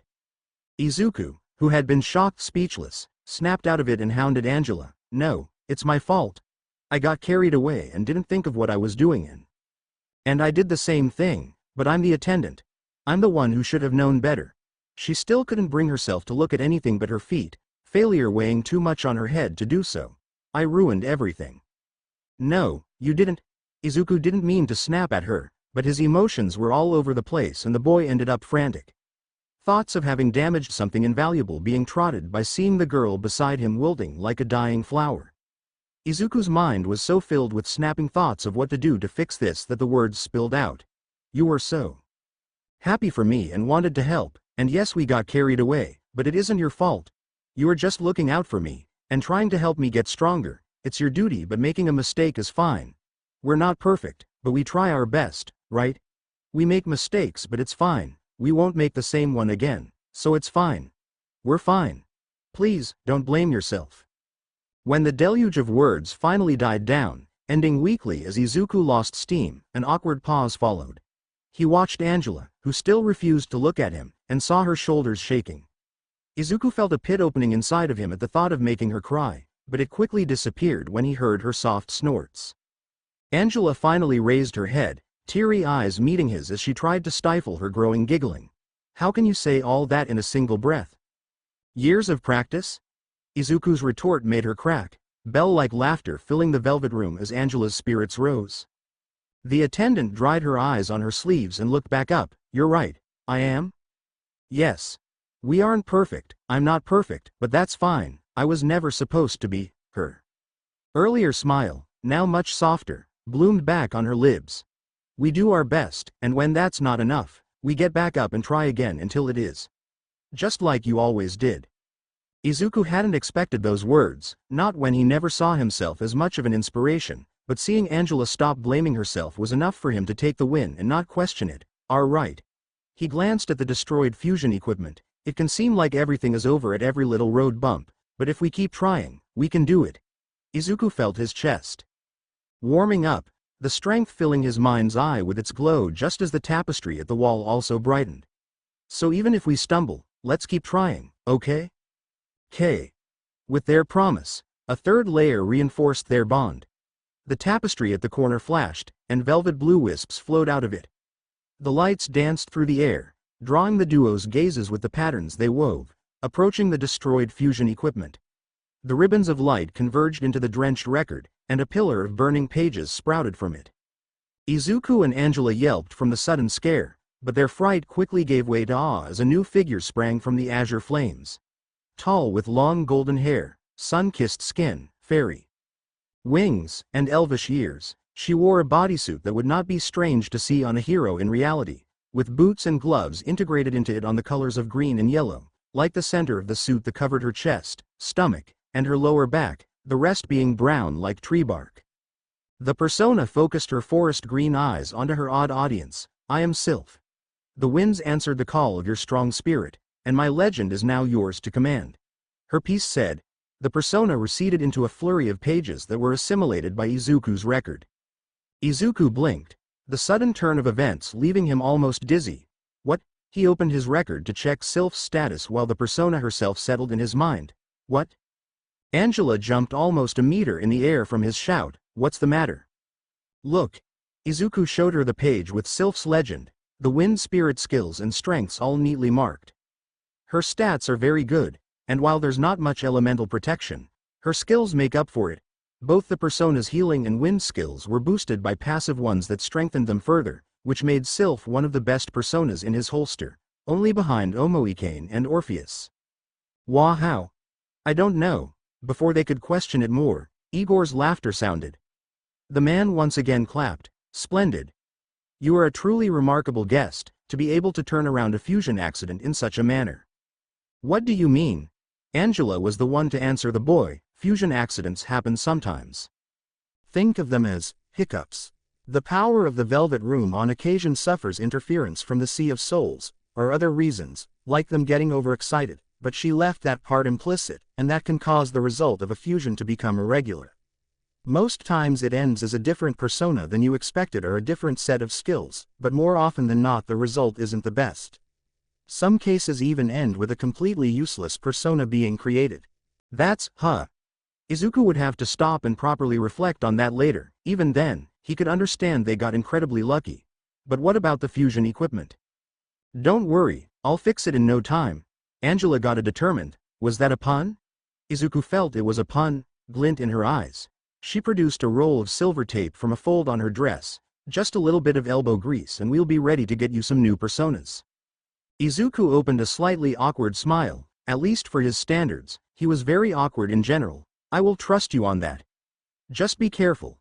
By the way that Angela pulled the tape out of the roll with a comically loud sound, Izuku didn't believe she heard him. Igor chose that moment to offer the hero some words of wisdom while the lesson was still fresh. Keep in mind, dear guest, that hastiness leads to mistakes. Mistakes you cannot afford in this precarious game you play. Take your time and maintain your due diligence. The rest will follow accordingly. Oh, right. Izuku's nod stopped halfway, Igor's words bringing a certain penguin to the forefront of his mind. The boy didn't know why, but he felt the need to ask. I don't want to change the subject, but do you know someone named Balthazar? The long-nosed man's eyes widened even more than usual at the name. Ah, a remarkable guest indeed. You see, hero, I had my own journey of self-improvement over the years. I assisted wild cards along their quests, and from my endeavors, others came to enjoy the same opportunity. Igor's eyes landed on Angela for a moment, and each of them showed me that the creation can always surprise the creator. Izuku blinked quickly, trying to understand the hidden meaning behind the words, but came up short. He was still missing something, a piece of the puzzle that tied all the parts together. He could feel it. Enough of my reminiscing. If Balthazar offered you his assistance, you would be most fortunate should you accept. Igor leaned closer and whispered conspiratorially, he was ever the collector, so whatever he has to share with you, it will certainly be useful in your journey. Yes. We already have a trade agreement going on and it helped me and my friends a lot. Their weapons' new forms were half the reason they finished their last anomaly. But what I truly want to know is, who is he? Igor's resulting knowing grin was a tad mischievous. Oh, but my dear guest, you have all the tools to discover the answers to your questions with you. You only need to use them. That got Izuku thinking. And if you asked anyone who knew the boy, that was very dangerous. So, let me get this right. Jiro's voice came from Izuku's right side, both Tokiyami and her sitting at the stairs leading to Dagoba's litter-filled sand. You, alone, are gonna clean this whole place. Alone. On your own. All this? Yes. Izuku had to keep his responses short as he struggled to carry an old safe away from one of the many mountains of trash polluting the beach. First, mad respect. Second, why the hell are you doing that? Tokiyami answered in his stead so Izuku could focus on not smashing his feet with 50 kilos of rusted iron, which would most certainly happen if he dropped the safe. Midoriya is doing this to develop his muscles at the same time as he contributes to the well-being of the community. Thanks, Bird-sensei. Jiro barked to laugh at Tokiyami's flustered reaction to the nickname. The girl took a deep breath to refill her lungs and continued to point out the obvious insanity before her. I just want to understand, why are you doing this alone? I thought at least Mr. Dark and Chivalrous here would be helping. Don't you need to put on some muscle too? And what leads you to believe I have not? Tokiyami pulled up his shirt sleeves and flexed, showing the considerable amount of muscles on his arm. What the fuck? Jiro poked Tokiyami's chiseled biceps with a jack to make sure it was real. What the actual fuck? Dark Shadow decided to pop out to gloat. As his other wouldn't, years of fighting shadows and sword practice sure come in handy. The Quirk manifested persona cackled, taking immense joy at Jiro's shocked face. Okay. Bird Sensei is jacked. Any more world-shaking revelations for today? Har har. Back at the matter at hand, Midoriya imposed this task on himself, so it is not our place to question him. Yeah, no. Jiro got up and went to Izuku, who was just reaching the stairs, grabbing a side of the safe and helping hold it. At his surprised face, the girl cracked a smirk. You two apparently can look out for yourselves, like, at all, so I'll have to call you both on your BS. Jiro grunted and made to go up the steps, Izuku following along while trying to sputter a response. And don't even start, Bush Boy. We're a team, that means we work together and that's final. Tokiyami's hands propped up the safe, helping them bear the weight. At the two pairs of eyes landing on him, he only nodded. Jiro's smirk grew, seeing her words moved the raven-headed boy too. Good, now come on. Izuku had to bite his trembling lips to stop a sob. He really was blessed to have people who cared so much. With the three of them, the safe was deposited on the growing pile on the sidewalk that All Might would later load in his truck to dispose of. Jiro huffed, bending to hold her knees and catch her breath. That was worse than I thought. Well, just means I have to work harder, right? Yes. We all wish to be heroes and clear anomalies. To that purpose, we will need to be able of both body and mind. Tokiyami, not nearly as winded as the other two, glanced back at the ocean before him, both at the one of water and the one of garbage. Together, we are stronger. Together, we will become even more. Is that a very fancy way to say you're on board with helping clean this place? Tokiyami laughed, yes. He turned to Izuku, who had lost the battle against his tears but had tried to at least muffle his sobs. Red eyes softening, he offered his friend a hand. You showed me that we are stronger when we are united, more than once, so let us, do the same for you now. Let's all become better together, my friend. With a fourth layer empowering his bond with the magician, tears flowing down his eyes, and a brilliant smile coming to life on his face, Izuku accepted the hand. Why yes. Let's all do our best for our future. He would have to compensate somehow, and talk to All Might, and remake his training plan, but even with all that, Izuku couldn't say he regretted his decision. Hours later his opinion didn't change. Anything Izuku accomplished alongside his friends just seemed to mean so much more. Maybe because it did. Maybe because it meant something to them. With the sun hanging low on the horizon, sitting on the worn concrete steps alongside two people who appeared in his life not long ago, but Izuku already couldn't imagine living without, the boy found it all worth it. Jiro didn't seem to agree. Why did I suggest this? Because you believe our inability to properly care for ourselves was reason enough for you to do it in our stead. Seeing Tokiyami using air quotes while being his usual formal self startled a laugh out of Izuku. Dark Shadow popped up to point a shadow claw at Jiro and cackle. You made your bed, now lie on it and suffer. The girl poked his hand with a jack, to no effect, and groaned. Damn my choices and their consequences. She blinked, a horrified look crossing her face. Oh, come on. I'm starting to speak fancy too. There is nothing wrong with being eloquent. Zip it, Birdie. He has a point. I am trying to work on my speech as a way to not stutter so much when I talk to people, and I think it's been working so far. Jiro grumbled something not very polite under her breath, not conceding the point. If you want to speak better, why not try singing? Wait, that's it, we're forming a band. What? It is an interesting idea. Tokiyami's agreement surprised the other two. Did you ever play along with someone? My parents, sometimes. It isn't as hard as most people think, really. You just have to practice keeping with everybody's rhythm. You interested? Jiro hadn't expected Tokiyami to be in favor of her idea, but she didn't look like she would let the chance slip by. Developing our synchrony can only have positives in the metaverse, and even if not influencing anomalies directly, it will definitely improve our teamwork. Dark Shadow peeked his head out of the boy's collar, and it's the perfect opportunity to show off how good we are on the base. Oh, so that's why you really want to do it. Jiro chuckled at the flustered Tokiyami, who was trying to wrestle his other back into himself. Either way, Sue. I don't know how to play an instrument. Izuku's admission earned him a flat stare from the girl. Jiro raised an unimpressed eyebrow. You have Orpheus inside your head, and you want me to believe you can't play? Smells like bull. She poked his forehead with a jack, ignoring the boy's subsequent yelp. He's playing right now. Why, you can hear him. I can hear everything. Don't worry though, your head has so many thoughts flying through it at any given time that trying to pick a specific one is like trying to catch one bullet from a belt-fed machine gun. She had a healthy dose of respect for the boy and how he somehow didn't drown in his own mind. Terrifying notion aside, Jiro is right. Don't worry, Bird-sensei. I tune out the edgy and wholesome thing you have going on up there most of the time. And she meant it. Jiro always had to make an effort to respect people's privacy, now more than ever, and she promised herself to try even harder. Especially as the last lapse got her into the middle of an anomaly. Things ended up all right, better than that even, but she wouldn't hold her breath to always be that lucky. In any case, Tokiyami tried to change the subject again. You have many aspects of humanity inside your mind, my friend. Why not make the most of it and learn what you can from them? Izuku opened his mouth to respond, then slowly closed it. Why hadn't he tried to learn more than combat skills from his personas? Even the improvised hardware he used for weapon training was made with guidance for them. Imagine what else Izuku could learn from deities, spirits, angels, demons, and historic figures.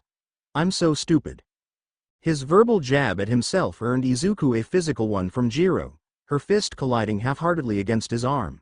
Stop saying mean shit about my friends, punk. Only I can mess with them. She also shot Tokiyami with a squinted glare. That applies to you too. Tokiyami chose life and brought his hands up in surrender. Turning back to Izuku, she put a finger on his face. Listen here, and listen well. I decided to stick to you too, and honestly, best decision I ever made. I've had so much fun with you two idiots, doing something that mattered, that helped make the world a better place, and I have zero regrets. She punched Izuku's arm and leaned back on the steps. So you better prepare yourself. I'm gonna kick you two into gear, and then we are going to form a band and it'll be awesome. Again with the band. Izuku looked unsure, but deep down, he felt that doing something just for fun along with his friends would be nice. Oh okay, if you're willing to teach me. Please. Jiro shot him a smug smirk, no doubt in her eyes. When I'm done with you, we'll be superstars. The inclusion of them in her goal made Izuku's chest grow warm. The stars shone brighter as their bond deepened. Yes, I'll try my best. With his connection with his friends stronger and his body sore but lighter, Izuku went back home that day with a positively brilliant smile. I'm home.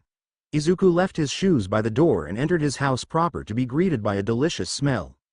Food. Orthrus's growls in his mind were just as loud as the ones of Izuku's stomach. The twin-headed hound was one of the new additions to his roster and his two noses were sharp even in reality. Meat, pork meat. Izuku fist pumped, his luck had been just wonderful that day. Mom, are you making katsudon? Yes. I just got back with groceries and decided to make it. Inko shouted over the sizzling of oil from the kitchen. I just started so it will take some time still. A reassurance it was fine and she could take as long as she needed was about to leave his mouth when a different idea passed through his mind. Can I help? He peeked his head by the door, seeing his mother still in the early stages of preparing the food. She looked at him with wide eyes before smiling softly. Of course. Wash up and I can show you how to prepare your favorite dish. That sounds great. He rushed to the bathroom and got rid of the beach's grime and sand, made a quick stop by his room to change into fresh clothes, then joined his mother in the kitchen. The way Inko proudly looked at her son almost brought tears to the boy's eyes, but he held back to not flood the house again. She waved him closer to the counter and started to explain. First things first, we need to season the pounded pork chops with salt and pepper, and dust with a light, even coating of flour so we can fry it later. Okay. Izuku grabbed the salt shaker first, doing some quick math about the size of the chops and how much salt they would need. He tried to put just the right amount, like this. Inko chuckled. No, I know what you did, Izuku. She took the shaker from his hand gently. Cooking isn't a science, it's an art. Do what feels right, don't be afraid of mistakes, and sooner or later, Inko put a touch more salt on the pork. You'll get things just right without even thinking about it. The whole concept of not thinking went directly against his base nature, but being a wild card was changing and adapting, right? Okay. Let's try this. He tried with the pepper, focusing more on how he liked his katsudon than what he thought was the right answer. Inko smiled at him, just like that. Now the floor. Once more her boy tried his best to do as she told him and not overthink things, to some success. Good. Now bring it here. She put 2 bowls on the counter, one with the beaten eggs and the other with panko. Dip the pork into the egg. When you have a good coat you press it on the panko. You let me handle the frying part, okay? Izuku followed her instructions, nodding even while thinking about his persona's various forms of fire immunity and how they transferred to reality enough to handle some boiling oil. Still, better not to argue. With all the pork cutlets now ready to be added to the oil, Inko asked Izuku to fetch her 2 other bowls. In one, she put chicken stock, sugar, soy sauce, and mirin. In the other, she started to beat more eggs. Can you slice the onion for me? Of course. Izuku had become used enough to blade weapons to not be afraid of slicing himself. Still, he changed his current equipped persona to Oni to have physical resistance in case of any mishaps. Was that the feeling people with quirks had when using their powers to accomplish everyday tasks? It was surprisingly normal. Izuku didn't feel special because of it, he couldn't even say he felt different. In the same way Izuku used his hands to chop the onion, he used his personas to resist the sting on the eyes it caused. It all was so mundane for him, but he understood no one else felt the same. With a new insight and many thoughts flying through his head thanks to his unique worldview as both someone powerless and someone with a power no one else had, Izuku caught himself staring intently at the onion. It was like him, in a way, with layers that weren't visible unless someone put the effort to uncover. Izuku, are you okay? You've been staring at the onion for a while. The boy shook his head to get rid of the tangential thoughts clogging his head. Yeah, I don't know, was philosophizing about human nature and how we are like onions. Inko was caught by surprise by that, a startled laugh escaping her before she could stop it. Sorry, it's just more laughter. I wasn't expecting that, it's all. Me neither. I'll have to cook again if it leads me to ponder like that. Who knows, he might even find the meaning of life while staring at a fish. Inspiration can be born from the most unexpected places. Orpheus decided to offer some advice himself, drawing from his experience as a musician, and as the other of another wildcard who reached the end of his journey. Be open to it, embrace it. Those calm moments where your mind is free to wander unimpeded is when it can reach new heights. Use them to develop it, however, do not lose sight of your goal. Just as the master of strings warned, Izuku almost brought the knife down on his finger. It scraped his skin, but Oni in the forefront of his mind, there was no real damage. Seeing that the slices were decently thin, Izuku called his mother over. Inko nodded at her son's work. Very good, and you didn't even cry. I'll have to put you on onion duty more often. Sure, I'll be glad to help. I'll hold you to that. Inko's smile once more hit something in Izuku's chest that left it feeling warm and giddy. Now, I'll finish things here. You set the table. Of course. In the time Izuku swept the dinner table with a rag and put a clean cloth over it, Inko finished drizzling the eggs over the pork and onions and cooking it. Placing it on 2 bowls of cooked rice, she served their family-made katsudon with happiness shining on her face. Izuku was expecting his first try at it, even with his mother handling most of the process, to come out rough. He was vastly surprised when the first bite showed the dish to be even better than normal. The taste, the texture, everything was great. It's delicious. Inko agreed with her son. Yes. You know how it is. The secret ingredient is love, and the both of us together have enough love to make it taste like a 5-star meal. Her words finally broke through Izuku's walls and made the boy's eyes leak like broken faucets. Seeing her baby crying made Inko's own eyes water. While crying and gushing about their shared cooking, the Midoriyas shared the end of their day together as a family. Within the wildcard, his oath to the Empress grew stronger while basking in her motherly love. Done. Hope you guys enjoyed this more lighthearted chapter. I sure needed to write something like that. Anyway, next chapter we're back to the wonky persona shenanigans. Also, for those who want to support me, go to the P site and look for Bola Aid to put some change in the tip jar because that's basically what it is. Then you can have your name at the end of the chapter, like Geepa_Silver090, CBN, and Kenina Heartfelt thanks to you all. Beyond that, The quality of this chapter was drastically improved thanks to Silver Bits and Jirodin. Give their works a look, they're awesome. Join the Discord if you want to get sneak peeks and know the status of chapter production, also for generalized chaos in healthy doses. Discord. GG, Stagey 4v Hunt. Hunter. Prey. Chapter 10. Hunt. Hunter. Prey.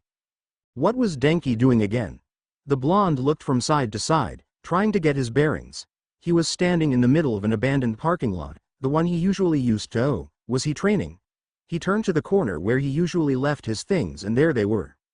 He jogged closer and pulled a journal from the beaten backpack. It wasn't exactly fancy, but it had a leather cover and even a little strap to keep it closed. His grandpa gifted it to him. Had it been on his birthday? Probably. What was he doing again? Right, figuring out what he had been doing. Opening the journal and flipping to the last page with stuff written on it, he saw the newest entry. -16 to 37 went to the parking lot train my Quirk. Noting it down in case I fry my brain again. Check the clock. Oh yeah. Denki had an old analog clock in his pack just in case. He checked it, 16:57. Wow, did he only last 20 minutes before frying himself? That was sad. Look who we have here. Oh for fuck's sake. Denki pursed his lips and turned to see 5 guys his age approaching him. The 5 Go Gang. The 5 guys were friends since elementary or something, and they have been dicks for just as long. Each of them had their names starting with Go, that's why the stupid name. Guro, Goto. Denki forgot the other 3. Was that their given names or family names? Where was he going with that anyway? Oh yeah, a bunch of wannabe thugs were about to accost him or something. Hey, Sparky. What are you doing here? Did you get lost on your way home or something? The tallest one, which had iron spikes for hair and a weasel face, at least metaphorically speaking, put his arm over Denki's shoulders. It wasn't a friendly gesture, the asshole just didn't want Denki running. Does he even remember the way back to his house? The one with a literal weasel face laughed. He wasn't funny. What's this? The Go that had green lizard arms snatched Denki's journal. Give it back. The 4th one, which looked like an orange mud golem, sucker punched Denki. The blonde fell to the ground, coughing and wheezing. The 5 bullies laughed, as if hurting people for no reason was funny. Lizard Go read through the stolen book. Huh, I knew your brain was worthless, but you don't even remember what you're doing if you don't write it down. Denki sucker in a mouthful of air to fill back his lungs. I'm surprised you know how to read. Mouth, what are you doing? What was that? The golem one winded his arm back, threatening to punch Denki again. What, you don't know Japanese either?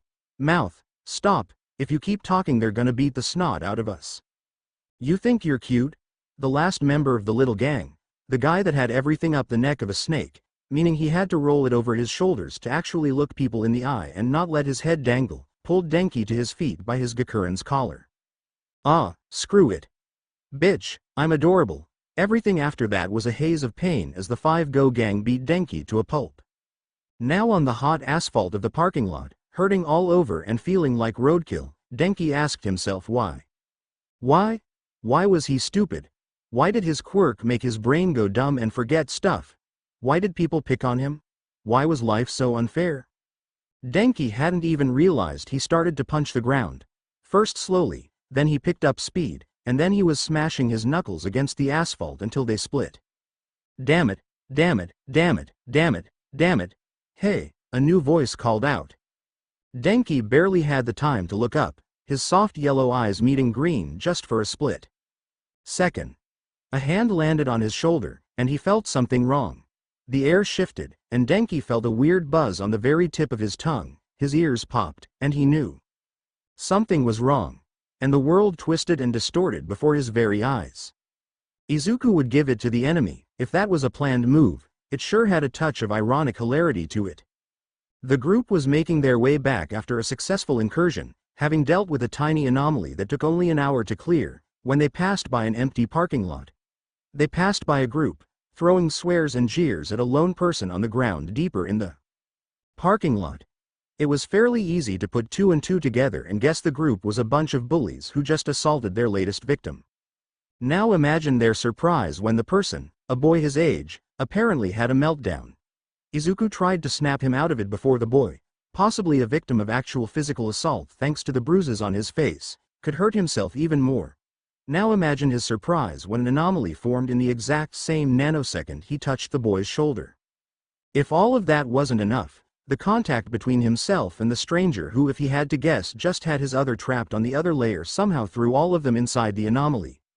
If Izuku were a betting man, he would say the series of absurd coincidences was a planned attack against him just from the sheer absurdity of it all. Which was a mirror of Jiro's case, just turned worse because they dropped right at the heart of the anomaly.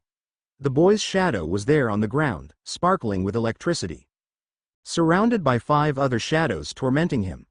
The similarity between the shadows and the group they'd passed surely wasn't a coincidence. Today would be one of those days, wouldn't it? While I also am baffled at our horrendous fortune, we do have more pressing matters to attend to, do we not? Omoikane was right, survival came first.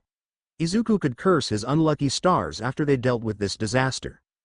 Speaking of stars, Jiro was on top of things. She grabbed the fallen shadow and the blonde boy and pulled them away before the shadow's old land another blow. Tokiyami and Izuku traded a glance and a nod, the same idea going through their minds. They stepped ahead and pulled their weapons, making a stand before the assailing shadows. I know not who you ruffians were, but it matters little. You will leave now, or face our wrath. Tokiyami's attempt at intimidation fell flat when the 5 shadows left. Look, little birdie thinks he's scary. They spoke perfectly in sync.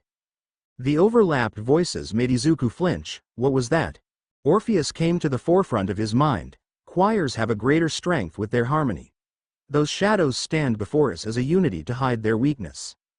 Ah, that made sense. Pack mentality? An echo chamber? Maybe even some sort of herd effect?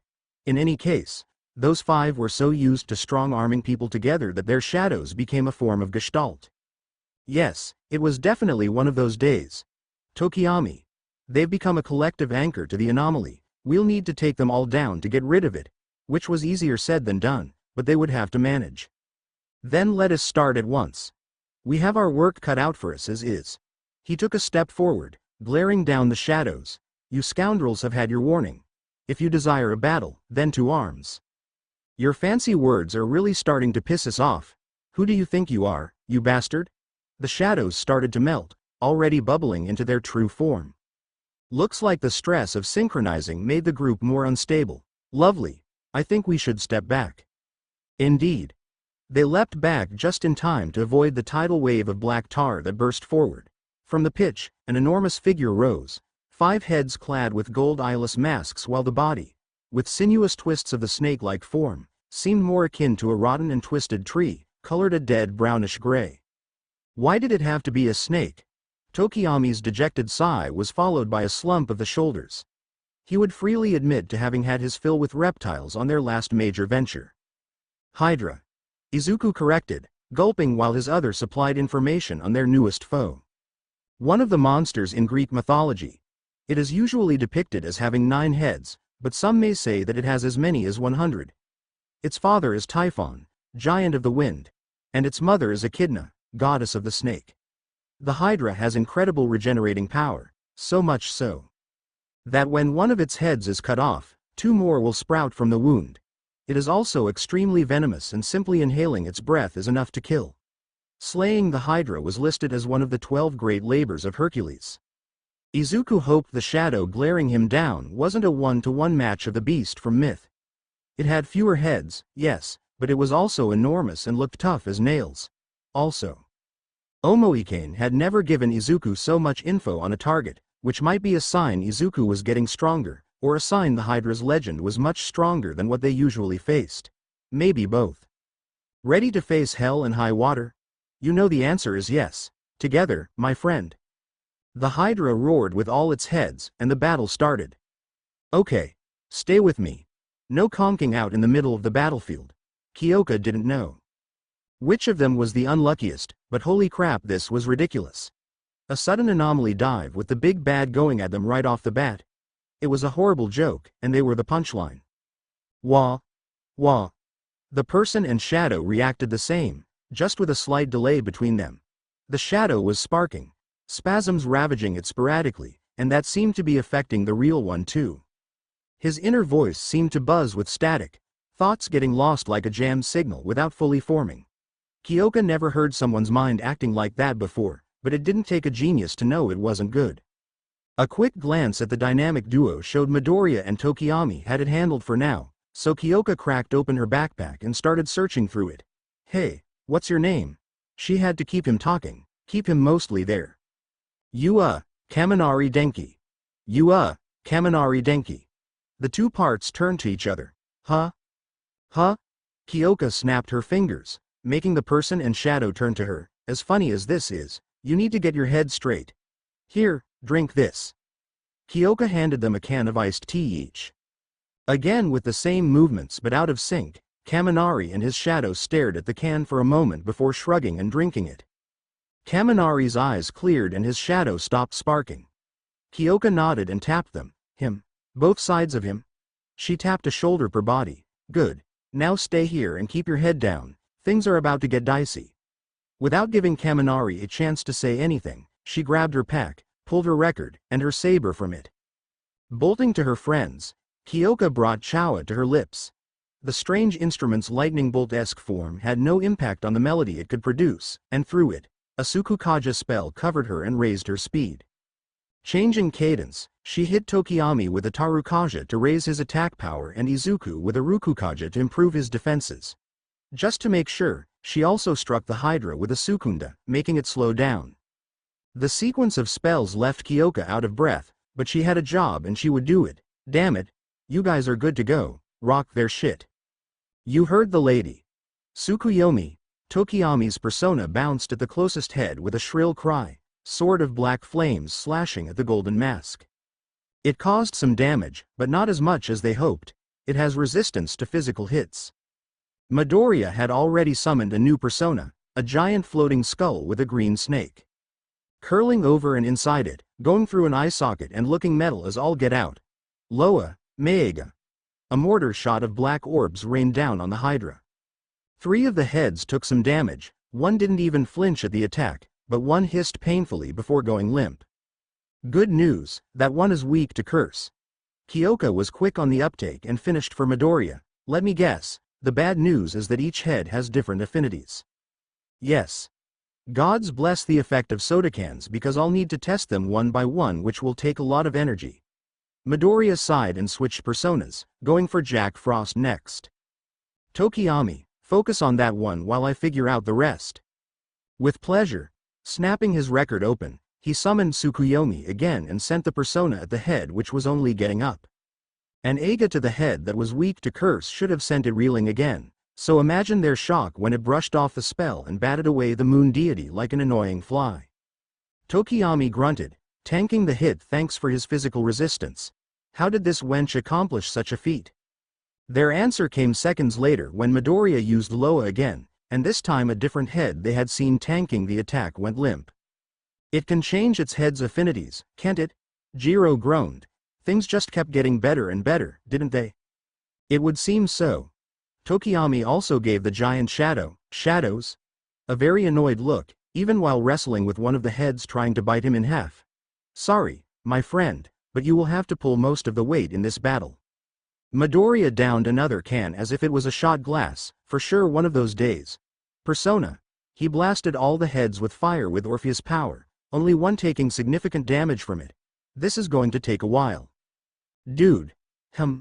What do you look exactly like me?" Denki shook his look-alike, both of them hiding behind the rusted carcass of a pickup truck that hadn't been there the last time he checked as the battle raged on. "Because I am you." "Huh." Denki tried to figure out what that meant for a second, then promptly gave up. "Sure, yeah." "Wait, if you're me, then you know what I'm thinking?" "We're thinking we're dumb." "Why, I mean, yeah, you're right."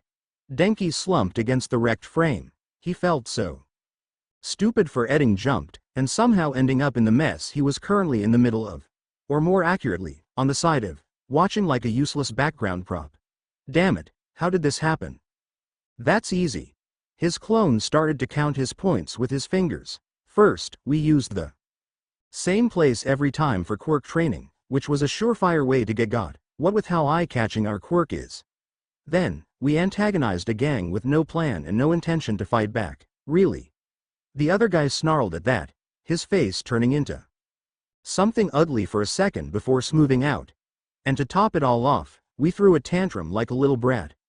All the emotion we were throwing around got twisted into this anomaly, and thanks to that awakened guy reaching out to us at that exact bloody time, here we are. Denki blinked slowly, his eyes unfocused. Dude, you lost me halfway through. Cooking his brain, getting jumped by 5 punks, and then whatever the hell was happening right now.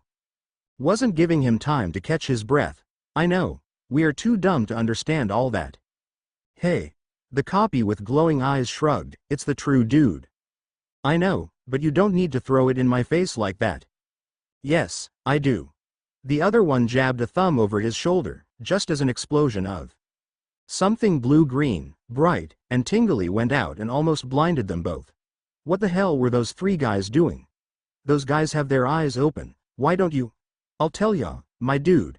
He put a finger right on Denki's face, making him go cross-eyed. Because you're an idiot. Denki batted the hand aside. I get it, okay, I'm dumb, you said it already. That's not what I meant. The shadow, Denki didn't know why he thought of his copy as such. The term just popped in his head. A mirror of him, sneered like an angry animal. You're dumb, yes, but you're an idiot because you pretend you're not. Something in Denki's chest twisted at that. I don't want to be the dumb kid everybody makes fun of and then forgets about. Then don't be the dumb kid everyone has to respect even if he's dumb. The twisting feeling intensified to the point of being painful, and how do I do that? The shadow that had been the visage of a vile beast until a moment ago opened a beaming grin that made the edges of Denki's lips quirk upward too. You already know how. The shadow, his shadow, stood up and offered him something. His journal, the one his grandfather gave him, the one that had helped him keep his head straight no matter how badly he fried it. The one that was proof that someone cared about Denki. It will be scary but do not worry, pup. I will always be by your side.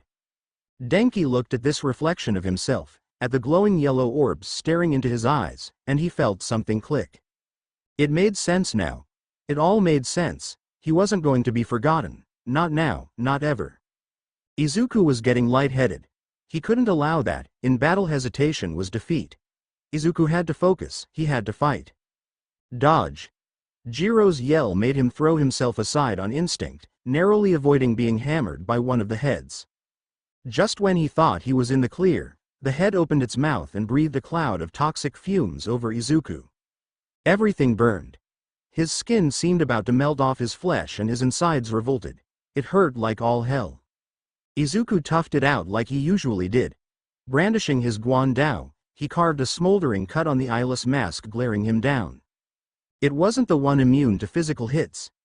Izuku got lucky and the head flinched, allowing him to use it as a springboard. He stomped hard on the Hydra's head and leapt up, going for another slash on a head close enough to hit. Don't focus on the pain. Push. Keep pushing, keep fighting. Persona. Loa materialized under his feet. Izuku used the floating skull as a surfboard and flew to the middle of the bundle of deadly and monstrous faces. The best part was that he never even surfed before. Pain and fear mixed into a strange type of euphoria, and he struck. The weapon in his hand blurred into a blitz of movements like a video sped up. Izuku slashed and twisted and hacked and cut and attacked again and again and again. Loa hissed and buckled, swerving and dodging retaliation by just enough space for Izuku to strike back. The heads bundled up and got in each other's way, getting tangled and knotted. Izuku didn't know the exact amount of damage his stunt caused, and he did not care in the slightest. The important thing was, the Hydra was burning. Loa jerked, throwing Izuku away from the shadow amalgamation. He landed roughly, crashing painfully on his side and rolling some good distance before skidding to a halt, the asphalt leaving rashes against skin already abused by poison. Jiro. Izuku managed to shout as he propped himself up, struggling to catch his breath. I'm on it, you maniac. She pitched a drink in his direction before going for her record, Benzaden. Izuku crawled to the can of herbal tea while the Hydra screeched, technical damage bypassing its elemental affinities to inflict heavy wounds. He downed the drink just as copper started to flood his mouth. Instantly his body relaxed, a cool wave soothing the rotten fire ravaging him from the inside out. Risking a glance showed that the Hydra was still up. Tokiyami was going at it with a vengeance now, not bothering with what he was hitting as long as it hurt the monster. We're losing. The fleeting thought went through his mind like a fallen leaf fluttering on the breeze.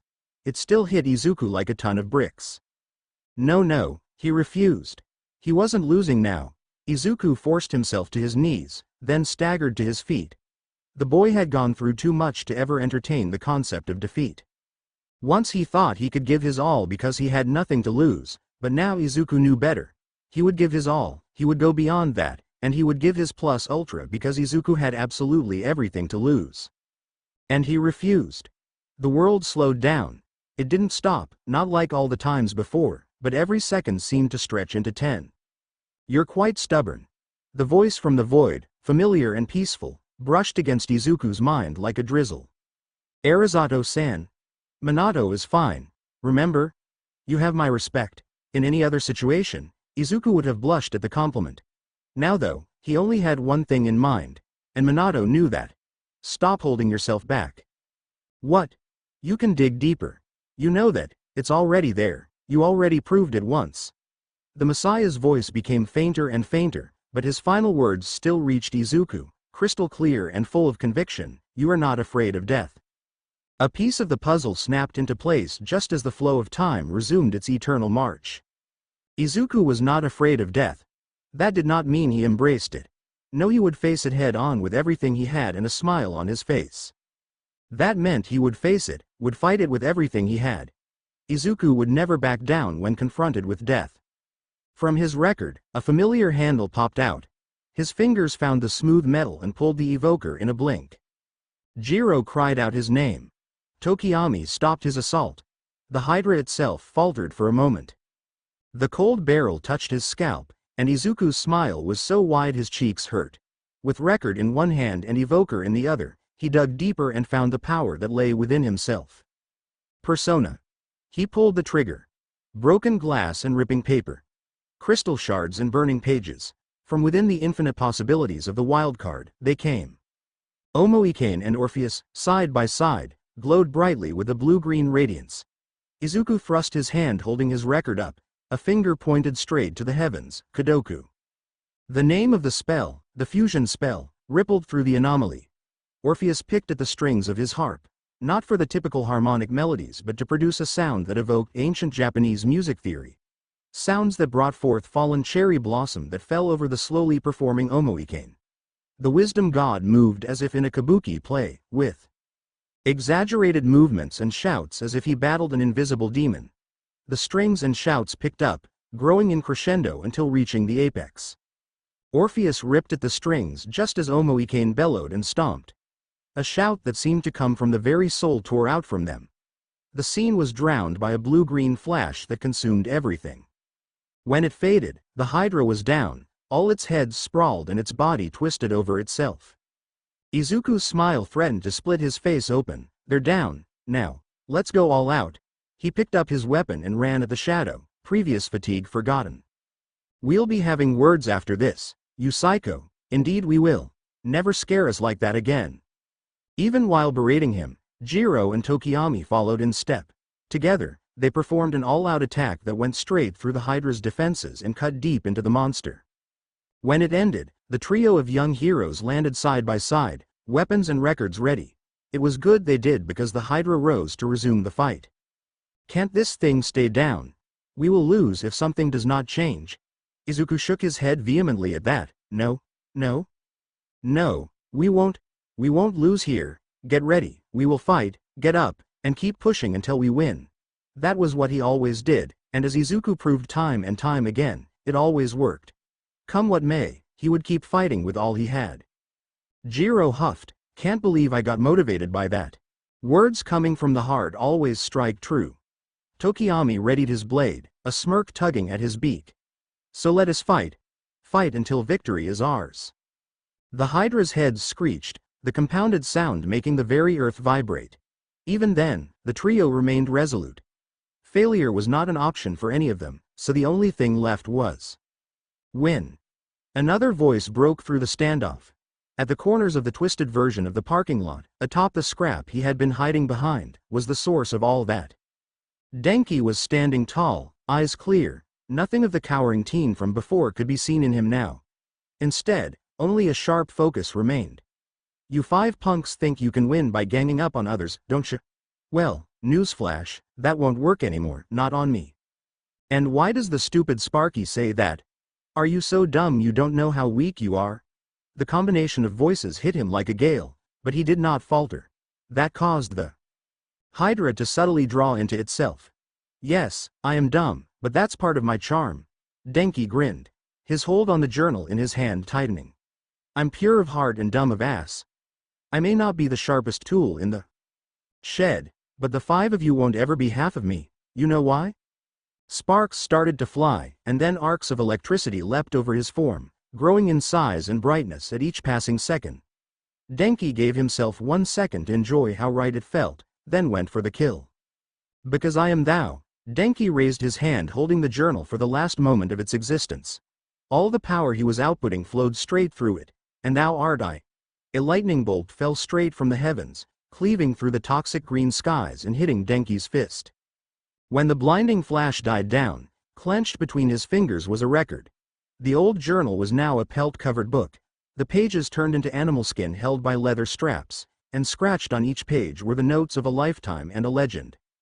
The record burst open as if something tore itself from inside it.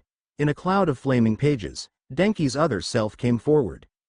To this land, we descend to hunt. The sinful our prey, divine punishment our fangs. The persona growled out, for in sight of what he was there was no word more accurate. Denki's persona was a wolf the size of a van and with a pelt like a cloud, painted with yellow and black lightning bolt-shaped marks. Around the neck rested a prayer bead collar of a deep red. The yellow eyes of the persona were laser-focused on the shadow while the mouth bore sharp fangs to the monster. The long fluffy tail spiked up as if charged with static and the ivory claws left trails of electric sparks where they touched. Our mission is clear. No longer will we pretend to bear virtues we do not possess, now we embrace our true nature. Couldn't have said it better myself, buddy. Denki chuckled, then laughed.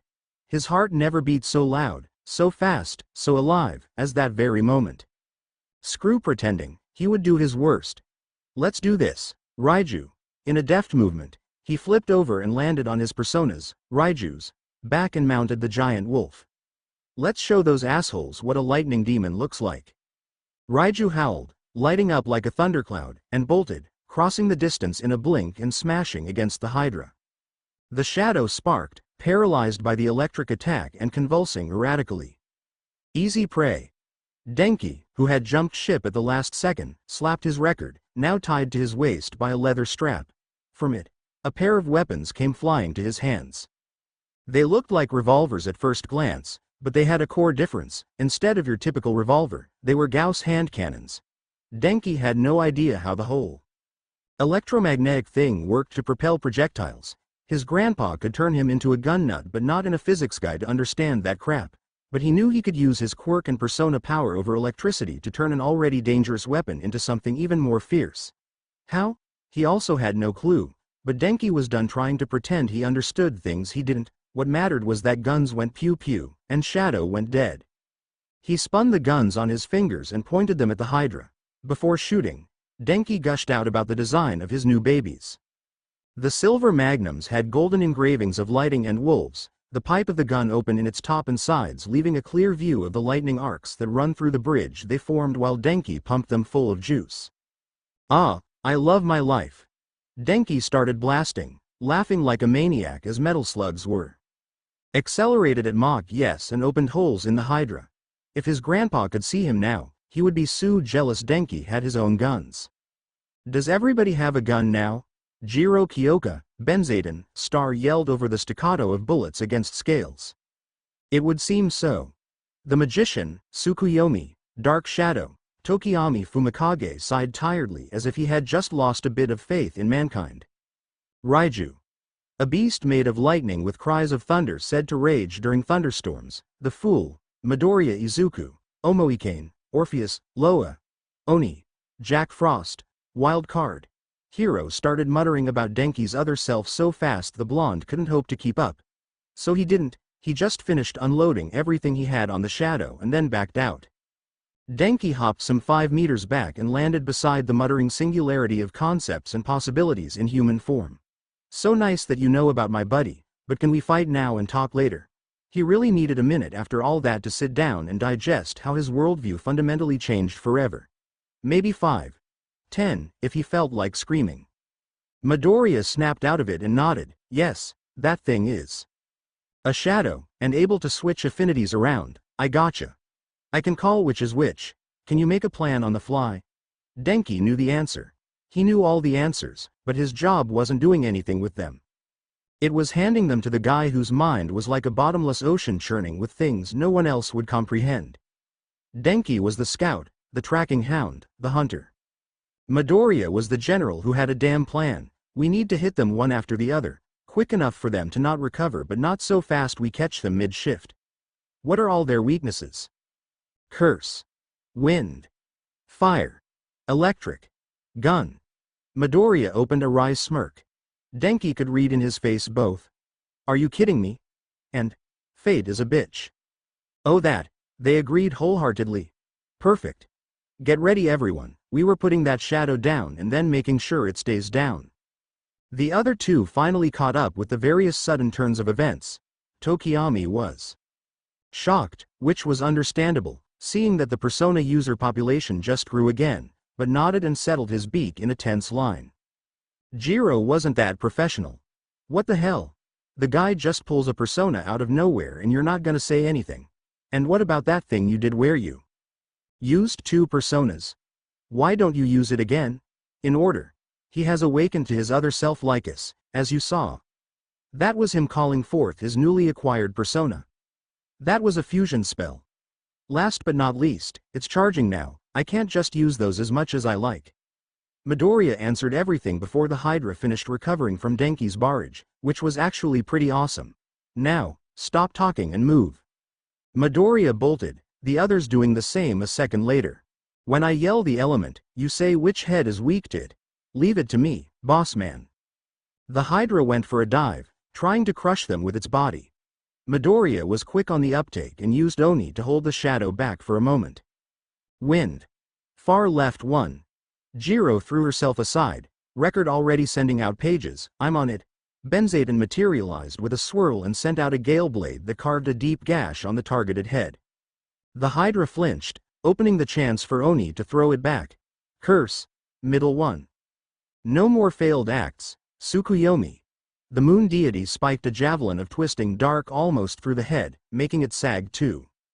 Now with enough space, Midoriya already called forth Orpheus, fire, first to the right. The master of strings set the golden mask aflame. The shadow already had too much of its focus compromised, just a little more. They could win. They would win, electric and gun. You have both, so go for it. Denki grinned. That's why he should leave the brainy part to brainy people, he would have completely missed how the last 2 were easy pickings. Persona.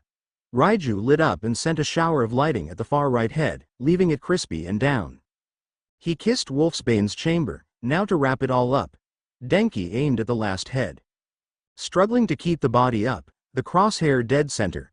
Lights out, he pulled the trigger. The Hydra screeched, pain and anger transformed into noise. The colossal monster fell again, completely exposed. It's our chance, one last push. The 4 teens moved as one, the green, black, and purple blurs now followed by a yellow one. They danced all over the shadow with violence, ultimately skidding to a halt each in a cardinal direction. Denki holstered his revolvers, and that's that. The Hydra burst into a shower of tar, leaving behind 5 beaten shadows. The group watched them warily, trying to catch their breaths while keeping their guard up. The last thing they needed was to lose when they thought they won. Being the least tired, Denki was the first to recover and march to the beaten group. Look here, punks, I'm gonna make it pretty clear. He crouched next to the snakehead Go and pointed the end of his barrel to the middle of the shadow's eyes. You 5 will clean your act and never bother anyone ever again, got that? Or else I'll show you I bite just as much as I bark. Denki's grin was all teeth and no mercy. Raiju approved in his mind. Sorry. Denki shoved Wolfsbane in the guy's face, making him shut up. I don't want to hear your half-assed apologies, I want to see action. Get your shit together or get fucked. Got it? Good. Then scram. That was enough to make the shadow return to his real self, the others not far behind. The trio watching him gave Denki a minute to calm down, which he appreciated, giving. Someone addressing down like that was a lot. Yeah, no, that was a lot less satisfying than I thought it would be. He chuckled deprecatingly, but then perked back up. So is life, am I right? Let's get out of here before this place crumbles, which is gonna happen, now. Just as the word left his mouth, the ground shook. Damn it. Hey, you better not get any funny ideas. We're having a talk outside. Jiro all but threatened him, but Denki took it in stride. They left the anomaly behind, returning to reality just as suddenly as they left it. It was basically another world now, at least to Denki. The taste on the tip of his tongue, the static of a planet in motion, brought to him a hunger he didn't know he had. Yo, boss man. There's this beef place 3 blocks down, wanna go there? Izuku had to ask himself if every new member would get their celebratory feast after awakening. It was a nice tradition if nothing else. Kaminari seemed to approve, if his third plate was any indication. So, it was already hard enough to bridge the topic without having Jiro and Tokiyami glaring at them, but Izuku guessed he had it coming. To be fair, putting a gun to his head and pulling the trigger was not a very, let's say, polite thing to do without previously explaining you would be fine afterward. Kaminari finished wolfing down his beef, pun not intended. I know. I'm in. What? He put a hand up in a wait gesture while downing a cup of water. I know. I know everything. But not really, but I kinda do. I know you're the guy. I know the world is a lot worse off than people think. I know things are bad. Kaminari spoke fast, but he had an intensity and focus behind it that left every word clear. I know. I can feel it, smell it, taste it. Shit is serious, but there are a million anomalies out there, and there's 4 of us. What do we do, boss man? Would Kaminari truly be calling him that? Priorities first. Yes, there are. It may seem impossible, or that what we can do doesn't matter. Honestly. Sometimes it feels like it doesn't, but that is not true. I know, you guys helped a bunch of people, you helped me. But knowing stuff and knowing what to do with what you know are 2 different things, dude. Kaminari huffed and rubbed his face rashly. He was tired from his awakening, that was clear. Jiro Stage whispered to Tokiyami, are you following? Barely. Not just me then. Izuku shot his friends a look. Turning back to Kaminari, he put it simply, let me help you with that. You have 2 options at this moment, you are free to choose the one you want in. No one will question or resent you, but your answer will change your life forever. Green eyes drilled into yellow, pinning the soul behind them in place with a deadly seriousness. You can walk away now. We will not go after you, will not chase you, Kaminari. You will be free from the other side and everything about it. Something thunderous lurked behind the yellow at the thought, the mere notion of turning a blind eye. The other option is you join us, and you fight. You will fight with everything you have, and then some, because that is what we will do. We will save everyone we can reach. Green eyes shone brighter with a fire no living thing could survive without, the bond of concentrated determination in his chest hummed beside his heart. You stay, Kaminari, and you will try to do the impossible in the vain hope of creating a miracle. Tell me, what is your answer? A smirk. A full, smug, sharp, and exhilarating smirk was his answer. Fuck that noise, dude. I'm done with pretending. If it's stupid trying to do something impossible, then I'm stupid, brave, and happy. Kaminari extended his fist, offering it to Izuku along with an honest admission. You point where and I go. Leave the fun part to me and I'll leave the smarty part to you. How does that sound? Izuku gave his own smile and bumped fists with his new teammate. Great. You can count on me. The world stopped, properly this time around. In a hole-in-the-wall restaurant, fist to fist with someone he only met, Izuku forged another connection he would forever treasure. You have acquired a new oath, with it awakening the devil persona. You have changed the fate of a life, turning chains into bonds that will become power to attain freedom. It was, Most definitely, one of those days. Those days that made Izuku deeply glad he held on as much as he had. Welcome aboard, Kaminari. Happy to be here, oh captain, my captain.